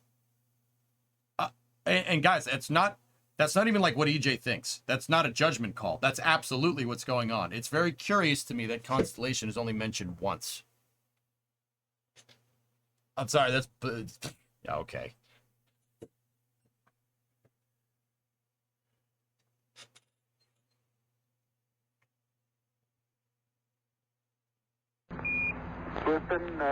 Tranquility Base here. Are you gonna cover Bluebird Block 1, or are you gonna Can go I fly offline yet, after the Polaris please? CBA? I don't know. Maybe we should. It's at 5 in the morning. My sleep schedule's already destroyed, so we'll see what happens. See, I'm wondering why the change of heart. I don't believe it. I don't believe anything this says.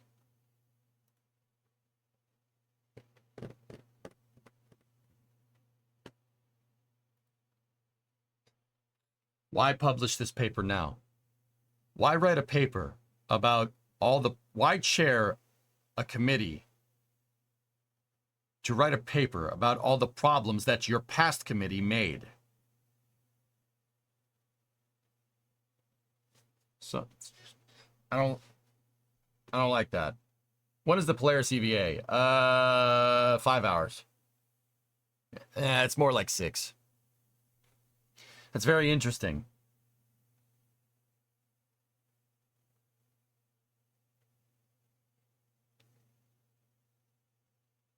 Why the change of heart? Well, this paper says the exact opposite of everything, Tessa. I've read the Augustine Commission, the first and the second one. I read the first one because I think canceling Constellation was a mistake. You already know about that. I read the second one when I was doing research for our Space Station Freedom project. That I worked on in late 2022, early 2023 as a send-off for KSP-1, building the 5th generation Collins orbiter in Kerbal. Oh yeah, I read about that. Yeah, both times. Both times, they've said the opposite of what this report says, that big grandiose plans are bad for NASA. Now all of a sudden it's a good thing? That's weird.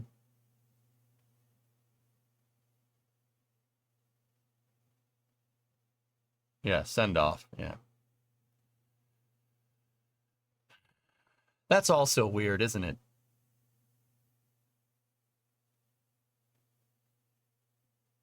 Level 1, dude, I know it's a boogeyman. I said it's a boogeyman, but I refuse to believe that. I refuse to believe that there isn't some underlying axe to grind here. I'm Discovery, sorry. go at throttle up. The guy is not. The guy ain't playing with good graces here, right?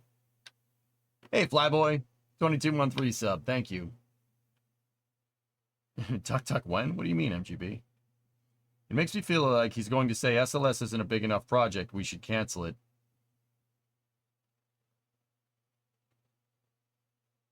So like the next story we have to cover. I chose to cover both of these here, Cirrus, for a very good reason. This wasn't an accident. I'm not going to lie to you. I did it on purpose. Thank you for realizing it. I was wondering if anyone was going to pick up on it. I do layer this stuff in, guys, just to see. I mention things in a certain way to see if people are going to draw the same conclusions as me. Just to see. I do that because if I told you exactly what I thought about something rather than just explained it and explained certain things at certain times, right? I basically just spoon feeding stuff to you. I don't like to do that. That's why I ask you guys questions when I'm reading this stuff.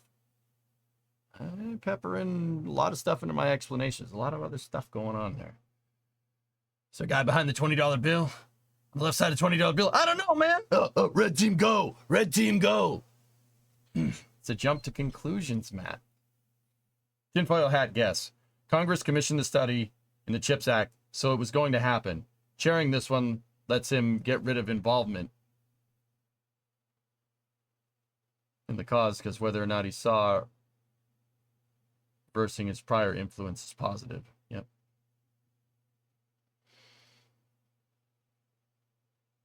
From what I can see, he's been arguing against NASA since NAM, literally from the very start. That's why I'm super skeptical of this paper, Tessa.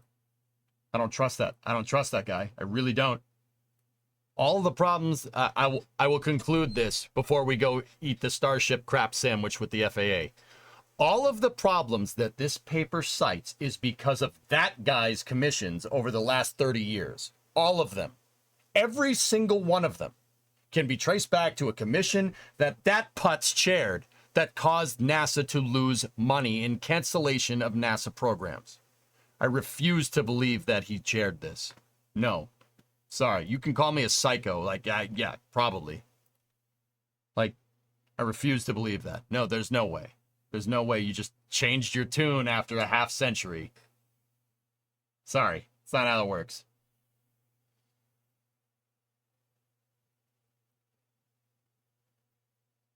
Human principal, he's a former Lockheed CEO. Yeah, it just happened. It's funny, Caveman, because it just, you know, out of all the things out of the Constellation program, if you said you wanted to do something different, out of all the things you probably should have gotten rid of, you should have gotten rid of the Orion capsule and just went with a cargo heavy lifter for scientific missions, right? Because human rating a super heavy launch vehicle is very complicated, right? But somehow,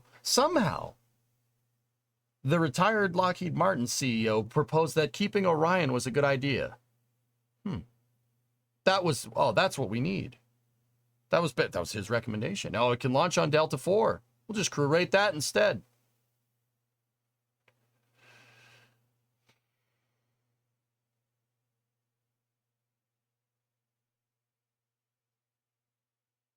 How more critical of his prior reports would this one have been if he didn't share it, I wonder? I don't know, man. I don't know. Dude, and this is a pattern of behavior. Now, don't get me wrong. All right, I want to be very, very clear about this. Everything this paper says is right. Everything this paper says is correct, and I pretty much 100% agree with, except for the part about technological readiness, or technology and reusability with NASA. But remember, the whole point is that NASA needs to be at the cutting edge of technology, which was the context of that. Just the way they explained it was an extremely stupid way. Basically implying that commercial is the only viable pathway to reusability, which is stupid. Anyway.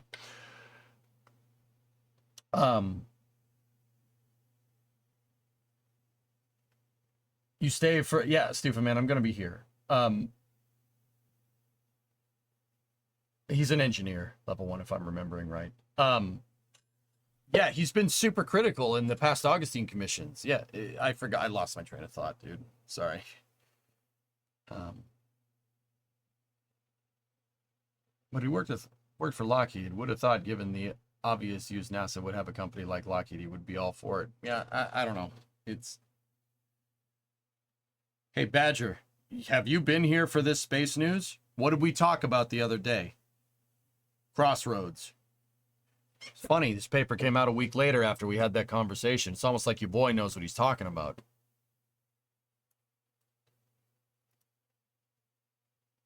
See what I'm saying?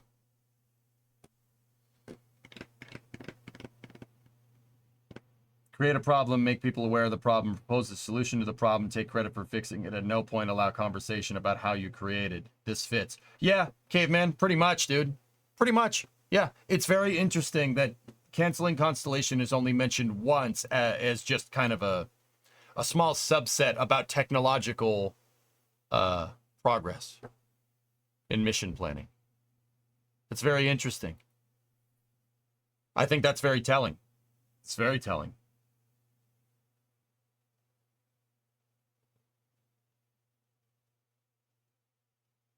These are the same types of guys that killed Apollo in the 70s. Bingo, Cannon. Bingo.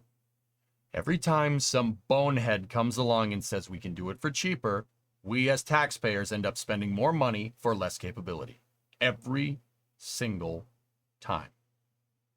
Every single time. It's been like this since 1972. And keep in mind, 1972 was a little before my time, but gone back and read the papers. Put way too much thought into this to not understand this. Like it.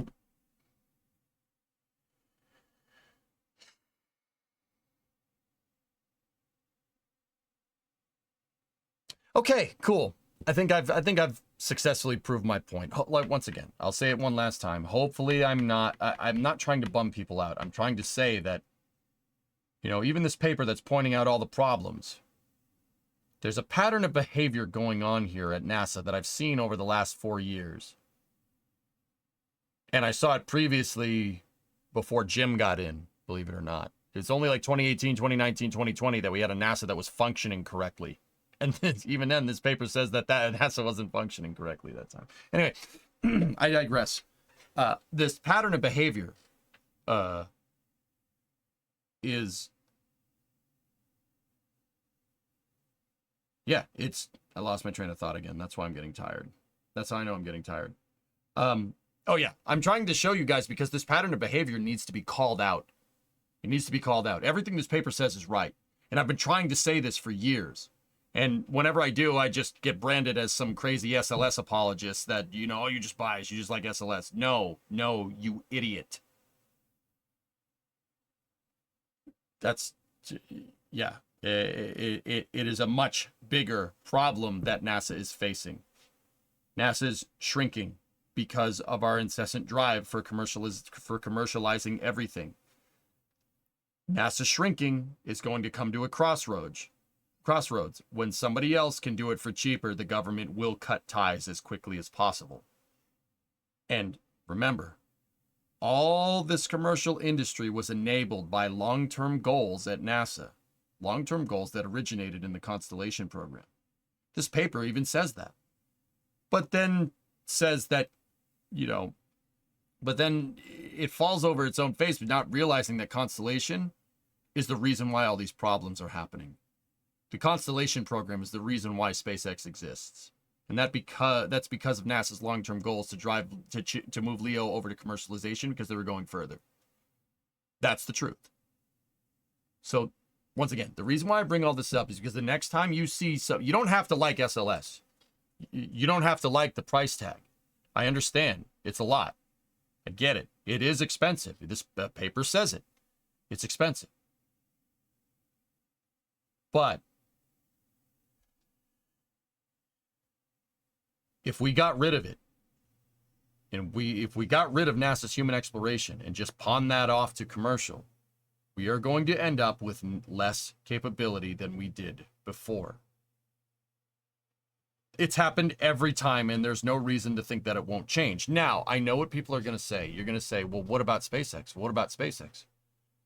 You'd be off your rocker to thinking a multi-billion-dollar contraction of workforce and payments in the aerospace sector is not going to affect private companies. SpaceX's biggest customer is NASA by a long shot. By, I don't know, maybe $5 billion, maybe? That's $5 billion of revenue that SpaceX does not have anymore if we decide that NASA doesn't need to exist. And we decide not to fly SLS or something. You know, we decide that the Artemis program is not needed. We could just use Starship. That is inadvertently the contractions of the industry because of that is billions of dollars less being spent on aerospace. How anybody can see that and say, yes, that's a good idea is beyond me. That's the point I'm trying to tell you. Okay?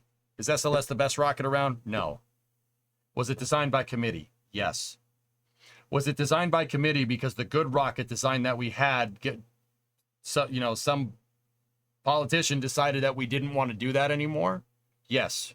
So we got Congress, basically, they tried to pull the rug out from the entire human spaceflight program in 2010, and Congress said, the hell you're going to do that? And we got SLS because of it. The root of the problem is not prioritizing space as a... The root of this problem is not prioritizing space as a long-term end goal for our country in the United States. That is the problem. It stems all from the top. All of these other problems are symptoms of not having long-term goals, not serving to come up with a project that's not coming up with a project that serves to organize and measure the best of our skills. That is the problem. That's the thing we need to point out. And getting rid of SLS isn't going to fix that. Even with all of its heavy price tags, it's not going to fix it. What does that do? That gives us less, that takes our already abstract long-term goals and even makes them even more abstract. What does a NASA mission look like with Starship right now? What does that look like? You can't tell. You don't know. You can't tell me the answer to that. What does a NASA mission to the moon look like with just Starship and no SLS? No one can answer that question, not even Elon. Think about that the next time somebody writes an article about SLS and its heavy price tag. Yeah, the price tag for SLS is super heavy, but the price tag for getting rid of it and getting rid of the Human Exploration Operations Mission Directorate by proxy is catastrophically bad for our long-term spaceflight goals and will have serious repercussions. I don't care what anybody says. It's the truth. There's your conclusion. Let's go read about Starship.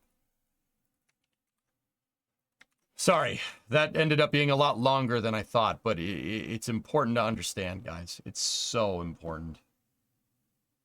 Space is now a strategic issue. We cannot afford to not have a focus on it any longer, period. Yeah, people are changing their tune when not realizing that they're the reason why it's like that.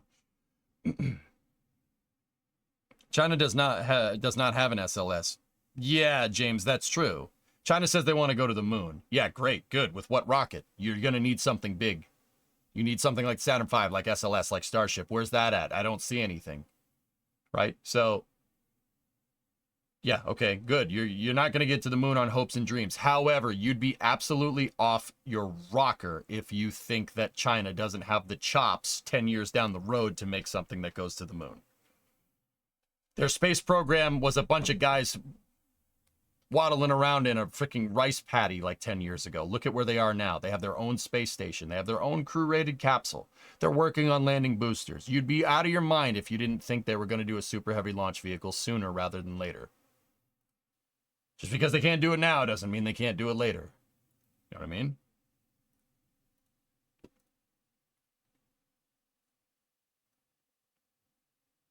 They don't have it yet. Bingo.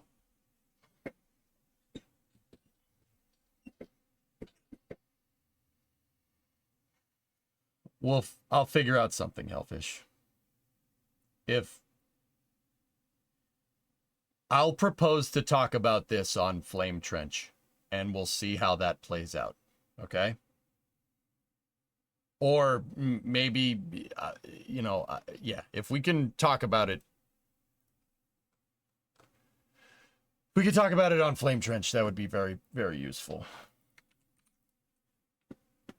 Actually, you know what? Before I forget, I'm going to ask to propose this right now.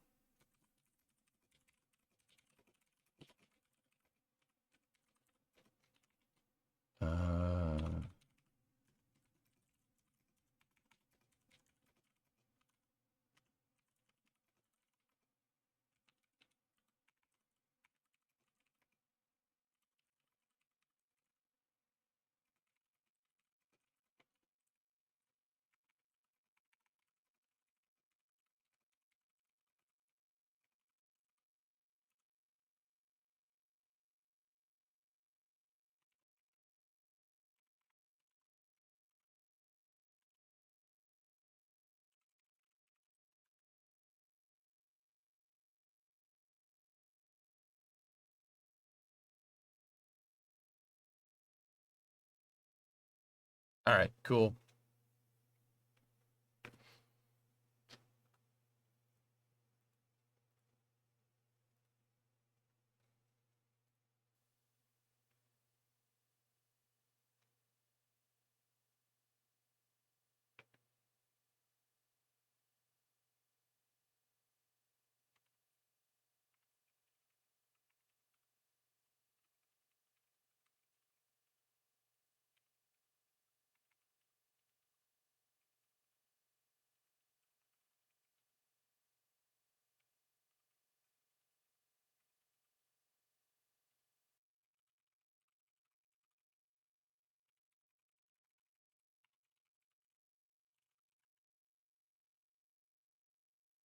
I'm sorry, I just shot a message to the everybody in the Flame Trench. We'll see what they say. Before you move on, see last.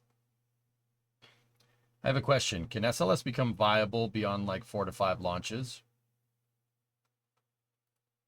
Geek, it would require a catastrophic restructuring of the entire program. Yeah, catastrophic restructuring. The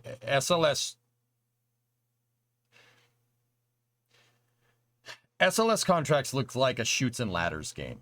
Let me put it to you like that. It's just everything is just all over the place. And, oh, you're here. Now you're down there. Zoop, now you're up there. It's ridiculous. The Government Accountability Office decided the contract structure for the SLS program being one of the worst they've ever seen. Ever. Mismanagement, inexperience, no goals, no deadlines, no nothing. The reason why it's like that is, well, just what the GAO said. No goals. Exactly what that paper said. Said the same thing.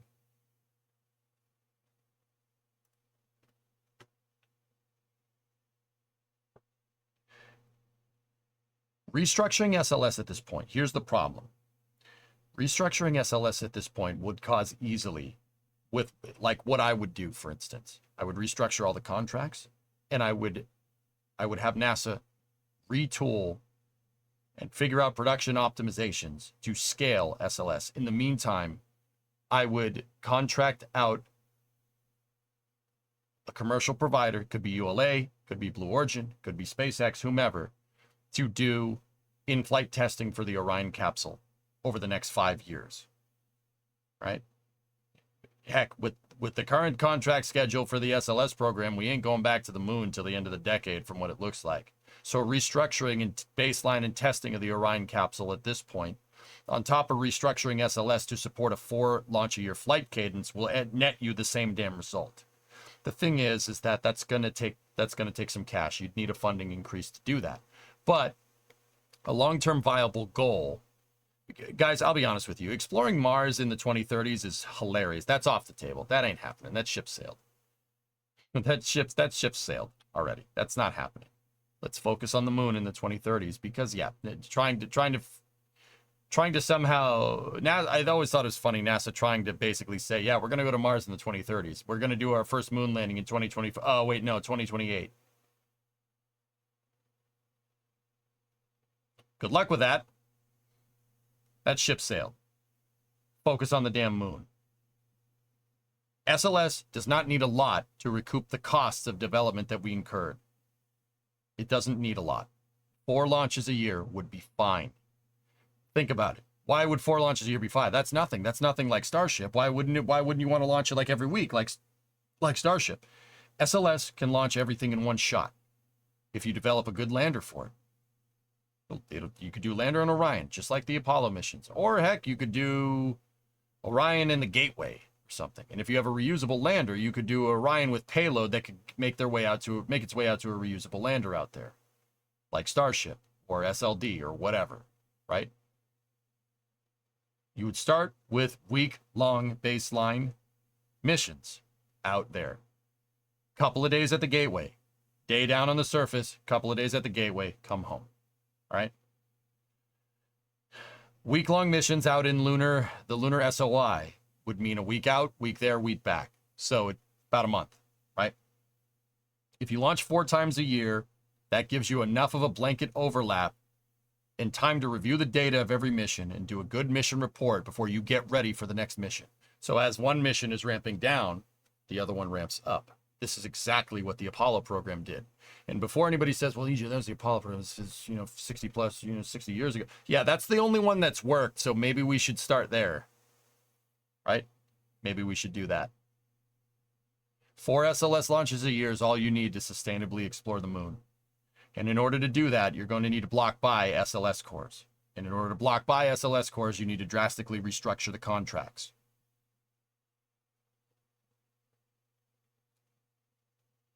Chances that Elon lands men on Mars before NASA. He won't if the FAA doesn't let him. Anyway, that's the next bit. SpaceX posted on X yesterday, and this is superbly spicy. You guys, this is good. You think what we just went through was nuts? Watch this. All right. So they are posting a lot about Polaris, and it's awesome. We got some sweet views, and we will cover the EVA a little bit later. Kisses in space. That's awesome. So freaking cool, dude. FaceTime on the computer. Nice. But the hair is amazing. And his hair game's on point. Here. This post. Starship's Starship's fully and rapidly reusable design will exponentially increase humanity's ability to access and utilize outer space. To unlock its full potential and do it rapidly enough to meet commitments to national priorities like the Artemis program, starships need to fly. Here we go. We got another little bit of a long paper here about all this. Actually, it's not too incredibly long. Hold on. Let me just...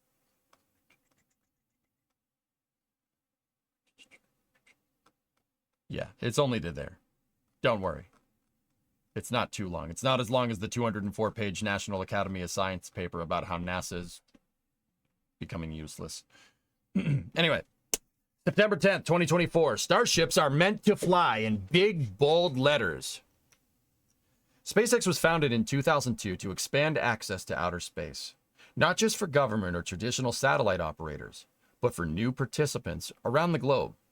Today, we're flying at an unprecedented pace as the world's most active launch services provider. SpaceX is safely and reliably... Let's start out 17-month reset. SpaceX is safely and reliably launching astronauts, satellites, and other payloads on missions benefiting life on Earth and preparing humanity for our ultimate goal, to explore other planets in our solar system and beyond. Starship is paramount to making that sci-fi future, along with a growing number of U.S. national priorities, a reality. It is the largest and most powerful space transportation system ever developed. Subtle flex, but all right. And its fully and rapid reusable design will exponentially increase humanity's ability to access and utilize outer space. Full reusability has been an elusive goal throughout the history of spaceflight, piling innumerable technical challenges on what is already the most difficult engineering pursuit in human existence. It is rocket science on a ludicrous mode. Oh yeah, no doubt.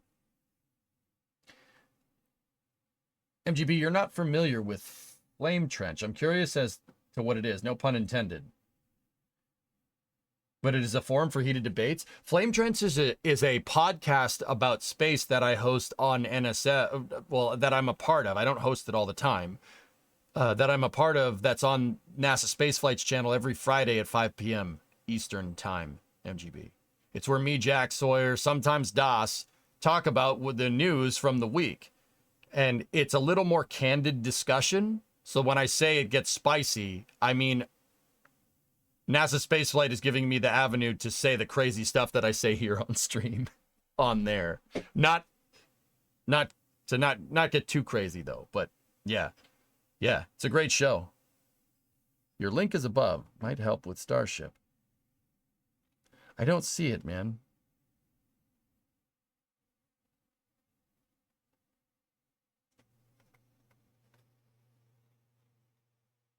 I don't see it, Ray. Maybe YouTube ate it. Hold on. It's spicier than their regular content. Yeah, it's a podcast. It's basically the op-ed section for NASA Spaceflight. Like how a newspaper would report objective news and then have an opinion section. Yeah, that's what Flame Trench is. Hence the name Flame Trench. It gets a little bit heated. Yeah, I came up with that name. Whoops. But yeah, that's what it is, man. Anyway, back to Starship. Every flight of Starship has made tremendous progress and accomplished increasingly difficult test objectives, making the entire system more capable and more reliable. Our approach of putting flight hardware in the flight environment as often as possible maximizes the pace at which we can learn recursively and operationalize the system. This is the same approach that unlocked reuse on our Falcon fleet of rockets and made SpaceX the leading launch provider in the world today. Oh, give me 1 second.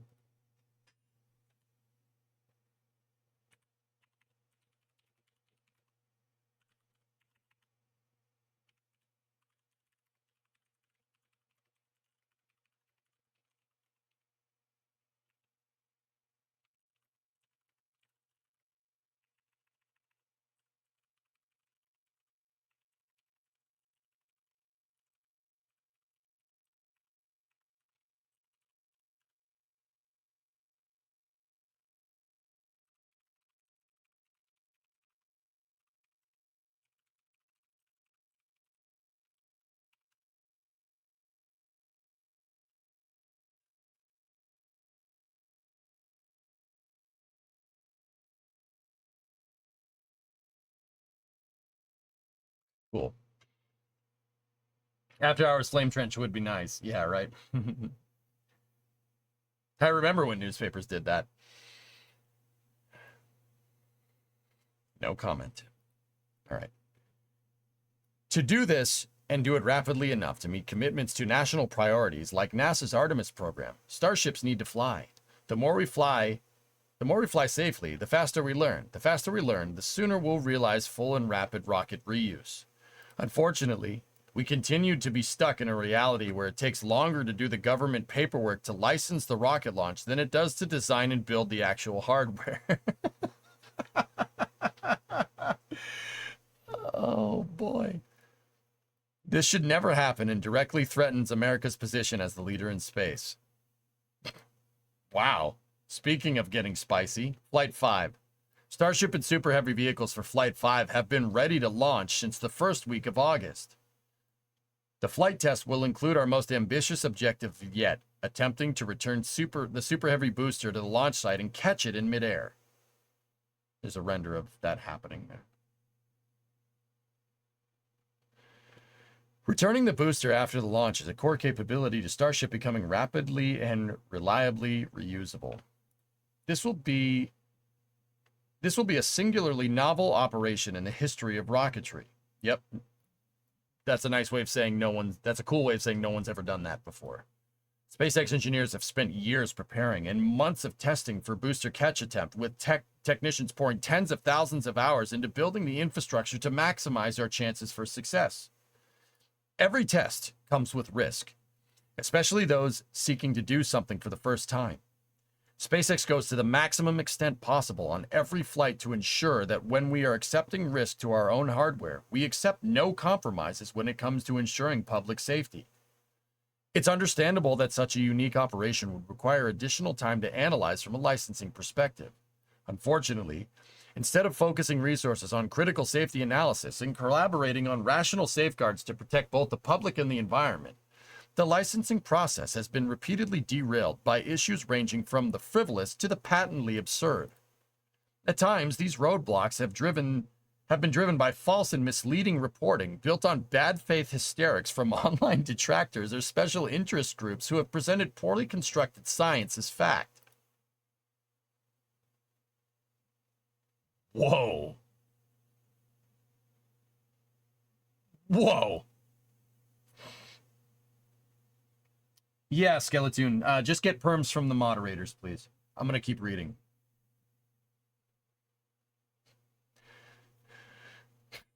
Damn. It's nuts. Man, dude, even if we don't talk about that other paper, the flame trench this week's going to be ridiculous. Oh my God, this is going to be excellent. Oh, I'm going to... This is great. We recently received a launch license date estimation of late November from the FAA, the government agency responsible for licensing Starship tests. This is more than a 2-month delay to the previously communicated date of mid-September. This delay was not based on a new safety concern, but instead driven by a superfluous environmental analysis. The 4 open environmental issues are illustrative of the difficulties launch companies face in the current regulatory environment for launch and re-entry licensing. Steel and water. Starship's water-cooled steel flame deflector has been the target of false reporting, wrongly alleging that it pollutes the environment or is operated completely independently of regulation. This narrative omits fundamental facts that have either been ignored or intentionally misinterpreted. At no time did SpaceX operate the deflector without a permit. SpaceX was operating in good faith under a multi-sector general permit to cover deluge operations under the supervision of the Texas Commission on Environmental Quality, TCEQ for short. SpaceX worked closely with TCEQ to incorporate numerous mitigation measures prior to its use, including the installation of retention basins, construction of protective curbing, plugging of outfalls during operation, and use of only potable drinking water that does not come into contact with any industrial processes. A permit number was assigned and made active in July of 2023. TCEQ officials were physically present at the first testing of the deluge system and given the opportunity to observe the operations around launch. The water-cooled steel flame deflector does not spray pollutants into the surrounding environment. Again, it uses drinking water.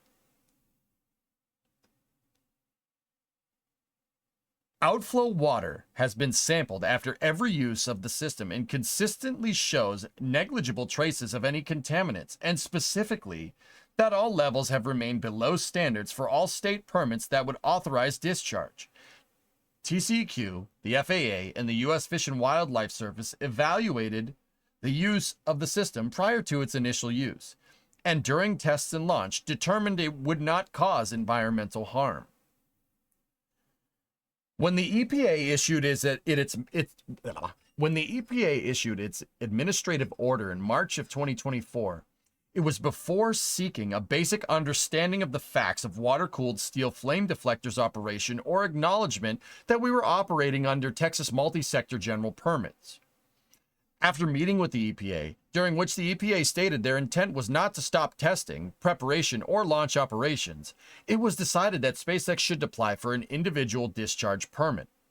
Despite our previous permitting, which was done in coordination with the TCEQ, and our operation having little to nothing in common with industrial waste discharges covered by individual permits, we applied for an individual permit in July of 2024. The subsequent fines levied on SpaceX by TCEQ and the EPA are entirely tied to the disagreements over paperwork. We chose to settle so that we can focus on our energy on completing the missions and commitments that we have made to the U.S. government, commercial customers, and ourselves. Paying fines is extremely disappointing when we fundamentally disagree with the allegations, and we are supported by the fact that the EPA has agreed that nothing about the operation of our flame deflector will need to change. Only the name of the permit has changed.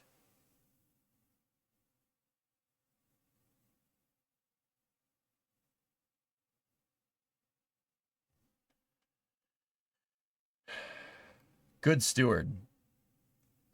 No launch site operates in a vacuum.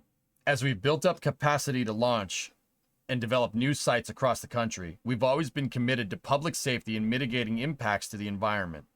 At Starbase, we implement an extensive list of mitigations developed with federal and state agencies, many of which require year-round monitoring and frequent updates to regulators and consultation with independent biological experts. The list of measures we take just for operations in Texas is over 200 items long, including constant monitoring and sampling of the short and long-term health of the local flora and fauna. The narrative that we operate free or in defiance of environmental regulation is demonstrably false. Legitimately curious, why are they paying fines if nothing was violated? It's $3,700, nuclear. And the fine was about permitting, not applying for an individual permit. I'll explain the context of this a little bit more. I want to get through the whole thing. Environmental regulations and mitigations serve a noble purpose, stemming from common sense safeguards to enable progress while preventing undue impact to the environment. However, with the licensing process being drawn out for Flight 5, we find ourselves delayed for unreasonable and exasperating reasons. On Starship's fourth flight, the top of the Super Heavy booster, commonly known as the hot stage, was jettisoned to splash down on its own in the Gulf of Mexico. The hot stage plays an important part in protecting the booster during separation from Starship's upper stage, before detaching during the booster's return flight. This operation was analyzed thoroughly ahead of Starship's fourth flight, specifically focused on any potential impact to protected marine species. Given the distribution of marine animals in the specific landing area and the comparatively small size of the hot stage, the probability of a direct impact is essentially zero with a fish or wildlife. This is something previously determined as standard practice by the FAA and the National Marine Fisheries Service for the launch industry at large, which disposes of rocket stages and other hardware in the ocean on every single launch, except, of course, for our own Falcon rockets, which land and are reused. The only proposed modification for Starship's fifth flight is a marginal change in the splashdown location of the hot stage, which provides no increase in likelihood for impacting the marine life. Despite this, FAA leadership approved a 60-day consultation with the National Marine Fisheries Service. Furthermore, the mechanics of these types of consultations outline that any new questions raised during that time can reset the 60-day counter over and over again. This is a single issue, which was already exhaustively analyzed and could indefinitely delay launch without addressing any plausible impact to the environment.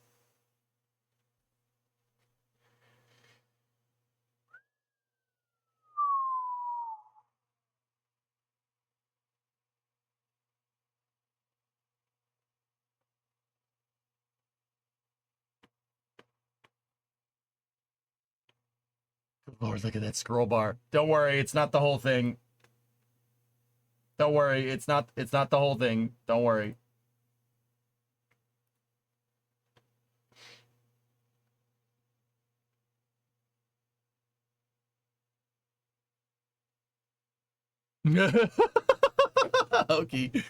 Okay. Another unique aspect to Starship's fifth flight and a future return and catch of the Super Heavy booster will be the audible sonic booms in the area around the return location. As we have previously noted... Sorry, felt the need to read like that. The general impact to those in the surrounding area of a sonic boom is the brief thunder-like noise. The FAA, in consultation with the U.S. Fish and Wildlife Service, evaluated sonic booms from the landing of Super Heavy and found no significant impacts due to the environment. Although animals exposed to sonic booms may be briefly startled, numerous prior studies have shown sonic booms of varying intensity have no detrimental effect on the wildlife. Despite this documented evidence, the FAA leadership approved of an additional 60-day consultation with the U.S. Fish and Wildlife, as a slightly larger area could experience a sonic boom.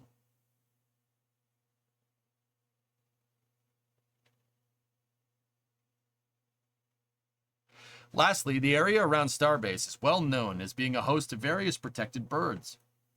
SpaceX already has extensive mitigations in place and has been conducting biological monitoring for birds near Starbase for nearly 10 years.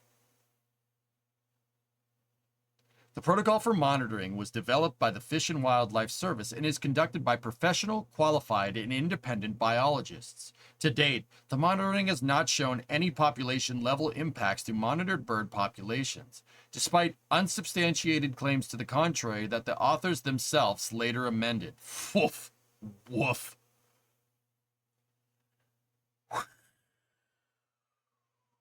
Even though Starship's fifth flight will take place outside of the nesting season, SpaceX is still implementing additional mitigations and monitoring to minimize the impacts to wildlife, including infrared drone surveillance pre- and post-launch to track nesting presence. We are also working with the Fish and Wildlife Service experts to assess deploying special protection measures prior to launch during bird nesting season. Oh, turtle! Look at the turtle.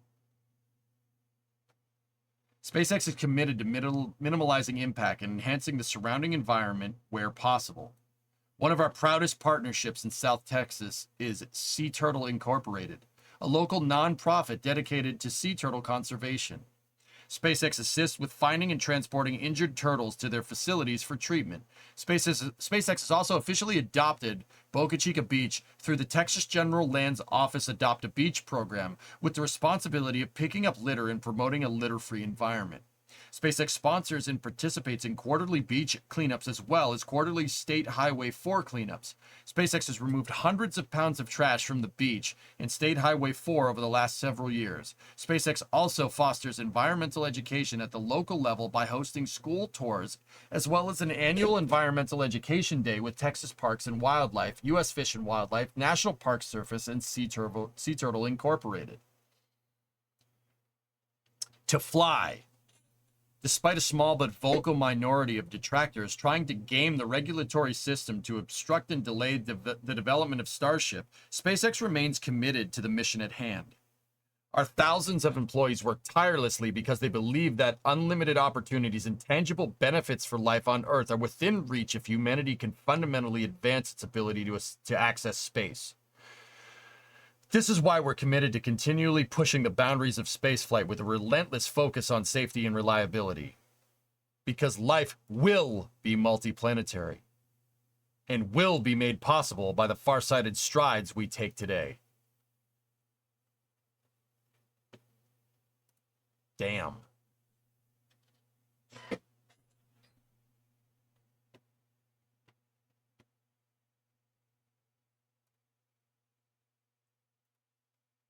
Ray, what are you linking to over there? Damn. I love how they underline will. Stakeholder expectations, 7. What did I tell you? Stakeholder expectations. Strongly worded letter vibes.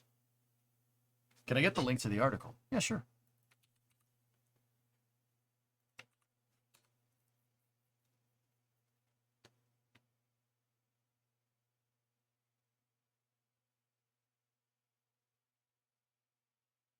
Also, those underlined sections are linked as well. I'm pretty sure we've read most of these.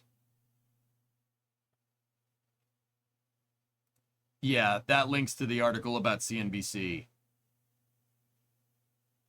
So, let me give you guys an update. Give context to this article.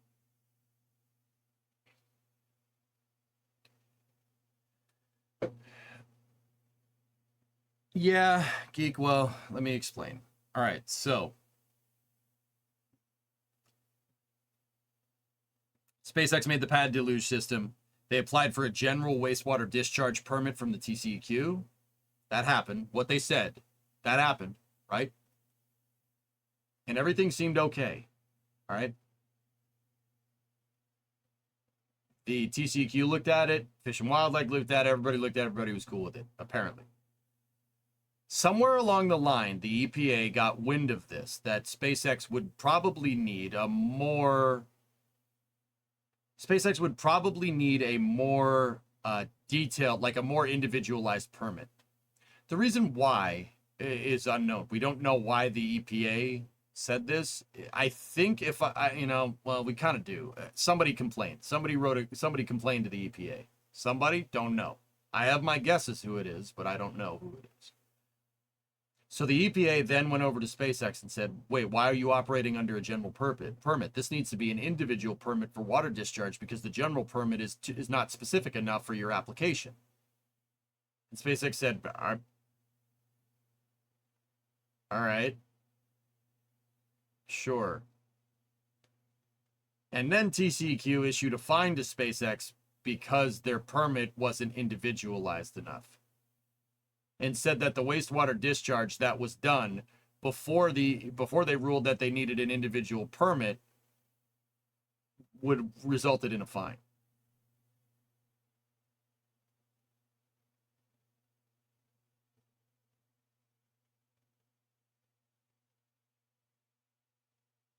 So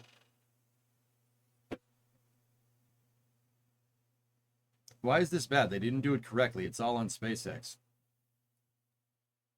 Sig, your confirmational bias is showing that's blatantly not what happened, but you believe whatever you want to believe. It seems like whenever I try to explain stuff to you, you just say, no, that's not what's going on. There is no way in hell that you know that they didn't do it correctly. There's not a chance in hell. I'm sorry. You don't. In fact, it very much seems like they were operating within the confines of the general permitting application for TCEQ. But somebody complained to the EPA, and the EPA looked at it and said, despite doing the same thing over and over again, that they would need an individualized permit now instead, which is curious considering they've done the deluge system hasn't changed in operation. SpaceX never operated it without a permit. Even if you want to say that they needed an individual versus a general permit, they still operated with the go from regulatory bodies to use this deluge system.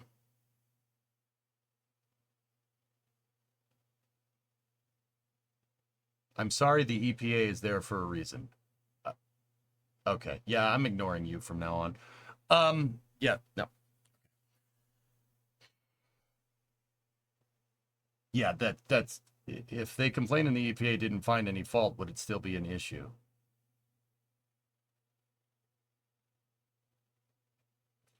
No, because it was never an issue to begin with. What are you talking about? What?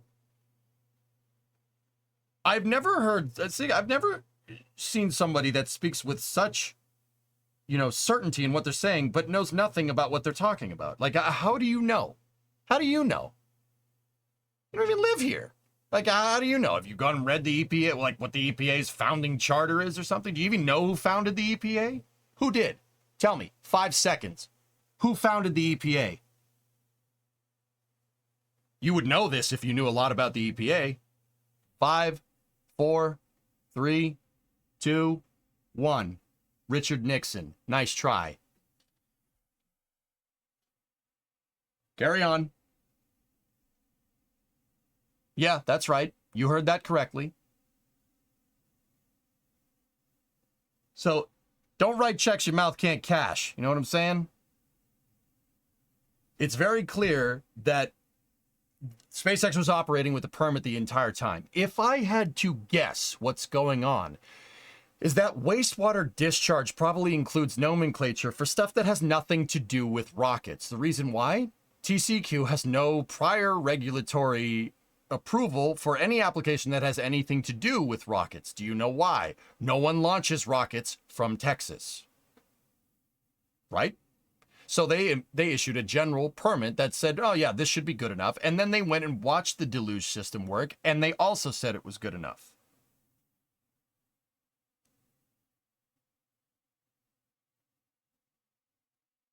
Right?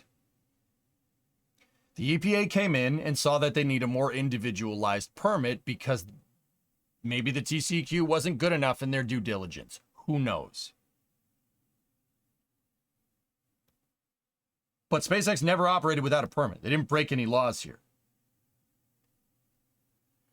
It sounds like they used a broad brush for wastewater discharge because the TCQ had no other regulatory framework. That's what this sounds like. Now, does that mean SpaceX is in the wrong? Does that mean SpaceX is in the right? I don't know. They said they never operated without a permit. But the other thing is, how are you supposed to come up with a regulatory framework for a system you don't know what it's going to do, right? How do you know? I've seen a lot of people say this in chat. Maybe you should go to the Cape and figure that out.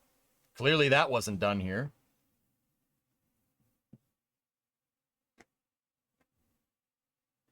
I heard Tesla in Texas might have some water issues. What are the chances this is less 100% about SpaceX? I don't know, Coherent. Guys, what I'm trying to do here, all right, I said before that I kind of lead you guys into thinking about this. Okay, look, here's the thing. All right, I'm going to be very candid here. Oh, I see a lot of you guys jumping to the government's going after Elon because they don't like what he's saying. That very well may be the case. What I'm trying to do here is scientifically, with the facts presented, disprove that. Because you don't know that's what's happening for sure. And even if that was happening, it'd be really difficult to prove. Right? Right? I'm trying to disprove that from what's going on. And this permitting thing sounds like the deluge system being such a unknown thing. No one's ever made anything exactly like that before, especially in Texas, required a more individualized permit. Now that I can understand. But delaying things, that I don't understand. How is utilizing the pad deluge system, how is stopping from launching to understand how the pad deluge system works going to make you understand how the pad deluge system works better? That's where I'm failing. That's what I'm failing to understand here.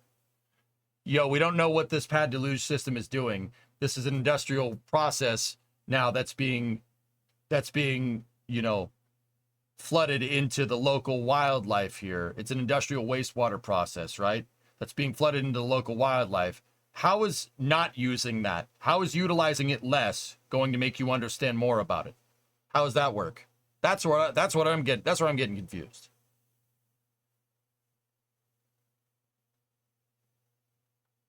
You see what I'm saying?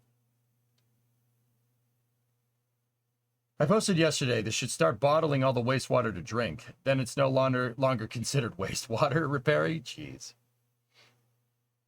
Occam's razor would suggest it's more like a tree-hugging group complaining, not a competitor, because a competitor probably has to deal with subsequent regulatory shenanigans too. Now, my theory for what's going on with this is just a theory. We would have to prove it.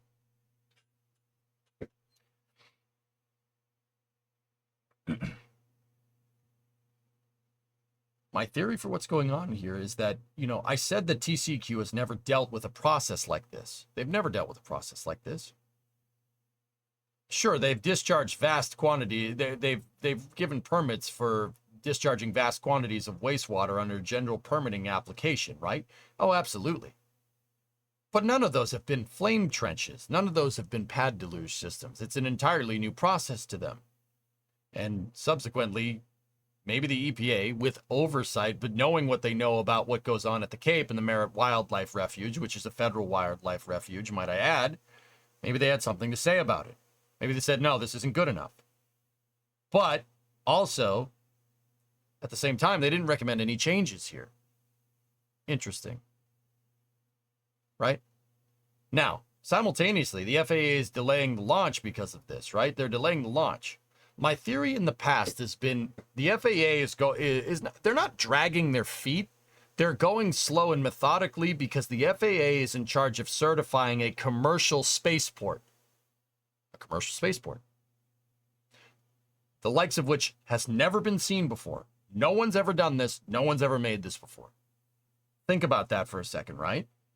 No one's ever made that. No one's ever tried to build something like Starbase. That is unprecedented, not even close. No, nothing even comes close. The closest thing would be the Cape, right? But even then, Starbase is operating off of a completely different hierarchy because it's all privately owned, right? Now, with all that being said, if someone wanted to build an airport there, that process could be done on a relatively expedient process, don't you think? Why? Because the FAA has a lot of experience certifying airports for commercial and private activities. What they don't have a lot of experience in is certifying commercial spaceports. This is the first of its kind. I think the FAA is going deliberately slow on purpose. Not slow. They're not dragging their feet. They're going methodically because they're using the certification process for Starbase to use as a regulatory framework for all future spaceports. It's the first one. What the hell does the FAA know about a commercial spaceport? Nothing. But they got to learn it, and they got to be deliberate about the certification here, specifically in the permits for applications, right? You have to be sure. The FAA isn't just going to approve a launch willy-nilly and then the launch goes and flies and lands, God forbid it hurts somebody, right? You have to be sure. So I think they're going slow because the FAA is learning at the same time. That is to the detriment of SpaceX. Now, here's the thing. That's been my theory in the past, right? That's been my theory in the past. I still maintain that that's why the FAA is taking their time. And that in SpaceX just moves incredibly fast. They are very quick. It's a 10,000 strong army of engineers and technicians hell-bent on going to Mars. They work pretty damn quick. Right? But with some of the things that's being mentioned here, especially with some of the things being mentioned here regarding these delays, right?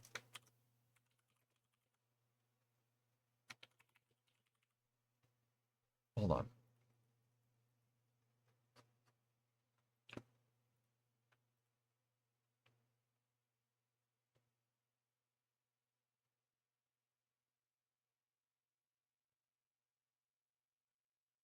Some of these delays are a little bit weird. This is where this area starts to get a little bit gray. TCEQ, the FAA, and the U.S. Fish and Wildlife Service evaluated the use of the system prior to its initial use. During test and launch, it determined it would not cause environmental harm. So TCEQ, FAA, Fish and Wildlife all think it's good to go, but the EPA doesn't.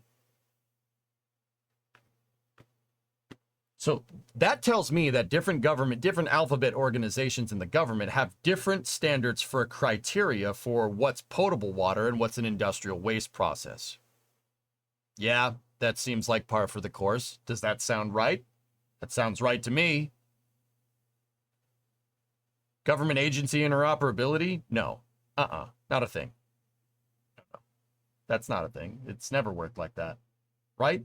Does that make more sense? That makes more sense to me. Are the reports for all four of those agencies public? Maybe.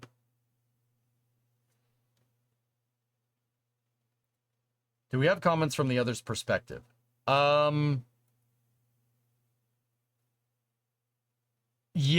Stig, yes, we do. I'll get to that. No, I'm not going to ignore you. Sorry, it's just, you got to be careful about doing that. I'm trying to be objective here, okay? All right. So, I find that very easy to believe, that TCEQ, a state regulatory body, a federal regulatory body, another federal regulatory body, and then another federal regulatory body have different standards on what would cause and not cause environmental harm in terms of industrial wastewater discharge. I find that easy to believe. That makes a lot more sense. It also makes sense that the Environmental Protection Agency could have taken TCEQ's word for it, and then when they realized that the general application wasn't good enough, said something about it. But this is what I've been like wondering about, okay? Something in the applications of the pad deluge system, all right? Something made the EPA go from, we'll take TCEQ's word for it, for no, we need to go look at this again, and they need an individualized water discharge permit specifically pertaining to their deluge system. At some point, the EPA decided that they weren't going to take the Texas Control for Environmental Quality. They weren't going to take TCEQ's word for it, and went and looked at it themselves and then said they need an individualized permit, right? At some point in the process.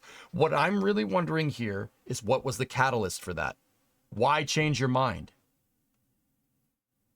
You know, SpaceX said a vocal minority is the problem. That's what they said. Here. This was a post from a little while ago that we read actually at the time. I'm looking for a specific point here.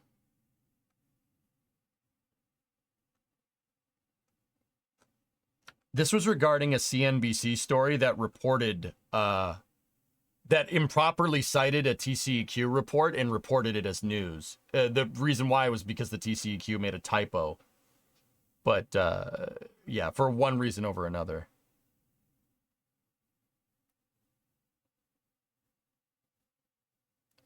I'm trying to, maybe it's not there. Back it up. Hold on.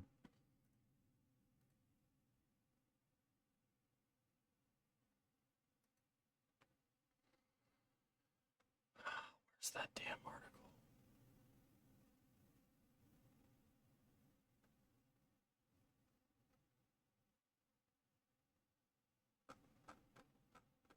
If the water is causing headaches, why doesn't SpaceX contain it so it can't get back into the ecosystem? They did that. They did that, Badger. They have retention ponds. We saw them dig them. I guess that wasn't good enough. Did the EPA even know about this? Do they have to be consulted? Maybe TCEQ can issue permits themselves, and did they just mess up? I don't know. I'm trying to find that CNBC article.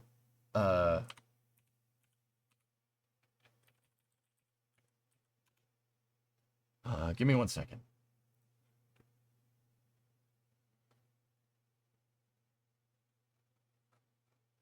Here it is. This is the one I'm looking for. This is pertaining to the pad deluge system.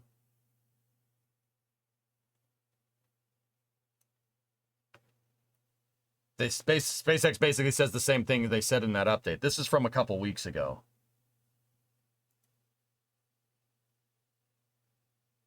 SpaceX worked with TCEQ throughout the build and test of the water deluge system at Starbase to identify a permit approach. TCEQ personnel were on site to observe the initial test of the system in July 2023, and TCEQ's website shows that SpaceX is covered by the Texas Multi-Sector General Permit. When the EPA issued their administrative order in March of 2024, it was done without an understanding of the basic facts of the deluge system's operation or acknowledgement that we were operating under the multi-general permit. See this right here. Why did that happen? That's what I'm getting at. Why did this happen? What caused this? What caused that right there? What was the catalyst for that? If we figure out what the catalyst for this is, that will tell you the root of the problem. I'm pretty dang sure, right? And then why would TCQ then go back and find them for operating the way that TCQ had explicitly greenlit?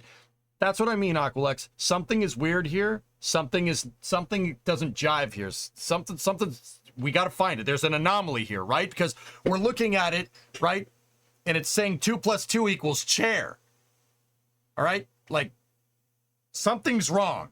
I mean, in that analogy, the chair part is the easy way to understand that, right? But probably a complaint. Where did the complaint come from? Who complained? As a taxpayer, I think it's pertinent. 2 + 2 does equal chair, though. Oh, yeah.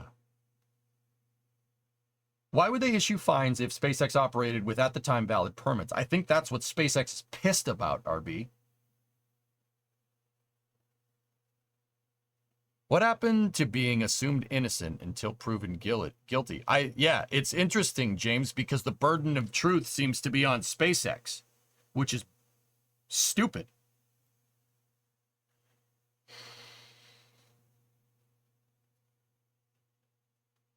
I want to find that CNBC article. I think the CNBC article mentions it.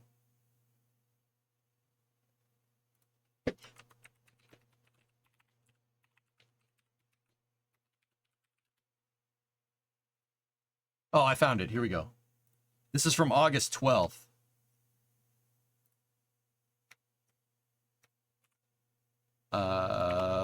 Let's do some digging here. The administrative order. All right, here, let's take a look. Let's just, administrative order. Take that, right? Copy it. Go over here. Control F, administrative order. Nothing. Okay, how about March of 2020?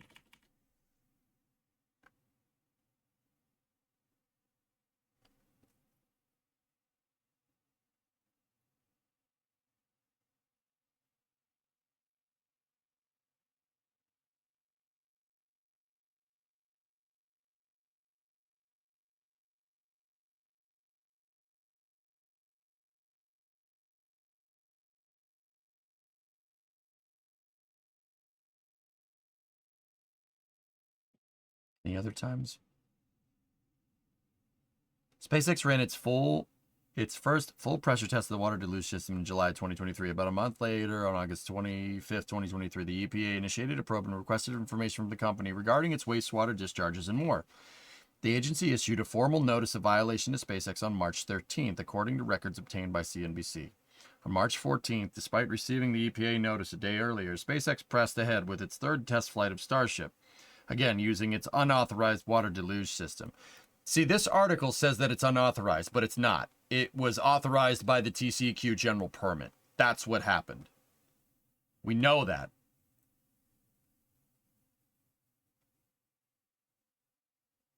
TCEQ said its agency's office in South Texas city of Harlingen, near Starbase, received a complaint on August 6, 2023, alleging that SpaceX was discharging deluge water without TCEQ authorization.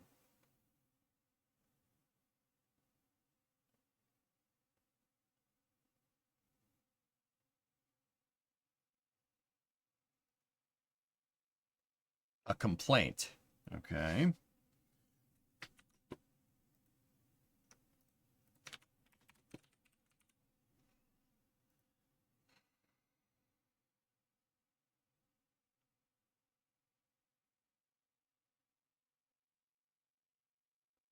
So there was a complaint. Yeah, that's what I thought I read, dude. So it's all stemming from a complaint to TCEQ.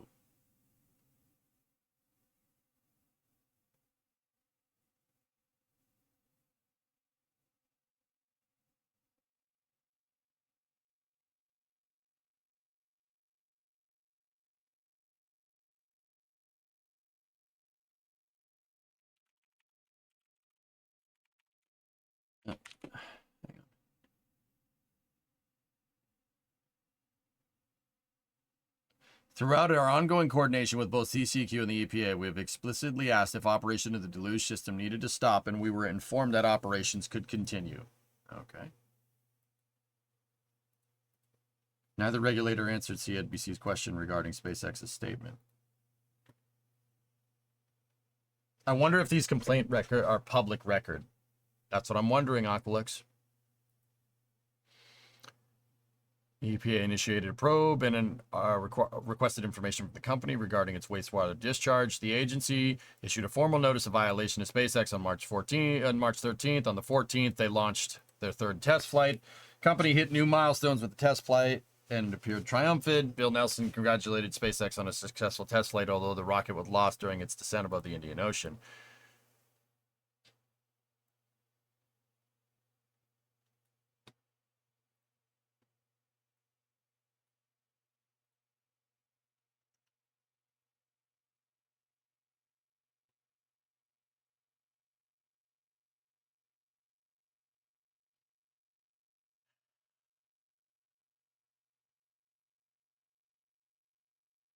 Why would you even bring that up, Sig? Jesus Christ. You really like to make my job harder, huh?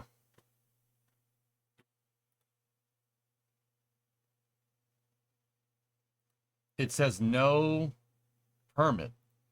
Clockwork, I can see that link. Hold on. You just got to get perms from the mods, that's all.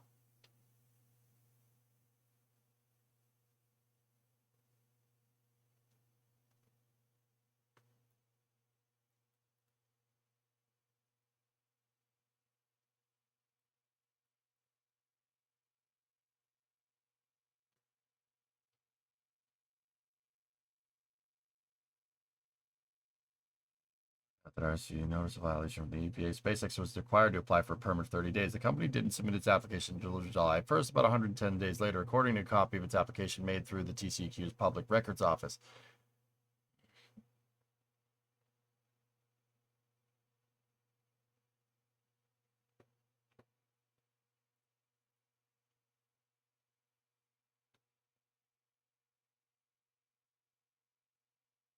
Yeah, I got you. I got you, Mother.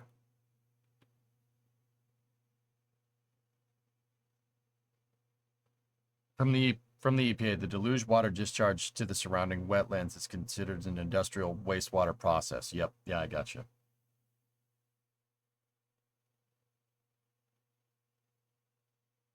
Used water, not process. Objection overruled.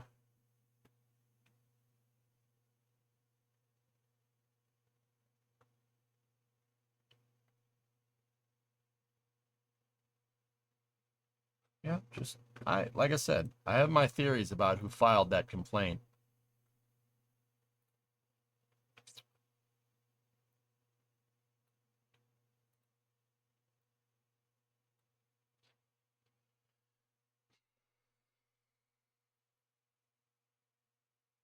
I have my theories. I'm not going to say it.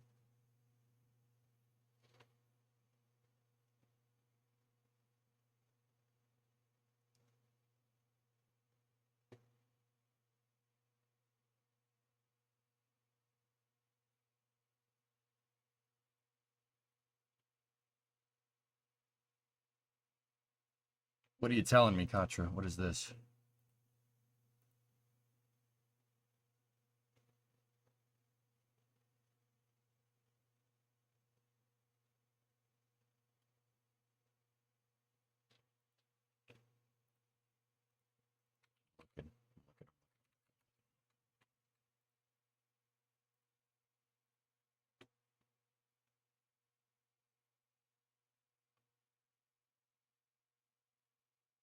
Got Blorgen written all over it.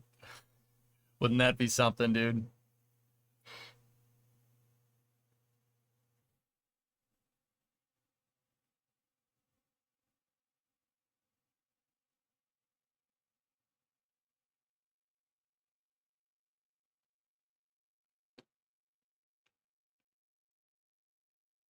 Geek, what is that? You guys are just linking things, and it's not readily apparent what It's not readily apparent what's going on.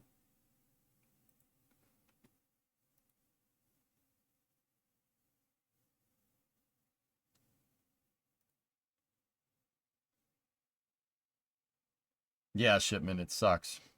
It was the birds. I'm just wondering what you guys keep linking stuff about the EPA and what this is a penalty order against SpaceX for Clean Water Act violation, blah blah blah blah blah blah. There's an article in the Port Isabel South Padre Press explaining the complaint. Bird guano in the water.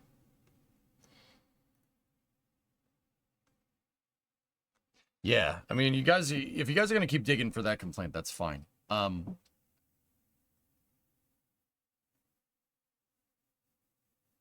At least we could watch Ship 31 static fire. So, all right. Yeah, once again, you find out who filed that complaint. It should probably give you the catalyst as to what's going on here, because it sounds like SpaceX was in a gray area, guys. They were in a gray area with their permitting, and I would contend to say that's not malevolent. That is probably because there's no framework for building a launch pad in Texas ever. That's probably what's going on. Now, do I think the EPA is using that as a way to, you know, hinder SpaceX? No, probably not. The hot staging ring one, I am much less familiar with, which is very interesting. See Geeks link above. It's the EPA notice about SpaceX water deluge, and there's a docket PDF at the bottom.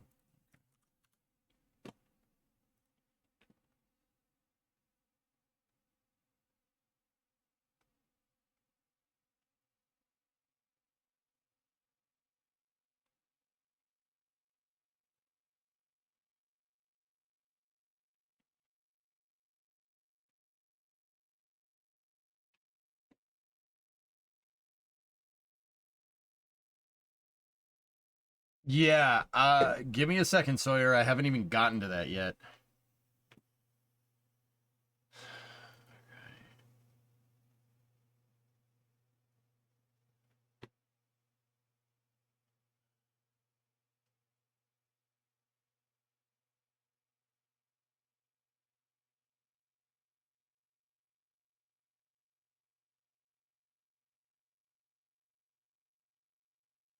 I don't see what you're asking me unless this is it right here. Huh?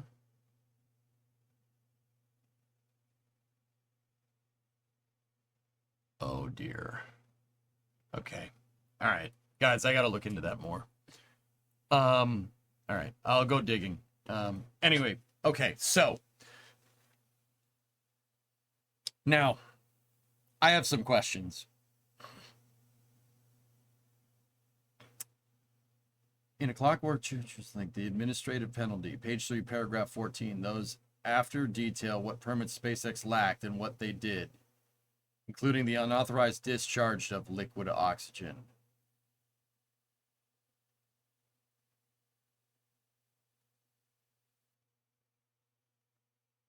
Yes, Doom.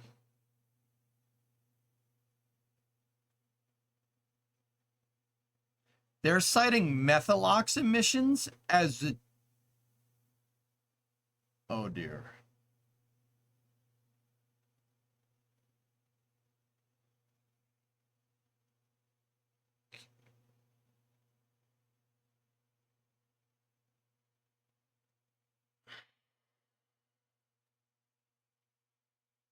I just read over the doc PDF. It said SpaceX was contacted and told they needed a TPDS permit in August of 2023.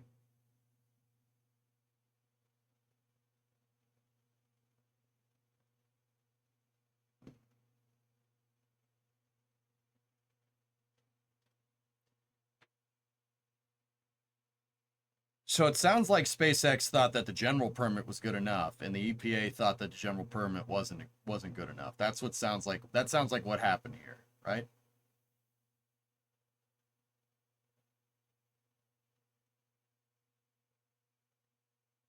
Is your sanity holding up through space news? Yeah, Rem, like, all right. I'm trying to prove it, right? I'm trying to disprove that this is just some government boogeyman, right? You know what? Here, let me show you guys something. You know what I think is going on here? Let me show you what I think is happening. Give me one moment. This is the video. This is a video from a... Tell me! Hang on. Actually, no, don't. You know what? So there was a Senate subcommittee hearing today, okay? Sorry if that was loud, my bad. Tell me! All right, I'm awake. I didn't mean for that to be that loud. I apologize. And the headset idling off is not helping. Discovery, Anyway, go and throttle up. Okay. Hey, Chris, what's up, man? 8-month resub. For a second, I thought you were about to break out MS Paint. So this is from that subcommittee today. Let me see. Tell me. Tell me. When we put all these spaceships, more than anybody else in the world, already up there, why the same process that we used to approve that, all of a sudden, has something changed? Is there a reason that we're holding up the same process that's already been approved previously?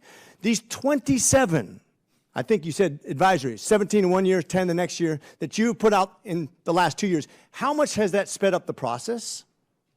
How much have you internally looked at to speed up the process? How have you been accountable for passing the very people, the process of licensing to make us competitive on the world market, which is maybe your most important thing that you do? Please. Safety is our focus. That's why we're in business. So real quick, I just want to refocus what you're saying right now. Are you saying that these people that put in their license applications who are already doing what they're doing, and they're asking for exactly what they've already achieved, what you've approved them from the process before, what has changed that's holding them up? Well, not safety. I'll give you an example. Good. Let's take Starship Super Heavy, Boca Chica. We issued a 450 license to SpaceX for that activity. You ask what changes. Missions change. Technologies on the vehicle change, which require a modification to the license. 450 is designed to approve a suite of missions. We should not, well, I shouldn't say we should not. It is our intention with 450 to not have to come back to deal with modifications at such a frequent basis. We're up to the 5th flight now. We have 4 flights. SpaceX has 4 flights under its belt, 3 of which have been under modifications to the license that have been requested by the company. It is the company that is pushing mission by mission approvals. That's what the pace is about. So you do realize that technology changes literally every day. This is the leading edge technology in the world, whether it be AI, quantum, space exploration. Once again, these are individuals taking their own risk. It's like when we threw our family in the back of a wagon and went west. We might freeze, we may starve, we may be killed, but we're taking a chance for the betterment of our family or our society or our business. That's the American way. Like I said, you talk about safety. I think every company is very much understands that if they're not safe, they go away. They go extinct. They are policing themselves. Who are we to get in the way of progress? I ask you to streamline your process because I think if you don't, we fall behind and our very way of life is in jeopardy. You're in charge. You make the difference. You get to determine how fast these go through. And if what you're doing is not working, you need to change.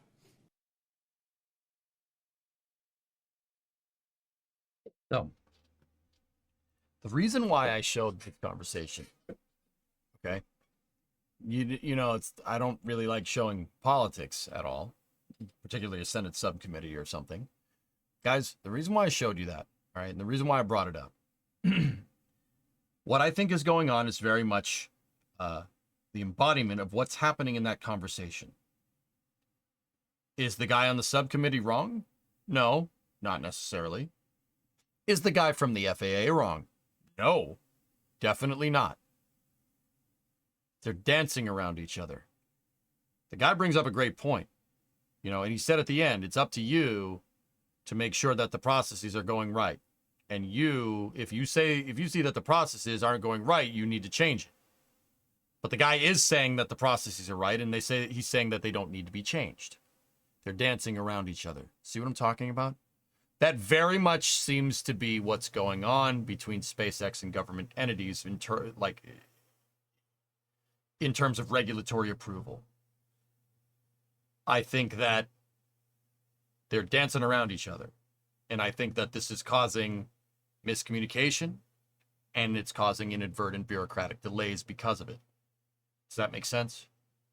Because if you watch that and you go watch that again, tell me, right? You go watch that again. The guy isn't wrong. The guy that's, you know, looking for testimony isn't wrong.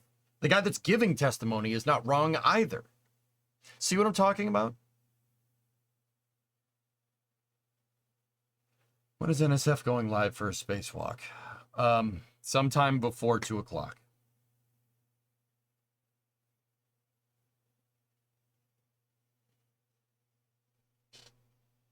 I think the FAA is learning. I think the EPA is trying to catch up. Yeah. Yep. Bob, it all goes back to my original theory. I think they're seemingly dragging their feet because there's no precedent for doing something like this ever before. And you could point to a regulatory conspiracy to go after Elon because he doesn't like certain politicians or something, if you wanted to jump to that conclusion. Personally, I think jumping to that conclusion is abhorrently lazy and demonstrating kind of a misunderstanding for the subtleties of this craft. I mean, you could, I'm not saying I disagree, and I'm not going to fault people for thinking that way, I guess. I mean, except thinking that's a little lazy, right? It very much seems like that's what's going on. Now, to the extent of granularity in which this needs to be understood, I think that's where the big gray area is. I think this whole thing is a gigantic gray area. And I think because it's a gray area, you could either go one way or the other. You could agree, you could say that that guy is right, or you could say that that guy is right. Because it's such a big gray area, because this is frankly unprecedented. Nobody's ever tested a rocket this quick. Nobody's ever operated a commercial launch site. Nobody's ever operated a commercial launch site in Texas. This is the first new space center from the United States since the beginning of the space program. Because there's such a gray area, it could go either way. But I think that it being such a big gray area, because this is such an unprecedented thing, nothing like this has ever existed before. I think that it speaks to the cadence at which the FAA is going versus SpaceX. I don't necessarily believe in the wild self-policing thing. That's not been that reliable. You're going to enforce regulations, and you keep in mind the goals and always ask. I mean, SpaceX applied for permits within the regulatory construct, Aqualex, and then they got bit for it. So the whole self-policing thing kind of, yeah. I mean, I think that's, yeah, maybe. I mean, you're right, but what happens when different government agencies have different concepts of like water contamination, right? Which blatantly that's what's going on. Fish and Wildlife, the FAA, and the EPA definitely don't see eye to eye on environmental quality, because everything was fine until the EPA decided that it wasn't. See what I'm saying? And then went and fined SpaceX on top of that. Are there deluge systems at McGregor test stands?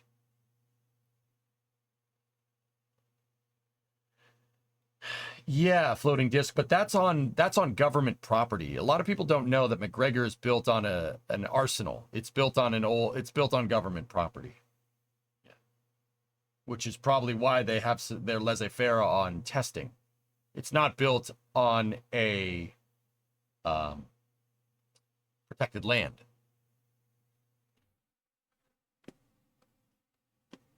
Government agencies are probably being more careful than necessary to avoid being too lenient and accused of that in the future, basically covering their behind.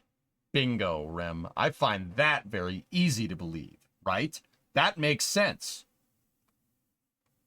Bureaucrats covering their tail? Sounds right to me. That makes way more sense in my mind than, oh, it's a conspiracy to go after SpaceX. That makes a lot more sense to me. Right? That's what I mean. Did the Sol Snafu actually represent the best way to achieve their goals?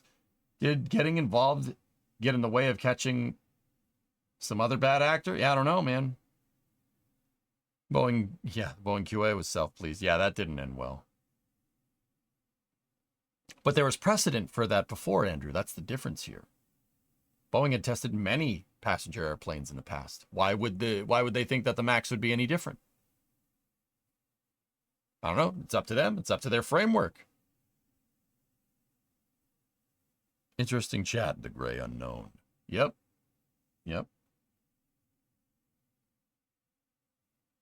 Which is the way we would want the agencies to lean. Better safe than sorry, no?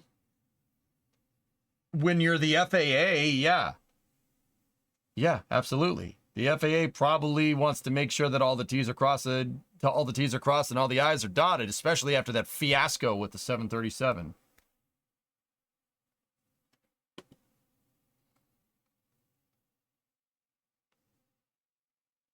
The regulatory nature cannot adapt fast enough to keep up with the advancements in technology. It takes a couple years to write and approve a regulation.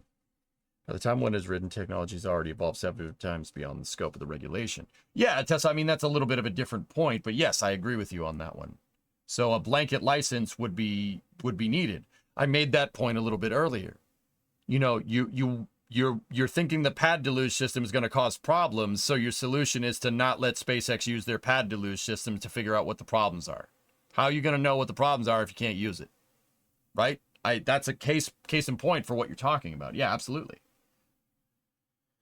Yeah, elected officials covering their butt, bureaucrats covering their butt. Yeah, short saga, that seems right to me. That seems like par for the course to me. From the FAA Programmatic Environmental Assessment for Flight 2, levels of chromium, aluminum, iron, zinc, and total suspended solids have since decreased dramatically, with the second test showing below the numeric effluent limitations found in TCEQ's Industrial Stormwater Multi-Sector General Permit. The FAA seems to be fine with it. Why did they not consult the EPA? That's what I'm saying, Phil. The whole thing goes back to whoever complained to the EPA. Somebody complained to the EPA, and if you figure out who did that, you'll probably get to the bottom of why this whole gray area misunderstanding is happening.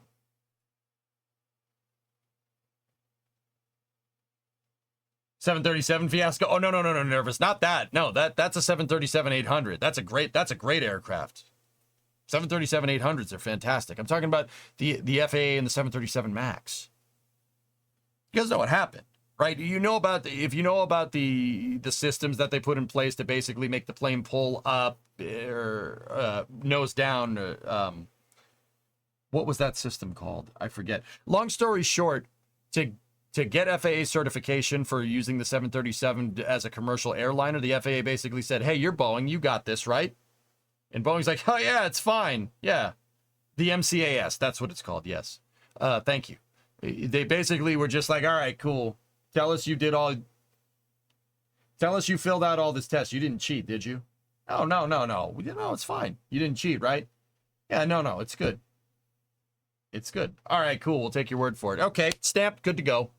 That's what I'm talking about. Yeah, tune back in at the wrong time. Yep. The MCA, the MCAS, yeah. Yeah, I'm sorry. I call it MCAS. MCAS is a standardized testing thing for schools in Massachusetts. The MCAS test. So I can't call it that. My brain short circuits when you call it MCAS.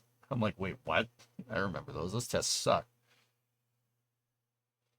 No missing bolts if we don't report them. Bingo. So yeah, I'm not entirely sure that self-policing thing is right, but also at the same time, I very much think that if they made it a big enough deal, like if it was a big enough deal from the start, SpaceX would have complied. The fact that SpaceX, replied for the right applications at the time.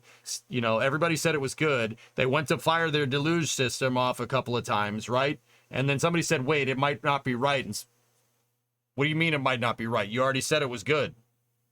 Like I said, you're dancing around each other.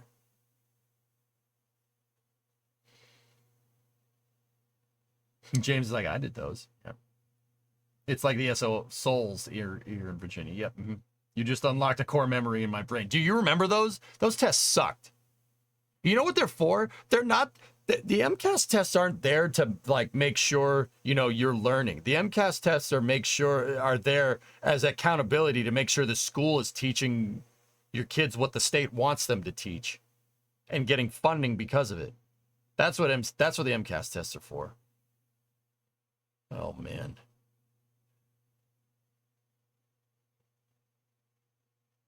Interesting, right? Can you believe that crap? I would have told them to jam that test right up their tailpipe if I knew that, but then again, I probably didn't understand it at the time.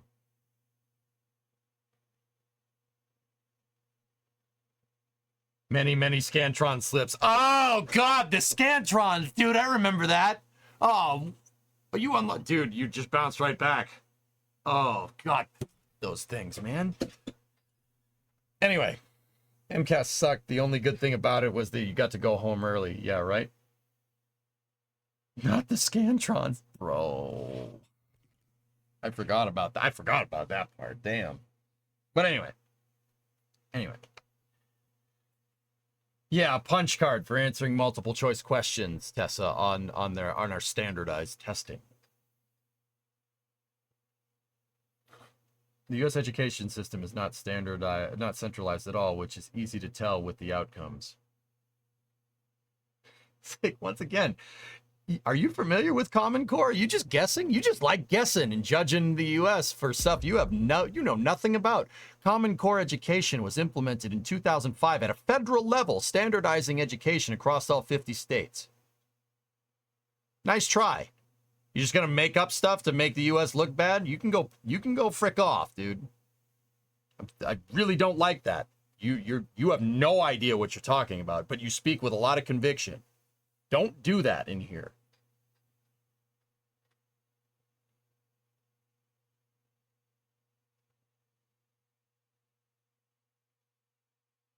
That's two. That's two things I caught you in a lie about. Don't let that happen again.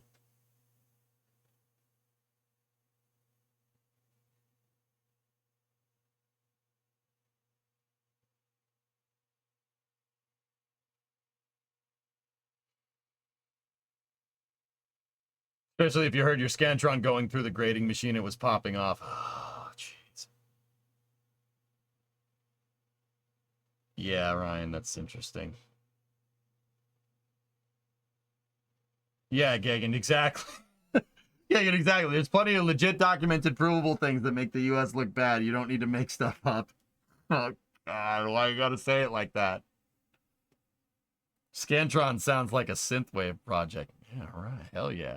Yeah, get that new Scantron album? Yeah, it's fantastic. I was thinking more of the curriculum section of books in particular. No, you weren't. No, you weren't. Don't lie. That's 3. Don't lie. Just admit you were wrong. It's not hard. I'm wrong about things all the time. Did you do the desert map empty or with people and workers? I had people on it, Slackster. I think it's a little bit easier when you have people already there. Here in Maine, we had the MEA test and it blew chunks, especially the algebra part, right?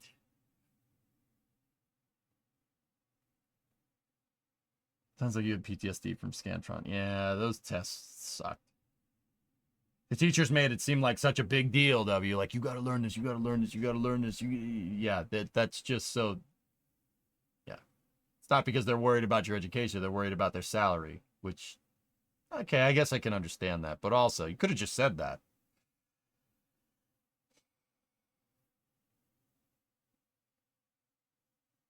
Digression alert. Yeah, we're a little off the rails here, huh? Anyway. So EJ's thoughts on the upcoming spacewalks. Will they do it with all the solar weather and incoming CMEs? I think they'll do it, Third Rock. Sure, why not? I think they chose that time to minimize the risk regarding those factors. Yeah, I'm pretty sure that's what's happening. Everyone throws the test, the teacher gets Damn, we should have done that. That would have been mint. Oh, you like Scantron? Name 3 songs. All right.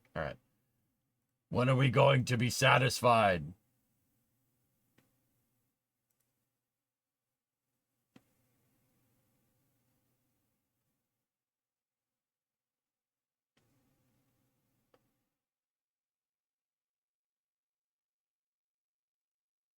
Dude, I kind of want to watch that whole Endeavor thing. Somebody, the whole house meeting here. Somebody linked this part. Who did this? Hold on. I just want to check something. Are there more fun space news? No, I roped all the spicy stuff in here today at REM on purpose. Yeah. Sorry. Super heavy wind tunnel testing hells. That's pretty cool. We could talk about that in a second. I just want to hear what these guys have to say. I'd like to recognize the gentleman from Georgia, Mr. McCormick. Thank you, Mr. Chair. I appreciate you, and thanks for being here today. Congratulations, by the way. You found something that united the Democrats and Republicans. Unfortunately, it's our dissatisfaction with the FAA and the approval process right now. For the first time in history, at least since maybe the Roman era, where Pompey could raise his own army and buy his consulship, we have civilians outperforming the... It's Pompey, not... Never mind. The U.S. Pompeii is a town in the Roman Empire. Pompey, dude. Pompey. Jesus Christ. Never mind. Government. One person in the United States can put more spaceships into the stratosphere than the entire governments of all the world combined. So if we're going to be competitive, it's not going to be through NASA anymore. It's going to be through our industry. Yes. The problem is when you have different programs such as SpaceX, ULA, Blue Origin, and others that have redefined space travel, who just launched the Polaris Dawn this morning and are going to do the first spacewalk with civilians. If we start holding up that process, we lose our edge in this world market that is extremely competitive. He's not wrong. That's not wrong. No lies were told just there. He's right. That's right. Now, he's bringing up that point. Let's see why he brings up that point. We lose against China. We lose against Iran. We lose against Russia. This is our place in history that we are grabbing or losing. Tell me, when we put all these spaceships, more than anybody else in the world, already up there, why the same process that we used to approve that, all of a sudden, has something changed? Is there a reason that we're holding up the same process that's already been approved previously? These 27. Falcon 9 is not Starship, man. It's not the same thing. You said advisories, 17 in 1 year, 10 the next year, that you put out in the last 2 years. How much has that sped up the process? How much have you internally looked at to speed up the process?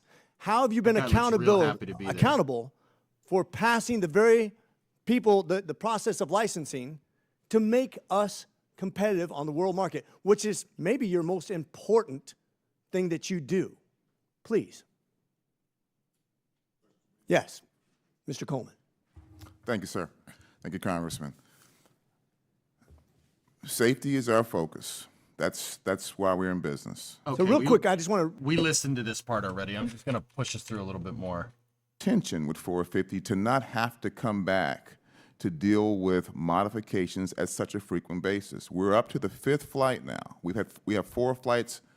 SpaceX has 4 flights under its belt, 3 of which have been under modifications to the license that have been requested by the company.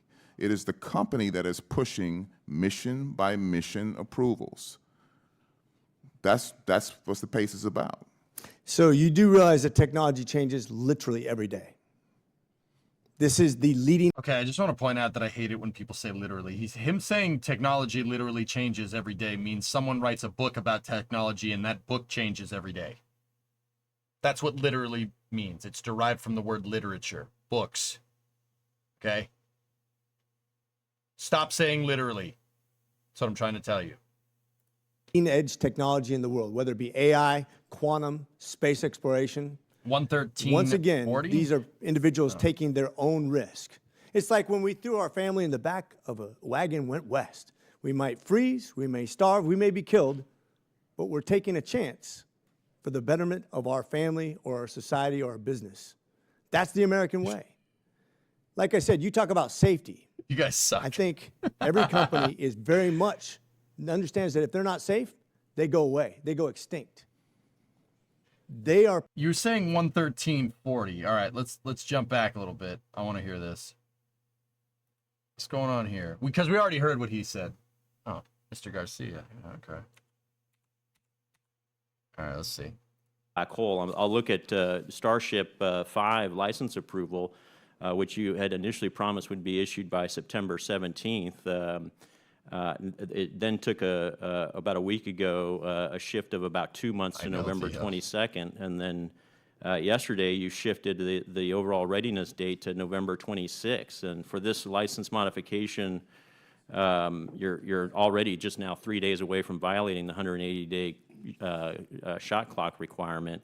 We've heard from companies in my district, around my district, that are literally spending 10% of their top-line revenue on this application process and the delays imparted by AST. So, you know, I'm looking for answers here. I think you've got the wrong paradigm right now, and I understand the root cause and the head count and the funding is an issue, but as your appropriator and as your authorizer, we fully funded your request. So the question is, what is the right? I don't like, by the way, I don't like doing things outside the Appropriations Committee when it comes to funding. I think that's very dangerous.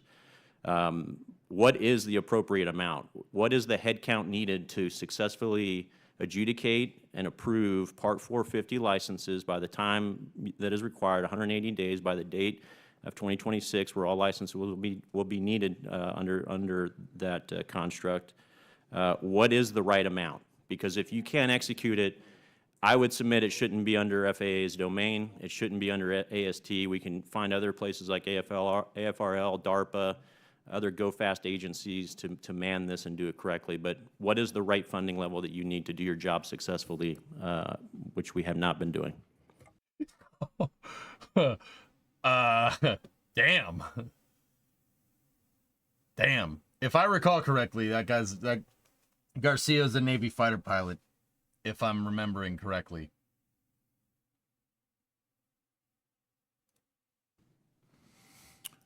Thank you for the question, Congressman Garcia. A couple points I want to make. Number one, we have issued 6 licenses under Part 450. Only on one occasion have we taken more than 180 days to make that determination. Only on one occasion. If I may, Mr. Chairman, that is contrary to the testimony by Mr. Cavosa. His written testimony suggests that you have not made that commitment. Well, I'm the regulator. Mr. Cavosa is not. Whoa, bro. Holy crap. Yo, can I let me which we have not been doing. Thank you for the question, Congressman Garcia. A couple points I want to make. Number one, we have issued 6 licenses under Part 450. Only on one occasion have we taken more than 180 days to make that determination. Only on one occasion. If I may, Mr. Chairman, that is contrary to the testimony by Mr. Cavosa. His written testimony suggests that you have not made that commitment. Well, I'm the regulator. Mr. Cavosa is not. I can tell you that we've made that determination on every occasion except for one. Now, Mr. Cavosa can have his own opinion, but I have the record. And I'm the regulator for that. Now, to your question about how much resource does it take, the President in the 25 requests has requested a discretionary increase for our office up to $57 million in operations. That's the largest discretionary increase that our office will ever have received. And we hopefully we'll get that in 25. We currently have 158 staff. Is that the right answer, though? It's the biggest number, but is it the right answer to actually execute Part 450 correctly? Part 450 execution is dependent on a number of factors. Number one is having the appropriate resources that we need to execute it. Also, as I mentioned in my opening statement, industry can take responsibility and accountability as well by coming into us with applications that speak to the requirements, that are robust, that are thorough, such that we don't have to have multiple iterations and go-backs with industry. That takes up time, that takes up resource. Wait a minute. Wait a minute. Wait a minute. Wait a minute.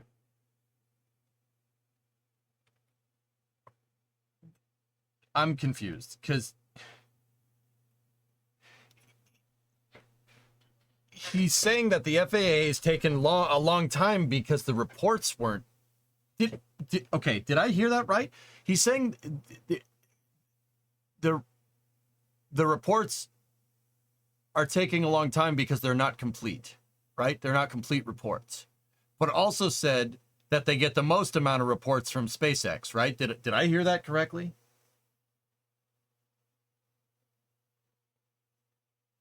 So are they complete, or do you get a lot of them? Do you get a lot of incomplete reports? Yeah, Hellfish, I'm getting to it. So you get a lot of incomplete reports about SpaceX, presumably referring to their design changes.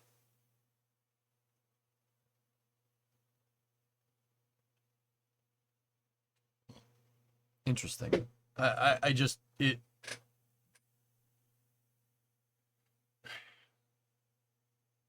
Interesting. Anyway. Thank you, Mr. Chair. I'm out of time. Thank you, Mr. Garcia. Gavin, what are you saying over there? It's because SpaceX applies for single launches because of design changes, not multiple, so each application takes a while in the grand scheme of things. It's discussed more throughout the hearing. Interesting. Yeah, no, I got that. I got that, Gavin. All right. Let's keep going. I'm just curious now. And the gentlewoman from Virginia, Ms. McClellan. Thank you, Chairman Babbitt and Ranking Member Sorensen, for this important hearing.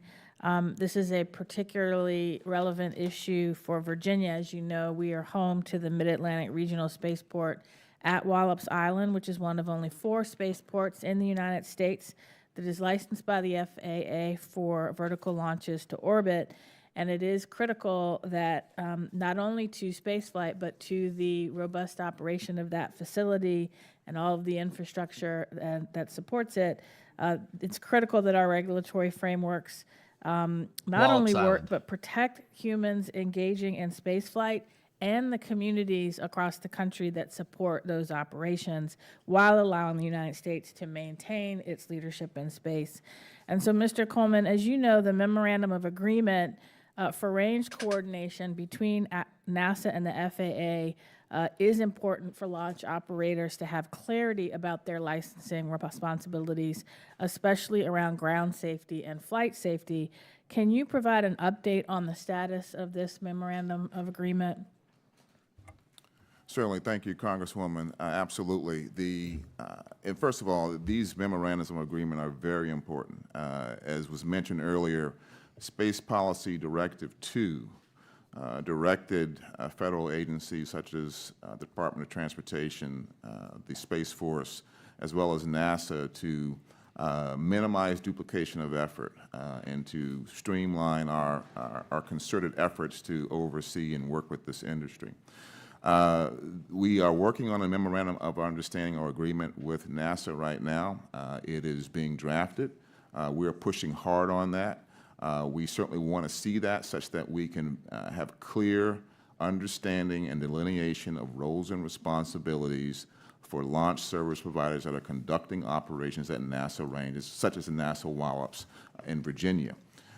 We have responsibility for public safety, not only for public not involved, but for the public that's present on the facility itself, even NASA employees. Right. And so we're carving that agreement out. We're pushing forward. It is very important for the progress of operations that are being contemplated at the facility that you asked about. Thank you. I'm sorry, I don't think the Wallops conversation is necessarily pertinent to this, but once again, seems like the FAA is covering their tail. The FAA doesn't have the resources to handle all of these design changes that SpaceX sends them. But simultaneously, the framework, that 450 framework that he was talking about, seems to make that a stipulation. I think a couple people in chat have already honed in on it on YouTube and on Twitch. It seems like SpaceX's iterative design within the regulatory framework doesn't work very well. He asked him, what does he need to get his job done? You know, and he talked about budget increases. So it sounds like the framework needs to be modified a little bit to take into account rapid prototyping. Once again, dancing around each other. Because, look, the FAA is issuing launch licenses, right, on an a la carte basis for rapid prototyping. But also at the same time, right, they're also trying to certify the spaceport. It sounds like they don't really have the resources to kind of keep track of all these design changes. And because of that, you're experiencing a bottleneck in the process. Simultaneously, it seems like the FAA is beholden to licensing applications. They have to be expedient. It seems like they can take no more than 180 days for launch licenses, which they have exceeded on 1 out of the 5 applications that SpaceX has submitted for Starship flights. I would be curious which one they did exceed. My guess, it would be probably flight 2 to flight 3, if I had to guess, but yeah.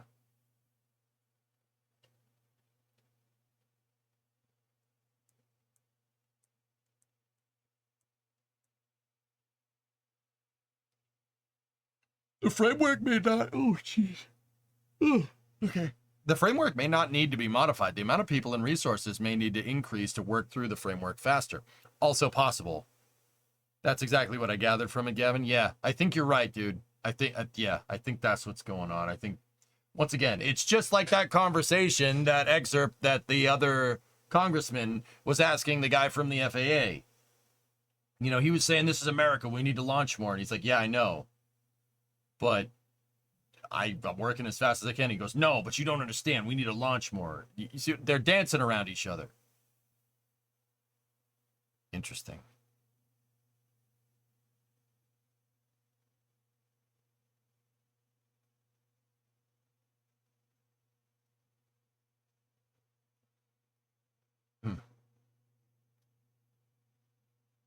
So the framework allows only for quarterly flight, hence the 180 wind.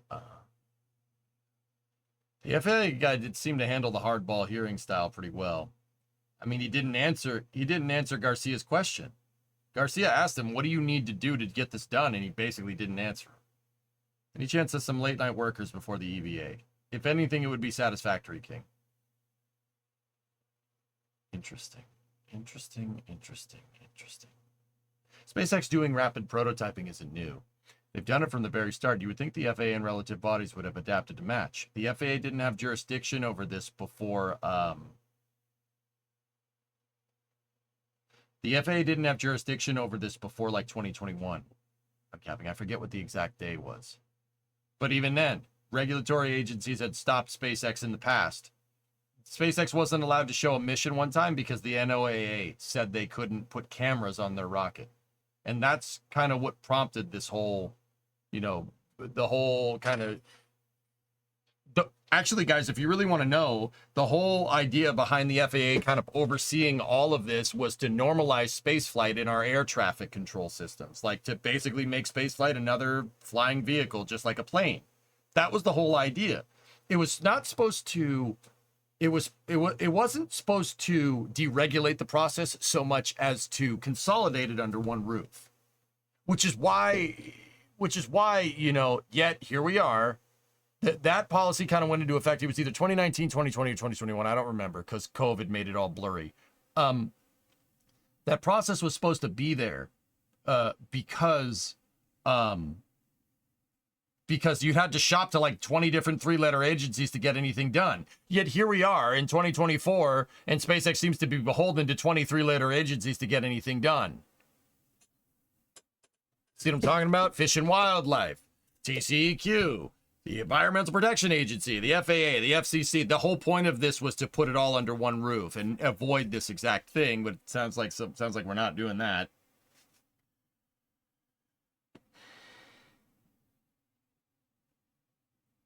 The FAA is saying they should have a bigger flight plan and then submit the changes as they go. The problem with doing every flight is that it has to be read and go through all the process. Yeah, the FAA can't handle the bandwidth at 187. Once again, they're dancing around each other.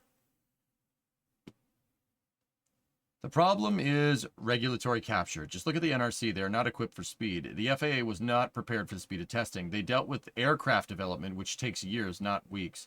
Yeah, I think a special framework needs to be made for development of launch vehicles, because once again, development of launch vehicles, okay, developing an airplane, even the FAA will tell you this, developing an airplane has nothing to do with the airport that it's being developed on, right? That you have an experimental airplane, you can get an experimental license for your plane, right? What airport you fly out of is not pertinent to that, right? But in this particular scenario, the launch vehicle is being developed. You have an experimental launch vehicle, and you also have an experimental spaceport at the same time. See what I'm saying? Like, I think because of that, you're getting this perceived slowdown, because a change to the launch vehicle is changing the launch site at the same time. Right? Should those be two separate things? Should they be one thing? I don't know. Guys, I'll be honest with you. Starship has launched 4 times in the past year. That, I will tell you that right now, that is faster than any other testing criteria that existed prior to this. That is extremely fast. Like, that's real quick. Shouldn't spacecraft and spaceports be regulated by the Space Force?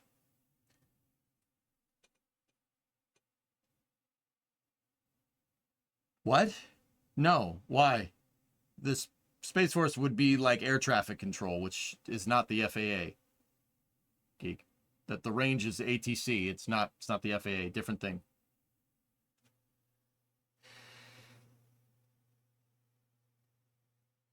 Still feels slow. Hopper was 5 years ago. I agree, Nervous. Any updates on the EVA? Nothing yet.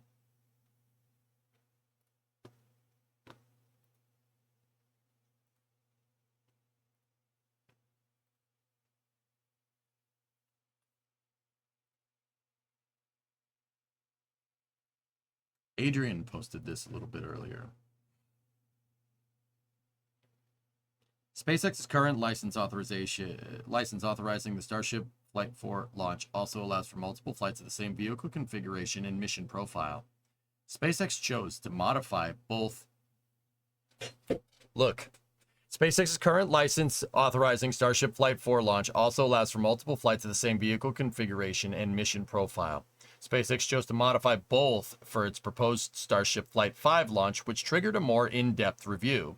In addition, SpaceX submitted new information in mid-August detailing how the environmental impact of Flight 5 will cover a larger area than previously reviewed. This requires the FAA to consult with other agencies. Changing stuff that has to do with the launch site and the launch vehicle. See what I mean?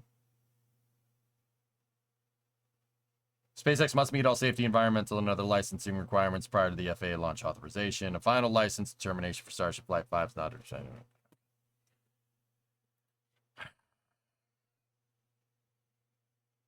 So Flight 5 isn't exactly the same as Flight 4. We got to start over. That's basically what's going on, Toothless. I'm not necessarily sure I agree with that. They've made some small... There's thousands of small changes. I mean, clearly it was enough for the FAA to say apply for a new one, but yep.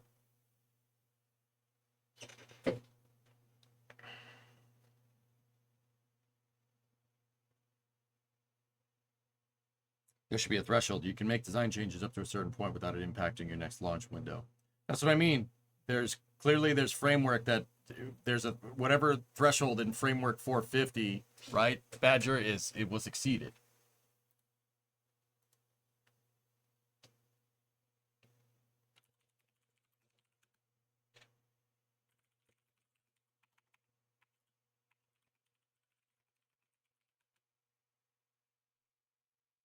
Bureaucratic quagmire. I mean, it's not, Phil. Like I said, it's hard to say that because SpaceX has launched 4 times in the past 12 months with their super heavy launch vehicle, the prototype super heavy launch vehicle. Like I said, that's faster than any other testing criteria allowed before, unless it was the Department of Defense prior. It's pretty damn good. And, you know, I know people are saying, like, oh, why don't they just use the framework from the Cape? No one's done rapid prototyping from the Cape like this since the 50s, before any regulations were there in general, right? Essentially, the only way to avoid this is to not use an iterative process.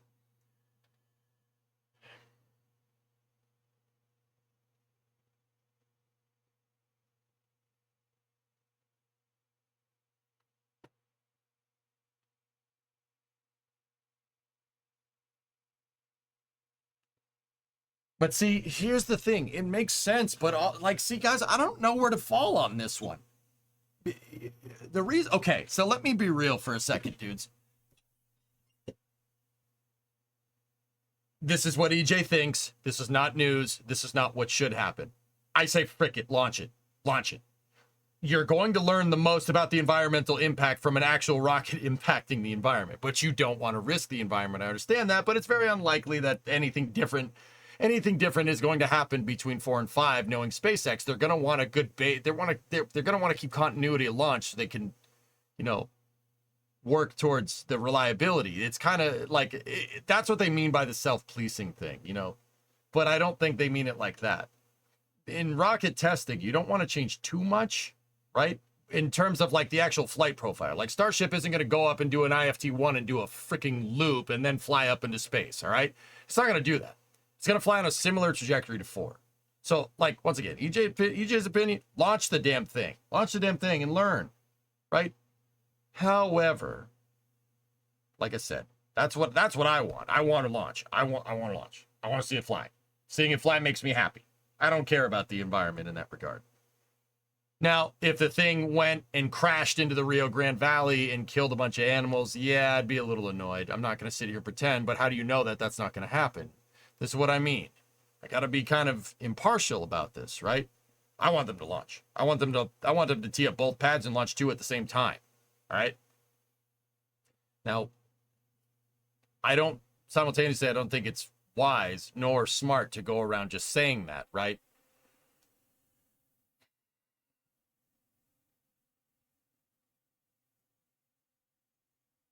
Heck yeah, SNA doesn't make it suck any less. They may as well stop the clock when the addendum was submitted. Yep. 2 pads at the same time. Now, once again, with that being said, guys, there has to be some regulatory framework. You don't want another SN11 happening. SN11 was bad. That was bad. That was really bad. Oh, that would make my day 1062. You don't want another SN11 happening. That actually did have an environmental impact. It strewed stainless steel and spaceship at like a 2-mile radius around the pad. That is bad. That, like, I'm not gonna sit here and say that that's good. And I'm not even that big of an environmentalist. You know, the environment tends to compensate.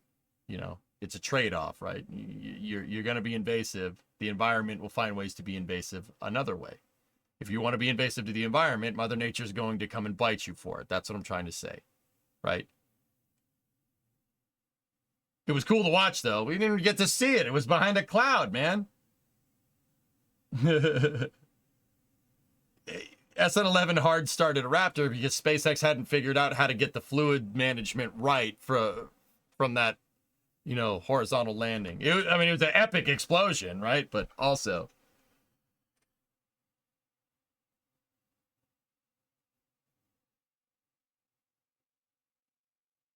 Yeah, SN11 was an unfortunate representation of why regulation is important. Yes. Now, to be fair, SpaceX cleaned up all the debris. Did they clean up all the debris on their own volition? Yes, they did. But also, It was raining 304X. You're not wrong, dude. We watched that live here on stream. I was like, didn't land.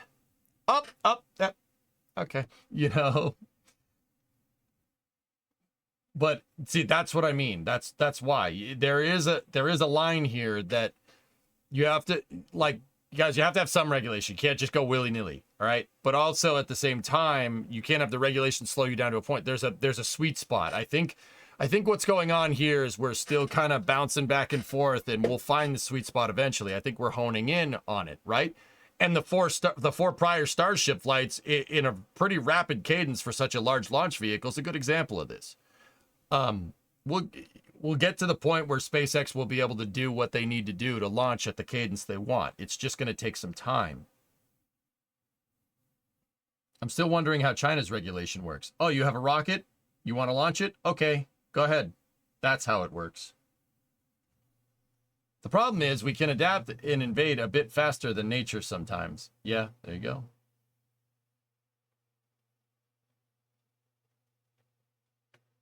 FAA needs to use Grok to find it. You're asking a government agency, Zeppelin, to embrace AI, a cutting-edge technology.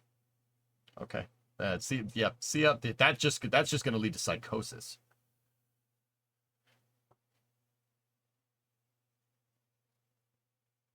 There needs to be a framework in place for rapid iterative prototyping, but maybe that's the reason why they're taking the time. They're taking their time. This was my first thing that I said regarding this, guys. The FAA might be taking their time so they could learn and understand it, grant SpaceX the licenses that they need, but learn and modify their regulatory framework for rapid iterative design. The reason why the FAA is seemingly dragging their feet is because they're learning. They need to consult other agencies and stuff. It's going to take some time. Yeah, something I didn't know from that congressional meeting. In 2025, the FAA has, that's when they really, you get full, like regulatory approval. If that was the case, if you had to oversee all these future rocket launch endeavors from commercial launch sites, I would be taking my time right now and figuring out every facet so you don't get caught with your pants down like you did with the 737 MAX. But with rockets. Rockets could arguably be catastrophically more damaging to people and the environment. See what I'm talking about? Makes sense, right? Now that all makes a lot more sense. Right? It just took some digging. Can I have, what is Skynet for 800? Yep. It's going to take some time. Does it suck? Yes. Is it annoying? Oh, absolutely. I want to see that damn thing fly. I'm not going to lie to you, but I understand why it is what it is. We're in a new industrial revolution and a new space race. It's going to take time for the red tape to sort itself out. Yeah, Third Rock, I think that's what's going on. I think that's why SpaceX is pissed that the FAA is going slow, and I think that's why the FAA is kind of being annoyed with SpaceX, saying, look, you submit so many changes, we can't fix this fast enough. Again, my argument is if we're going to put the FAA in charge of this, the other agencies need to be compelled by law to do their work with the FAA in 15 to 30 days, not 60.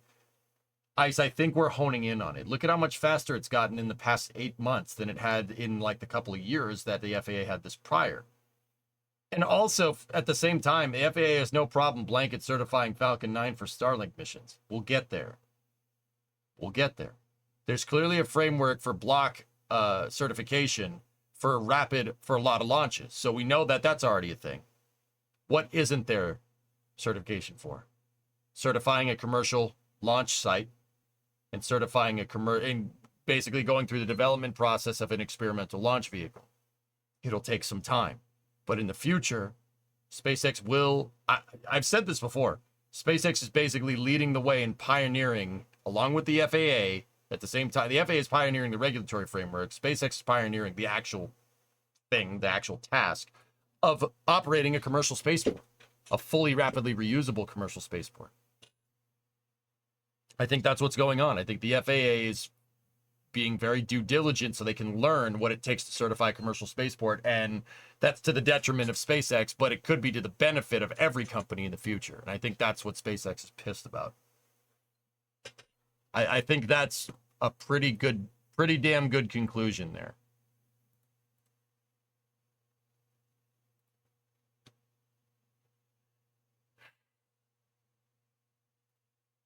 Also, here, look at this.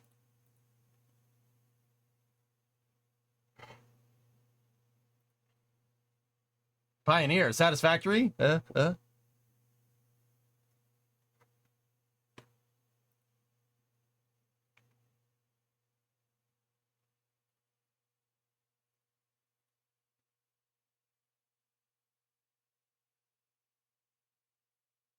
So, I decided to get a lot of the bad news out of the way. There's some good news.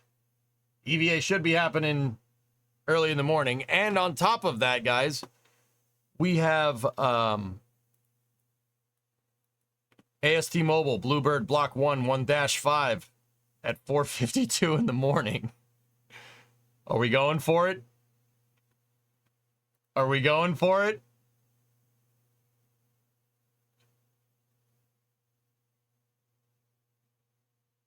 Wait a minute. Did that move?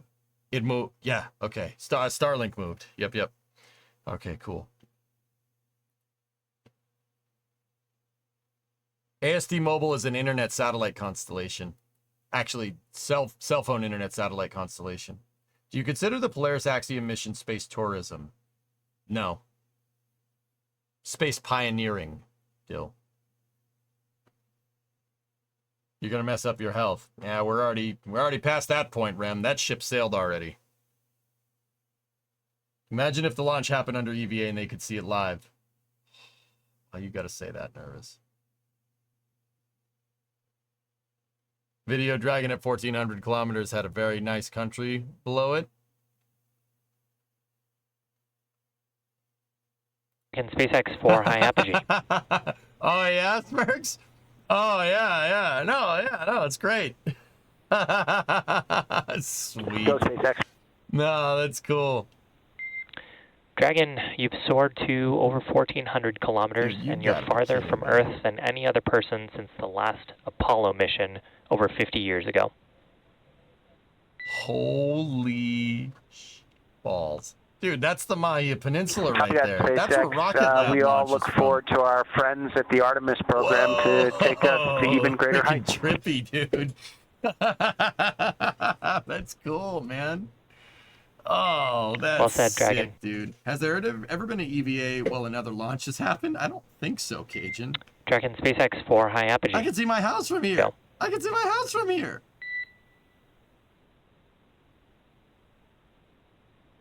Copy that, SpaceX. We all look forward to our friends at the Artemis program to take us to even greater heights. What's their speed at AP at 1,400? Well said, Dragon. Probably 26,500 rem, if I had to guess. Somewhere around there. Dragon, SpaceX 4 high apogee.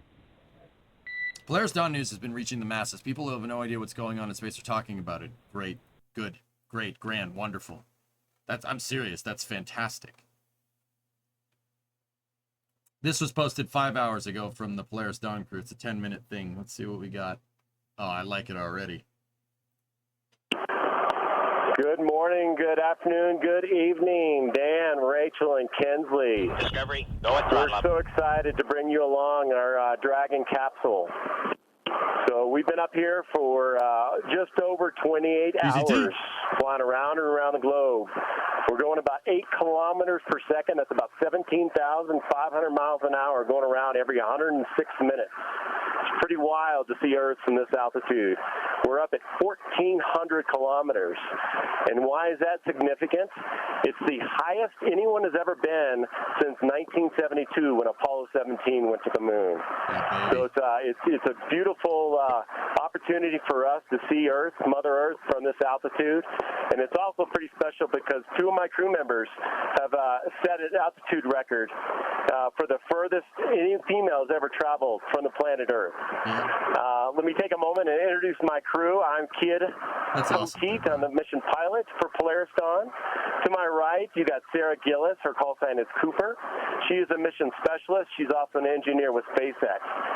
And then to my left, you got our illustrious commander, two-time astronaut, Jared Rook Isaacman.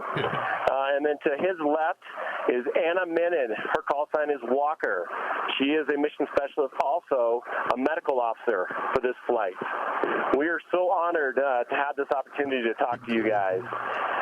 You know, there's no greater than what you guys have done and what your spouses have sacrificed for our freedom and our nation, and we are forever grateful for that. And we just want to take a moment and honor those sacrifices and try to carry on the legacy of your spouses, because it's so important what Folds of Honor is doing for these families. So it's just an honor for us to be here, and I'm going to pass it off to my crew to say a couple words. Cool. Hi there. The Polariston crew talked with families of Folds of Honor, an organization providing educational scholarships to spouses and children of America's fallen and disabled military service members and first responders. Damn, that's cool. So just want to really highlight the opportunity of a STEM education here and what Folds of Honor is doing. It's a huge part of our mission, and it's what goes into the incredible feats that happen in order to go explore among the stars and go farther into the universe. STEM is such an important part of everything we do to make progress. And so just want to acknowledge and recognize what Folds of Honor is doing as an organization and how important it is and how grateful we are that you guys are able to continue providing education opportunities.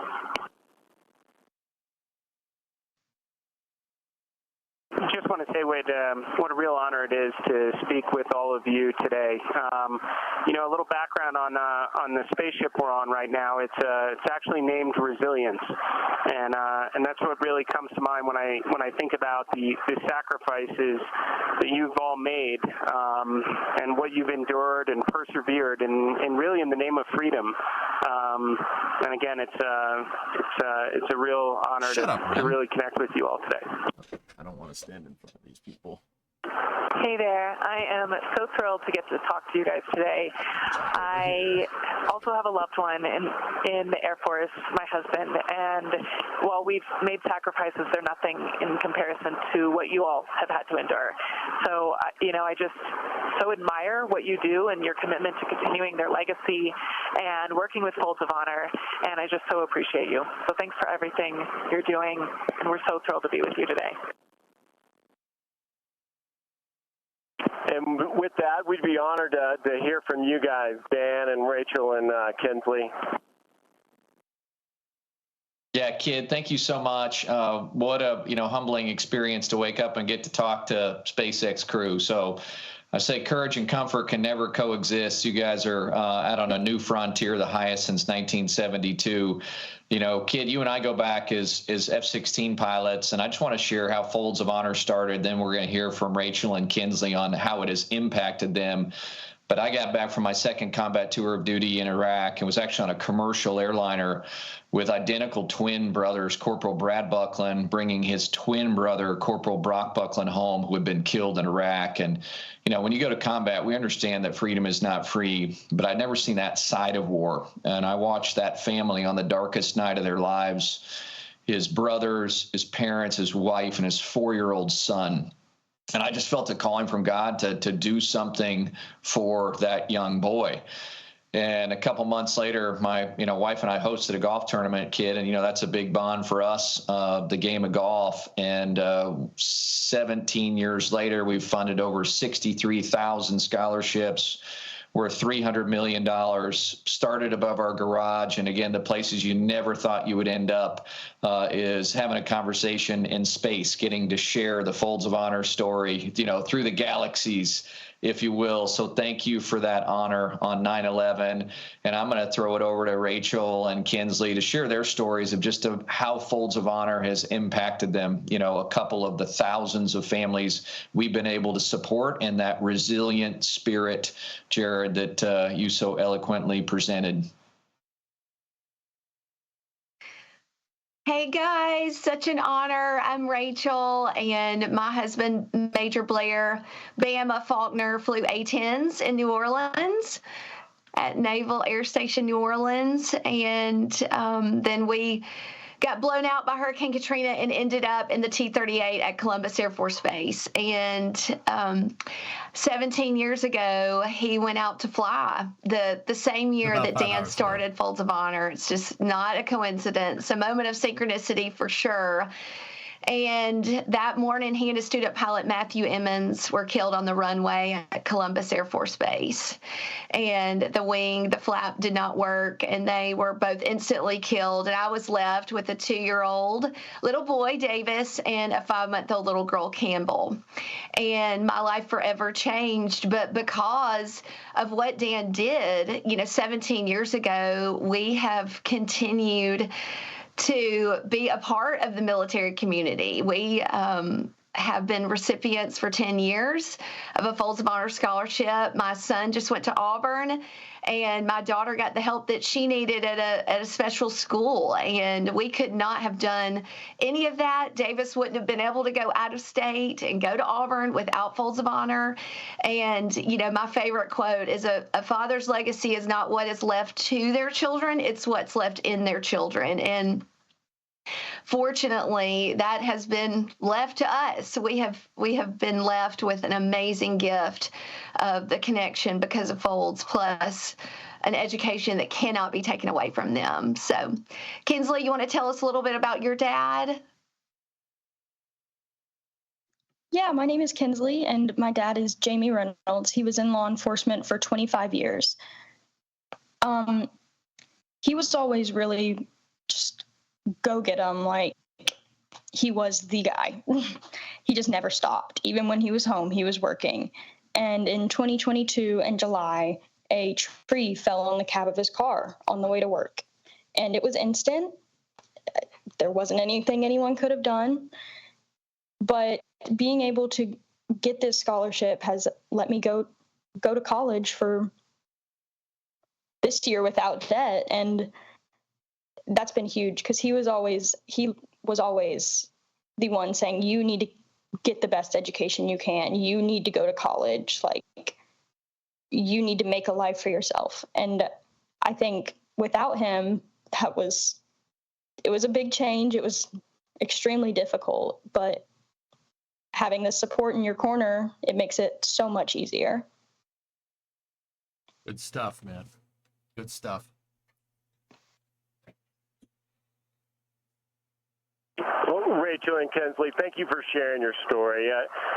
Those are very touching tributes to your spouses, and we shall never forget. You're spot on, Dan, with this being a world of synchronicity, it being September 11th. We can't forget about the fallen, and we got to take care of the families who are burdened with carrying on the legacy of these warriors. So thanks for this opportunity, guys, and hopefully we'll see you someday back on Earth.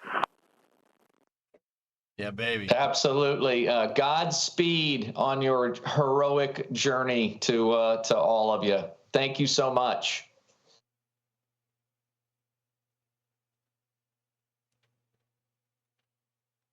Thanks, guys.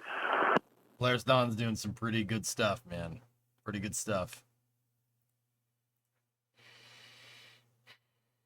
That stuff kills me, dude. Freaking kills me, man. It really pisses me off. I really don't like that. Especially the first story, the story that the founder told. That I'm like,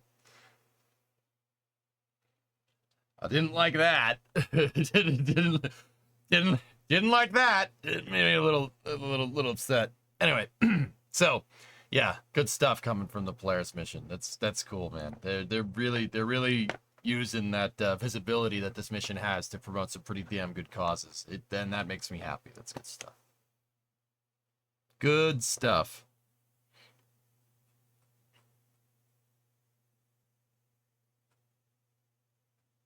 Also this. I just want to, I've shown this before, I want to show it again. Also this. That's pretty good.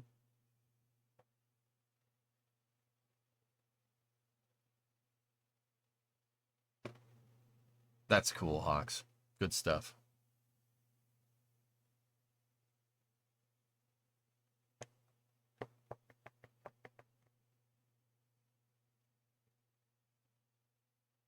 That is truly the worst. Like, we all know accidents can happen and do happen, but nobody really expects it when it does happen. Yeah, Zonku, yeah, man. That, I can speak to, not a personal experience necessarily, dude, but that stuff really, dude, it really screws with me. Stuff like that, dude. Like, especially, like, the story that the founder of Folds of Honor said there, and, you know, the wife of the guy that was flying the T-38, like, dude, I read, I used to be, I mean, still am. I really love military history, and it came from playing first-person shooters. I'm not gonna lie to you. Like, that's where my love for military history came from playing, like, as weird as it is, like Halo, Counter-Strike, Battlefield, Battlefield 1942, right? And I read a lot of different books when I was a lot younger. I mean, I still read, but not as much as I used to, right? Dude, I read, like, I don't know if you ever read, like, With the Old Breed. I read that when I was, like, 14 or 15 or something. Like, something where you were very, like, at a very impressionable age. And yeah, if you know that book, yeah, I don't think that's a book that an early teenager should probably read, but it did. And that stuff is always just really super close. That stuff's always really super close in my mind, dude. Because, yeah, I love the history and stuff. Like, I love history in general, but yeah, I'm not going to say some of the stuff in that book isn't a little bit traumatizing, but especially for, like, a 14 or a 15-year-old to read, but yeah. The EVA is going to be live streamed, Nathan. Yes. So, yeah, I mean, yeah, boys, that stuff's always near and dear to my heart. That's why I make it a thing on stream when I can. Like today's 9/11. It's the 23rd anniversary. Not that it's a thing to celebrate, but it's important. Make sure we remember dates. December 7th. June 6th. It's important. It's important to remember these dates. August 8th. Those are very important. September 1st. Very important dates to understand. Pertaining to, like, history and military history and stuff. Tet 1968 would probably be another more modern-ish example, right? You remember these dates, and you remember these people that sacrificed, man, because it's hard. Yeah, it's freaking personal hell, dude. November 11th, yeah, that's right. Fields of Honor, Dave, you're saying Fields of Honor helped at your grandfather's funeral. They were incredibly kind and gave him a fantastic tribute. They wrote up a citation about his service. I learned some things about your grandfather that day. That's cool, Dave. Good stuff, man. Good stuff. May 8th. There you go. Yep. May 8th. That stuff, dude, I'm telling you, man, I read about With the Old Breed when I was really young. Oh God, that probably wasn't a good age to read that. Okay, so if you guys have ever seen The Pacific is based off of With the Old Breed. It's based off of Gene Sledge's book and Robert Leckie's book, Helmet for My Pillow. I didn't read that when I was younger, but yeah, I mean, do we know why two of them are going out and not all four? My guess is because there's pushing the edge, Jazos, and then there's just being nuts. I don't think even the Gemini program had both people outside of the capsule at once. Yeah, With the Old Breed's a great book. So yeah, Nader, I mean, that stuff's always super near and dear to me, dude. It tugs on my heartstrings a lot. Yeah, it's really makes me a little upset, but anyway. ETA is about 2.5 hours to the EVA. Yeah, something like that. But yeah, anyway, sorry. That's awesome that Fields of Honor does that stuff, and yeah, That's good. That really makes me happy that they're, Polaris Dawn is using that to promote an organization like Fields of Honor. That's super cool. Just real good stuff, man. Standing in the quiet corner of Arlington will do that.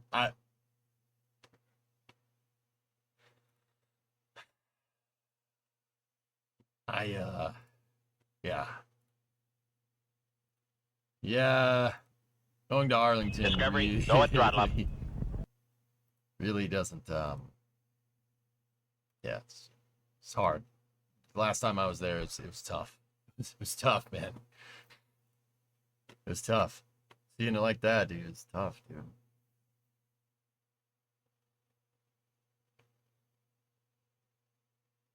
Yeah, there you go, Nader. Yep. Anyway, just curious, are you saying Fields of Honor? Yeah, I'm saying, sorry, Folds of Honor. I can't even get my words right because it's, ugh. Jeez, Barry, that's crazy.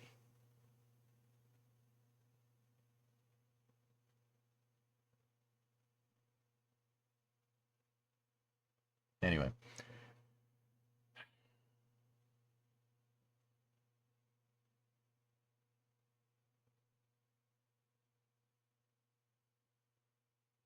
Yeah, geek. Yeah, no, it always bothers me a lot. But hey, I still go and do it. Brandon, your grandfather has a place at Arlington, served 43 years in the Army, retired Sergeant Major. Nice, man. Good stuff. Good stuff. All right. Anyway, yeah. a lot of bad news, some good news, and some really humbling news for this space news. And it's 11:45. Okay.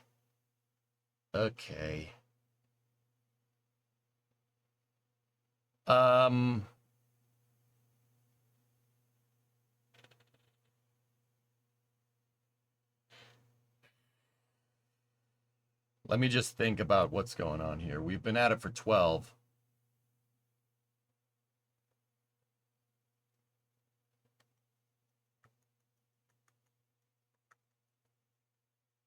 I'm thinking.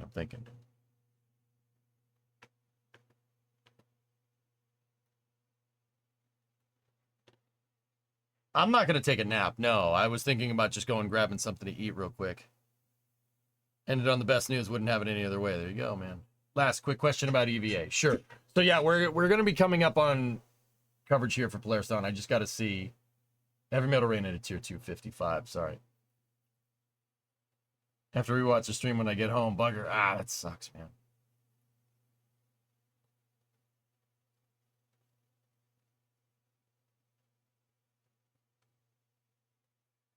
Will there be sunlight during the EVA? Most likely, yeah. Sup, is there a launch tonight? Sup. There's an EVA. The Polaris Dawn mission will be EVAing. Now, once again, fellas, I will be covering that for NSF. You don't need to go anywhere if you're on the Twitch side of things. Yeah, I'm doing the commentary with Dawson Sawyer for the EVA.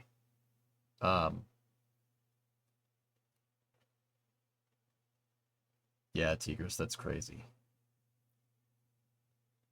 And then we also have a Falcon 9 launch. Yeah, we have Bluebird, which is AST Mobile's rockets. That's happening at 4:52 in the morning.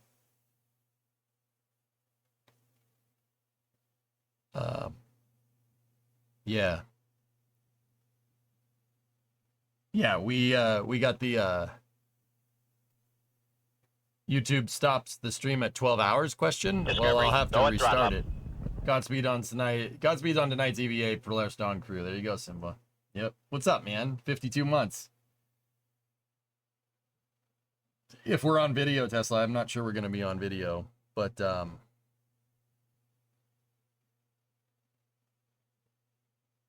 we'll see. So I'm wondering, let me check the NSF scheduling. Let me see.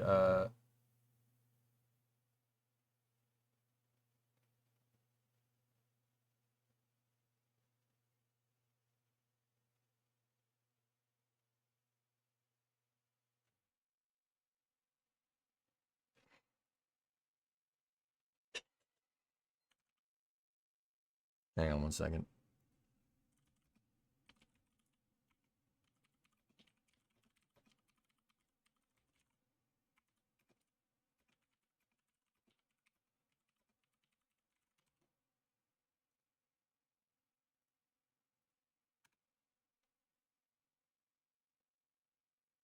Sorry.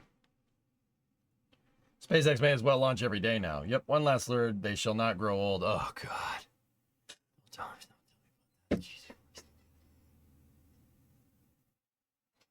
That's right. Do you think the 450 license from the FAA needs changes? Snacky, I think as we go further through this new endeavor of regulatory processes that they'll find a way to optimize it. Yeah, that honest opinion. I want to, dude, don't get me wrong. I know I'm not ignorant to like government bloat, useless bureaucracies, you know, complete redundancy, just inefficient spending, et cetera, et cetera. I'm not ignorant to that. I do not think the FAA is one of those organizations. To be very clear, the FAA is there to make the reason why you can pay $100, maybe not in 2024. The reason why you can pay a relatively cheap price to get on an airplane and fly across this entire country is because of the FAA. That's the reason why they've made airline travel extremely safe. I don't think that the FAA is a useless agency. They're very much relevant.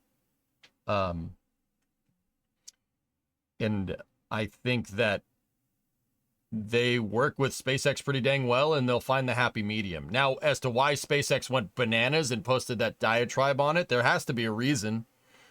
I'm not sure why exactly they would do that, considering SpaceX and the FAA both say that they work together really well, which is strange. There has to be a reason, but we'll see.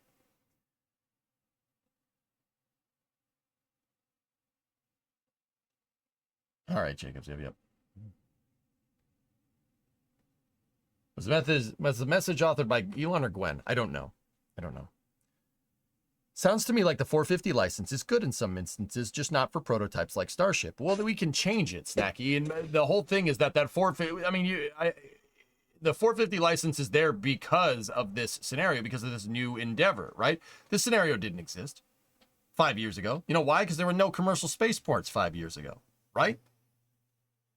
Boca Chica 5 years ago was just a single concrete slab with a couple of tents and Starhopper, and that's it. You know, and that's not an orbital flight. That's just, right? That's just hopping back and forth, just doing its hopping thing, right? You know, we've seen the regulatory framework change to allow for rapid iteration over the last 5 years, right? And I have no reason to believe that it will just somehow get slower. Right? I mean, SpaceX seems to. It depends. If we get to the point where SpaceX is trying to fly the same vehicle over and over again, right? Or this becomes a pattern, then I'd say then we have a problem, right? But then again, it might be becoming a pattern, and that maybe is what spurred that whole SpaceX diatribe about how they're going slow on purpose. I still can't get over the fact that SpaceX has said that there are bad actors that are reporting things. I'm really curious as to who filed that complaint. Who filed that complaint with the EPA? Who did that? NTCEQ. SpaceX said that somebody did, and they're acting in bad faith. Who? I'm curious. I want a name. Because yeah, they're purposefully being kind of they're obfuscating the name of whoever did this, which means it's not a wise idea to go and mention that. Interestingly enough, I don't know. It's an interesting thing to ponder. The Freedom of Information Act. Yep. You think we're gonna get a new mission control screen from the EVA? Yeah, maybe. Sure. Shmamaron, I think you're in the ballpark there. I really do. I think that the person that you and I are thinking of is so much of an arrogant dillhole that, yeah, I think, yep, I think you're right. So what about the Space Force, EJ? We have super duper secret space doohickeys out yonder or what? Got the X-37.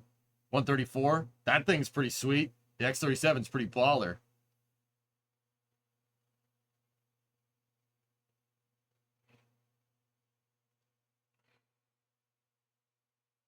I don't think that whole SpaceX thing, Entropy, is calling for deregulation. I think it's calling for some continuity in regulation. I don't think it's just SpaceX is saying, just give me a straight answer. And they're saying no, because you keep changing things. And SpaceX said, well, we're always going to change things, so give me a straight answer. And they said, well, we can't because you keep changing things. See what I'm saying? Kind of dancing around each other. Anyway, thanks for the bit, Zing. I appreciate it. I missed the start of this conversation. Was this after the launchpad concrete disruption? It's something to do with water discharge, Ciro.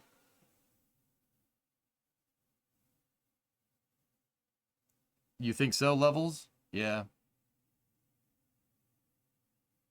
Interesting. So, guys, I'm waiting on a word back from NSF about when they want to start doing the Polaris Dawn EVA coverage. So I'm kind of just in a holding pattern here. I mean, we could fire up Satisfactory, but I warn you that we could fire it up. We're probably going to fire it up for maybe like a half hour at best. Like, I don't know what time they want to... William Alexander. Yeah. Yeah. Exactly, dude. There's only one guy that was ranting about wastewater discharge processes. There's only one dude that was doing that well before any of this fiasco happened. So, like I said, SpaceX doesn't want to name names, so I guess I shouldn't either. Live stream is scheduled for 1:15. Oh, cool. Thanks, Barry. Go restart the stream before the 12-hour limit kicks in. All right, I'll be right back. 1 second. I'll be right back. 1 second. I got to restart the YouTube stream. They can only handle 12-hour VODs. I'll be right back. If you're on Twitch, nothing has happened. I'm still here.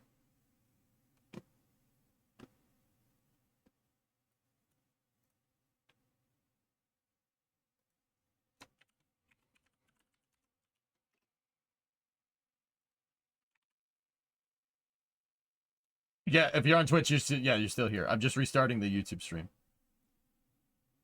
The Twitch limit is 48 hours. We good. All right. All right.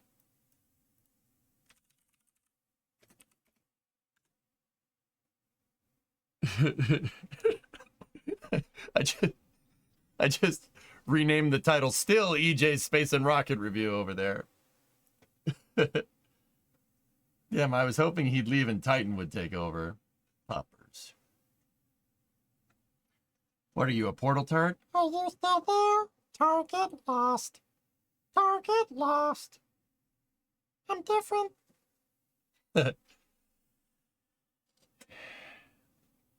I think they all just want guardrails on the requirements and a more streamlined process. To me, it sounds like it doesn't really know what the requirements are for the 450 license. Possible, Snarky, yeah.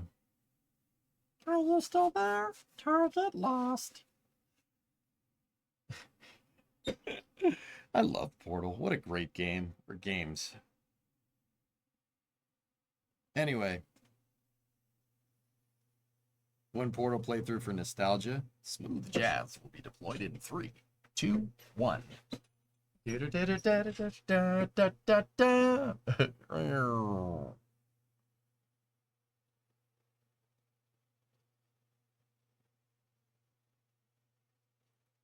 Anybody over on the YouTube chat? Did we successfully reestablish connection?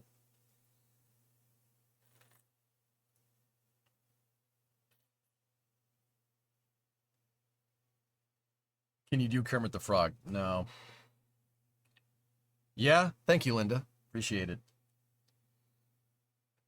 All right, we're still good. Excelente. Yeah, you're here, but the stream timer still says 11 hours.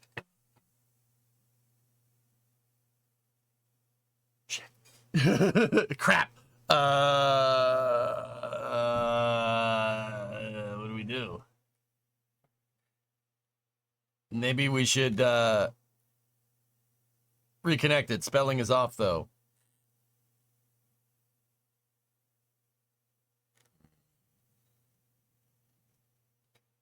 I might have to restart. I don't think it actually reset. We might have to restart the YouTube stream longer. All right, I'll be back. I'll be back, YouTube. Just give me a second. I'll be back. Don't go anywhere. Don't go anywhere.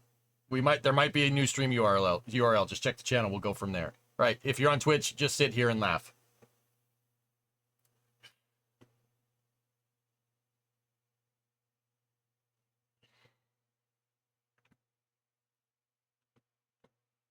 Yeah, still here. This was a triumph. I'm making a note here. Huge success.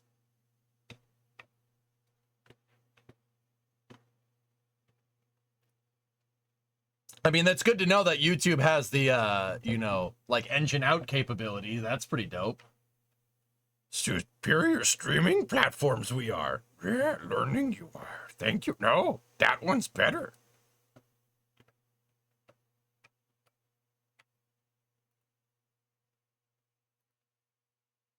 Oh, yes, you do.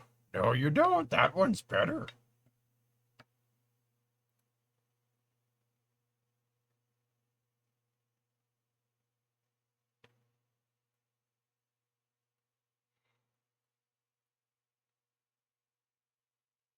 All right. All right. We'll try to defibrillate the YouTube stream. Ready? Beep, beep, swoop. 3, 2, 1, clear. Beep, beep, beep. We have a pulse, chat. We have a pulse. We've saved it.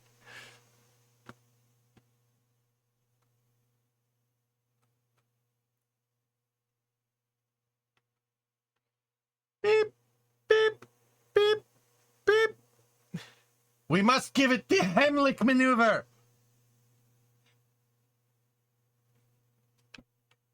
You have to tag the stream with comedy? No, I don't want to. You have to turn off the YouTube stream in 30 minutes anyway. Why go through this work? I don't know. YouTube, are you alive? I know it was a little touch and go there, but we revived you. Welcome back.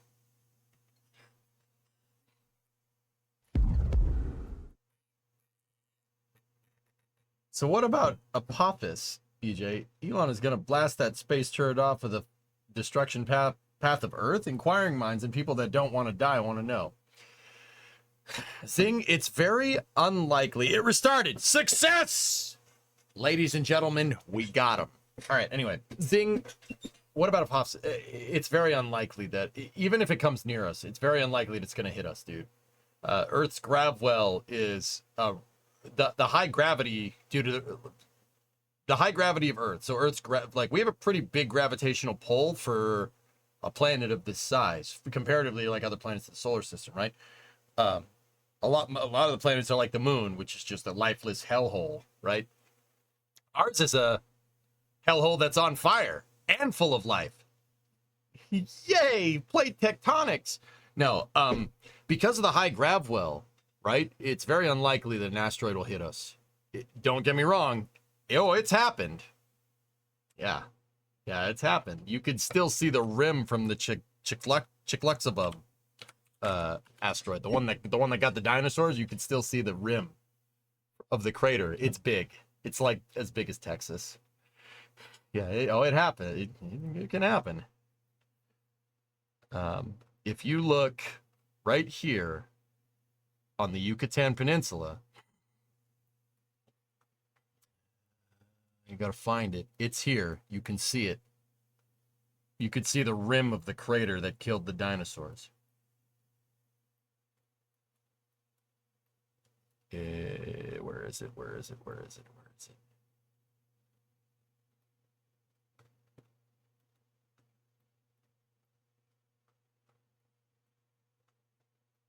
It's like up here somewhere.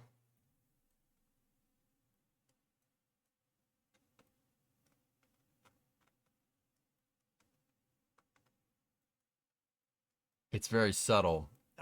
Dude, I've pointed it out before. I just gotta go and look. Yeah, it's very subtle because it's been a while since that whole thing, happened.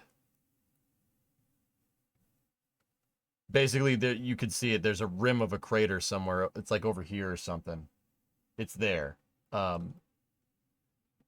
So, in terms of asteroids, like I mean, I want to kind of want to sit there and go find it, but.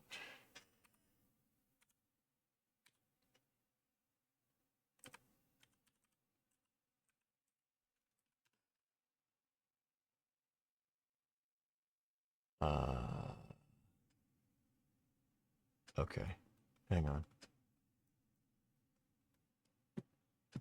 It's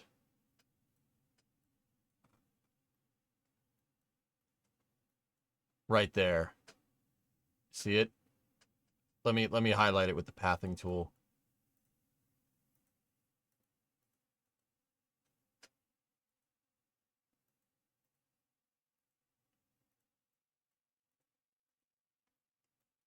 See the hill?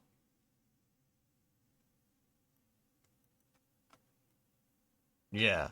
So, don't get me wrong. It absolutely can happen. Actually, it's the hill goes more like this. It's something along those lines. That's not exactly it, but you get the idea. There is a trough. You can definitely see it. And it impacted somewhere around modal, right here. But yeah, plate tectonics and stuff has kind of... Oh yeah, you could definitely see it. See the rim of it right there? Yeah, cool. But anyway, yeah, it's very unlikely. But it could happen, but it's very unlikely. We wouldn't need to do much to get an asteroid out of the way. Just crash a satellite into it should be enough to impart enough force to get it to miss. Like, we're not talking a high number in delta V to change it. You know what I mean?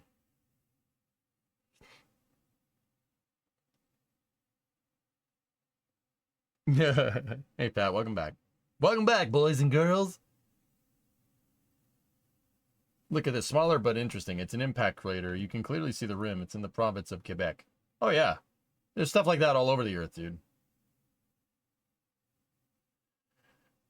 See, the other thing to take into account, dude, and yeah, Zing, good questions, by the way. The other thing to take into account when it comes to like asteroids and stuff is that asteroids hit Earth all the time.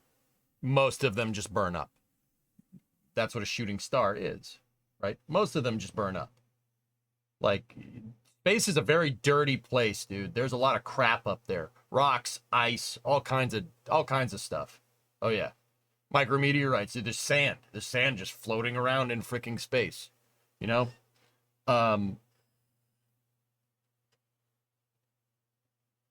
Asteroids hit all the time, guys. Yeah. And most of them microburst. Basically, the plasma heats them up to the point where they just explode. Hey, Saknor, how are you? Yeah, that's what happens most of the time. Some of them make it through. It has to be big to do that. It has to be big to make it down to the surface, because most of them just burn up on re-entry.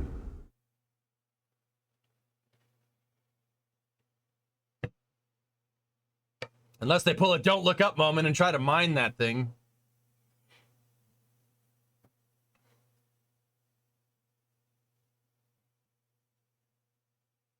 Thing, you know what? I just had a passing thought. You know what my passing thought was? The movie Armageddon probably did more outreach in terms of asteroid awareness than Don't Look Up did. A movie about asteroid awareness. Is that bad? I'm sorry, just a completely random thought. Like, Armageddon in Deep Impact. Is that bad? Like,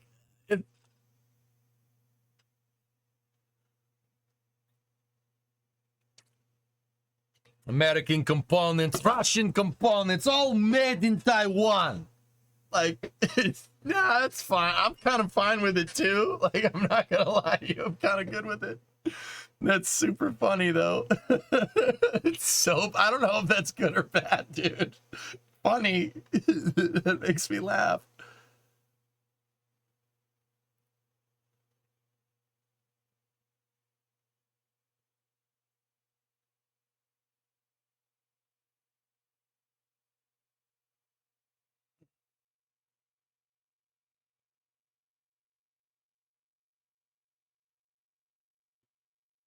The movie makes me so unbelievably angry. I thought Don't Look Up was stupid. I thought it was a stupid movie. Because the premise of the movie is that the vast majority of the population wouldn't understand an apocalyptic event like that. No, I think we would. And I think it's because of events like Armageddon.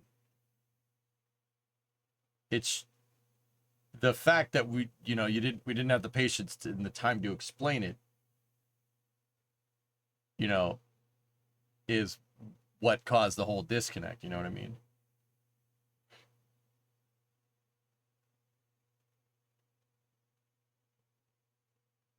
Can I share a link about micrometeorites? Sure, Nervous, go ahead. Even Armageddon knows that on-orbit cryogenic refueling is hard. Nice. Yeah, nice. What is this?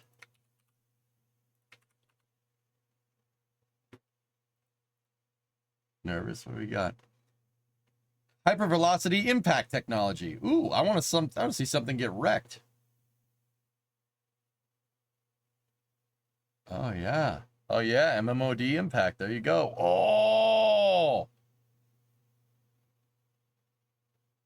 Yeah, see that's why blowing up asteroids is a bad idea. Don't blow up the asteroid like Armageddon because it does that, and then you get hit with a shotgun blast of asteroids. That's that. Yeah. Yep. Okay. Yep. Don't want that. Read the projectile information below the video. That's a spherical steel ball with a massive 0.02 grams and a diameter of 0.07 of an inch or 70 thousandths of an inch. Damn, dude. Going 15,200 miles an hour. Holy crap. Dude.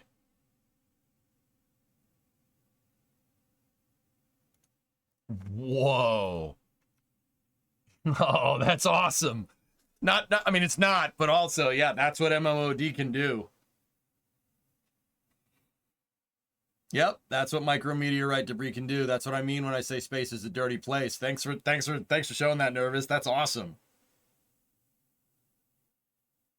Yeah, that's why you don't blow up asteroids, because that'll happen.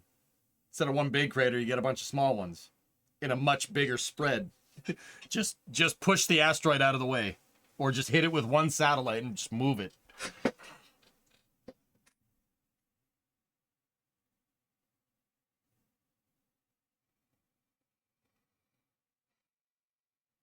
Jeez.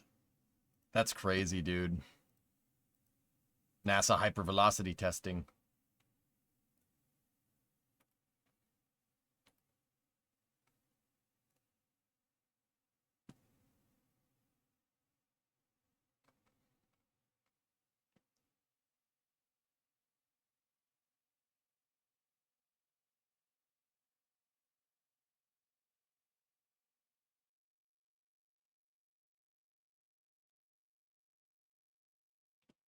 Actual shuttle and ISS impact photos are here.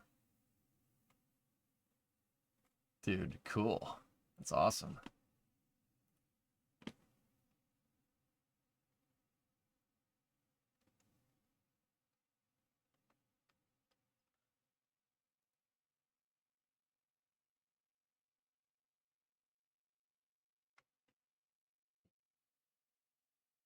Just cut it in half with a big laser so the people who actually get hit also have friends. The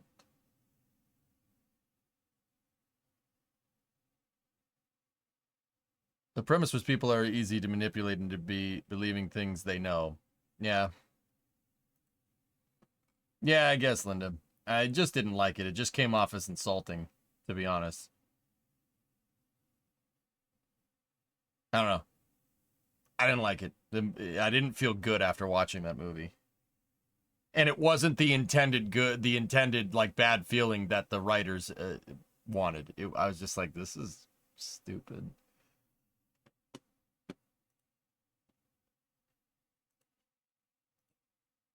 Here's an F-18 with stuff. Nice, nice.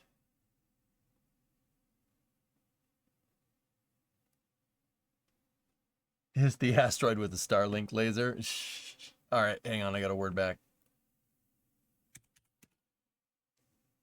Okay, we got about an hour until the NSF stream starts.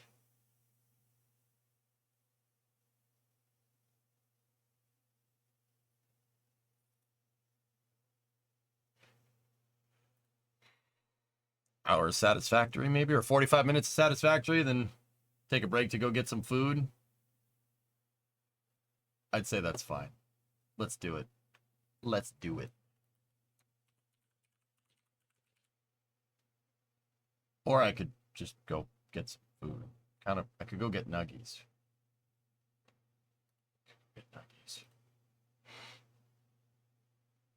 I could go get nuggies.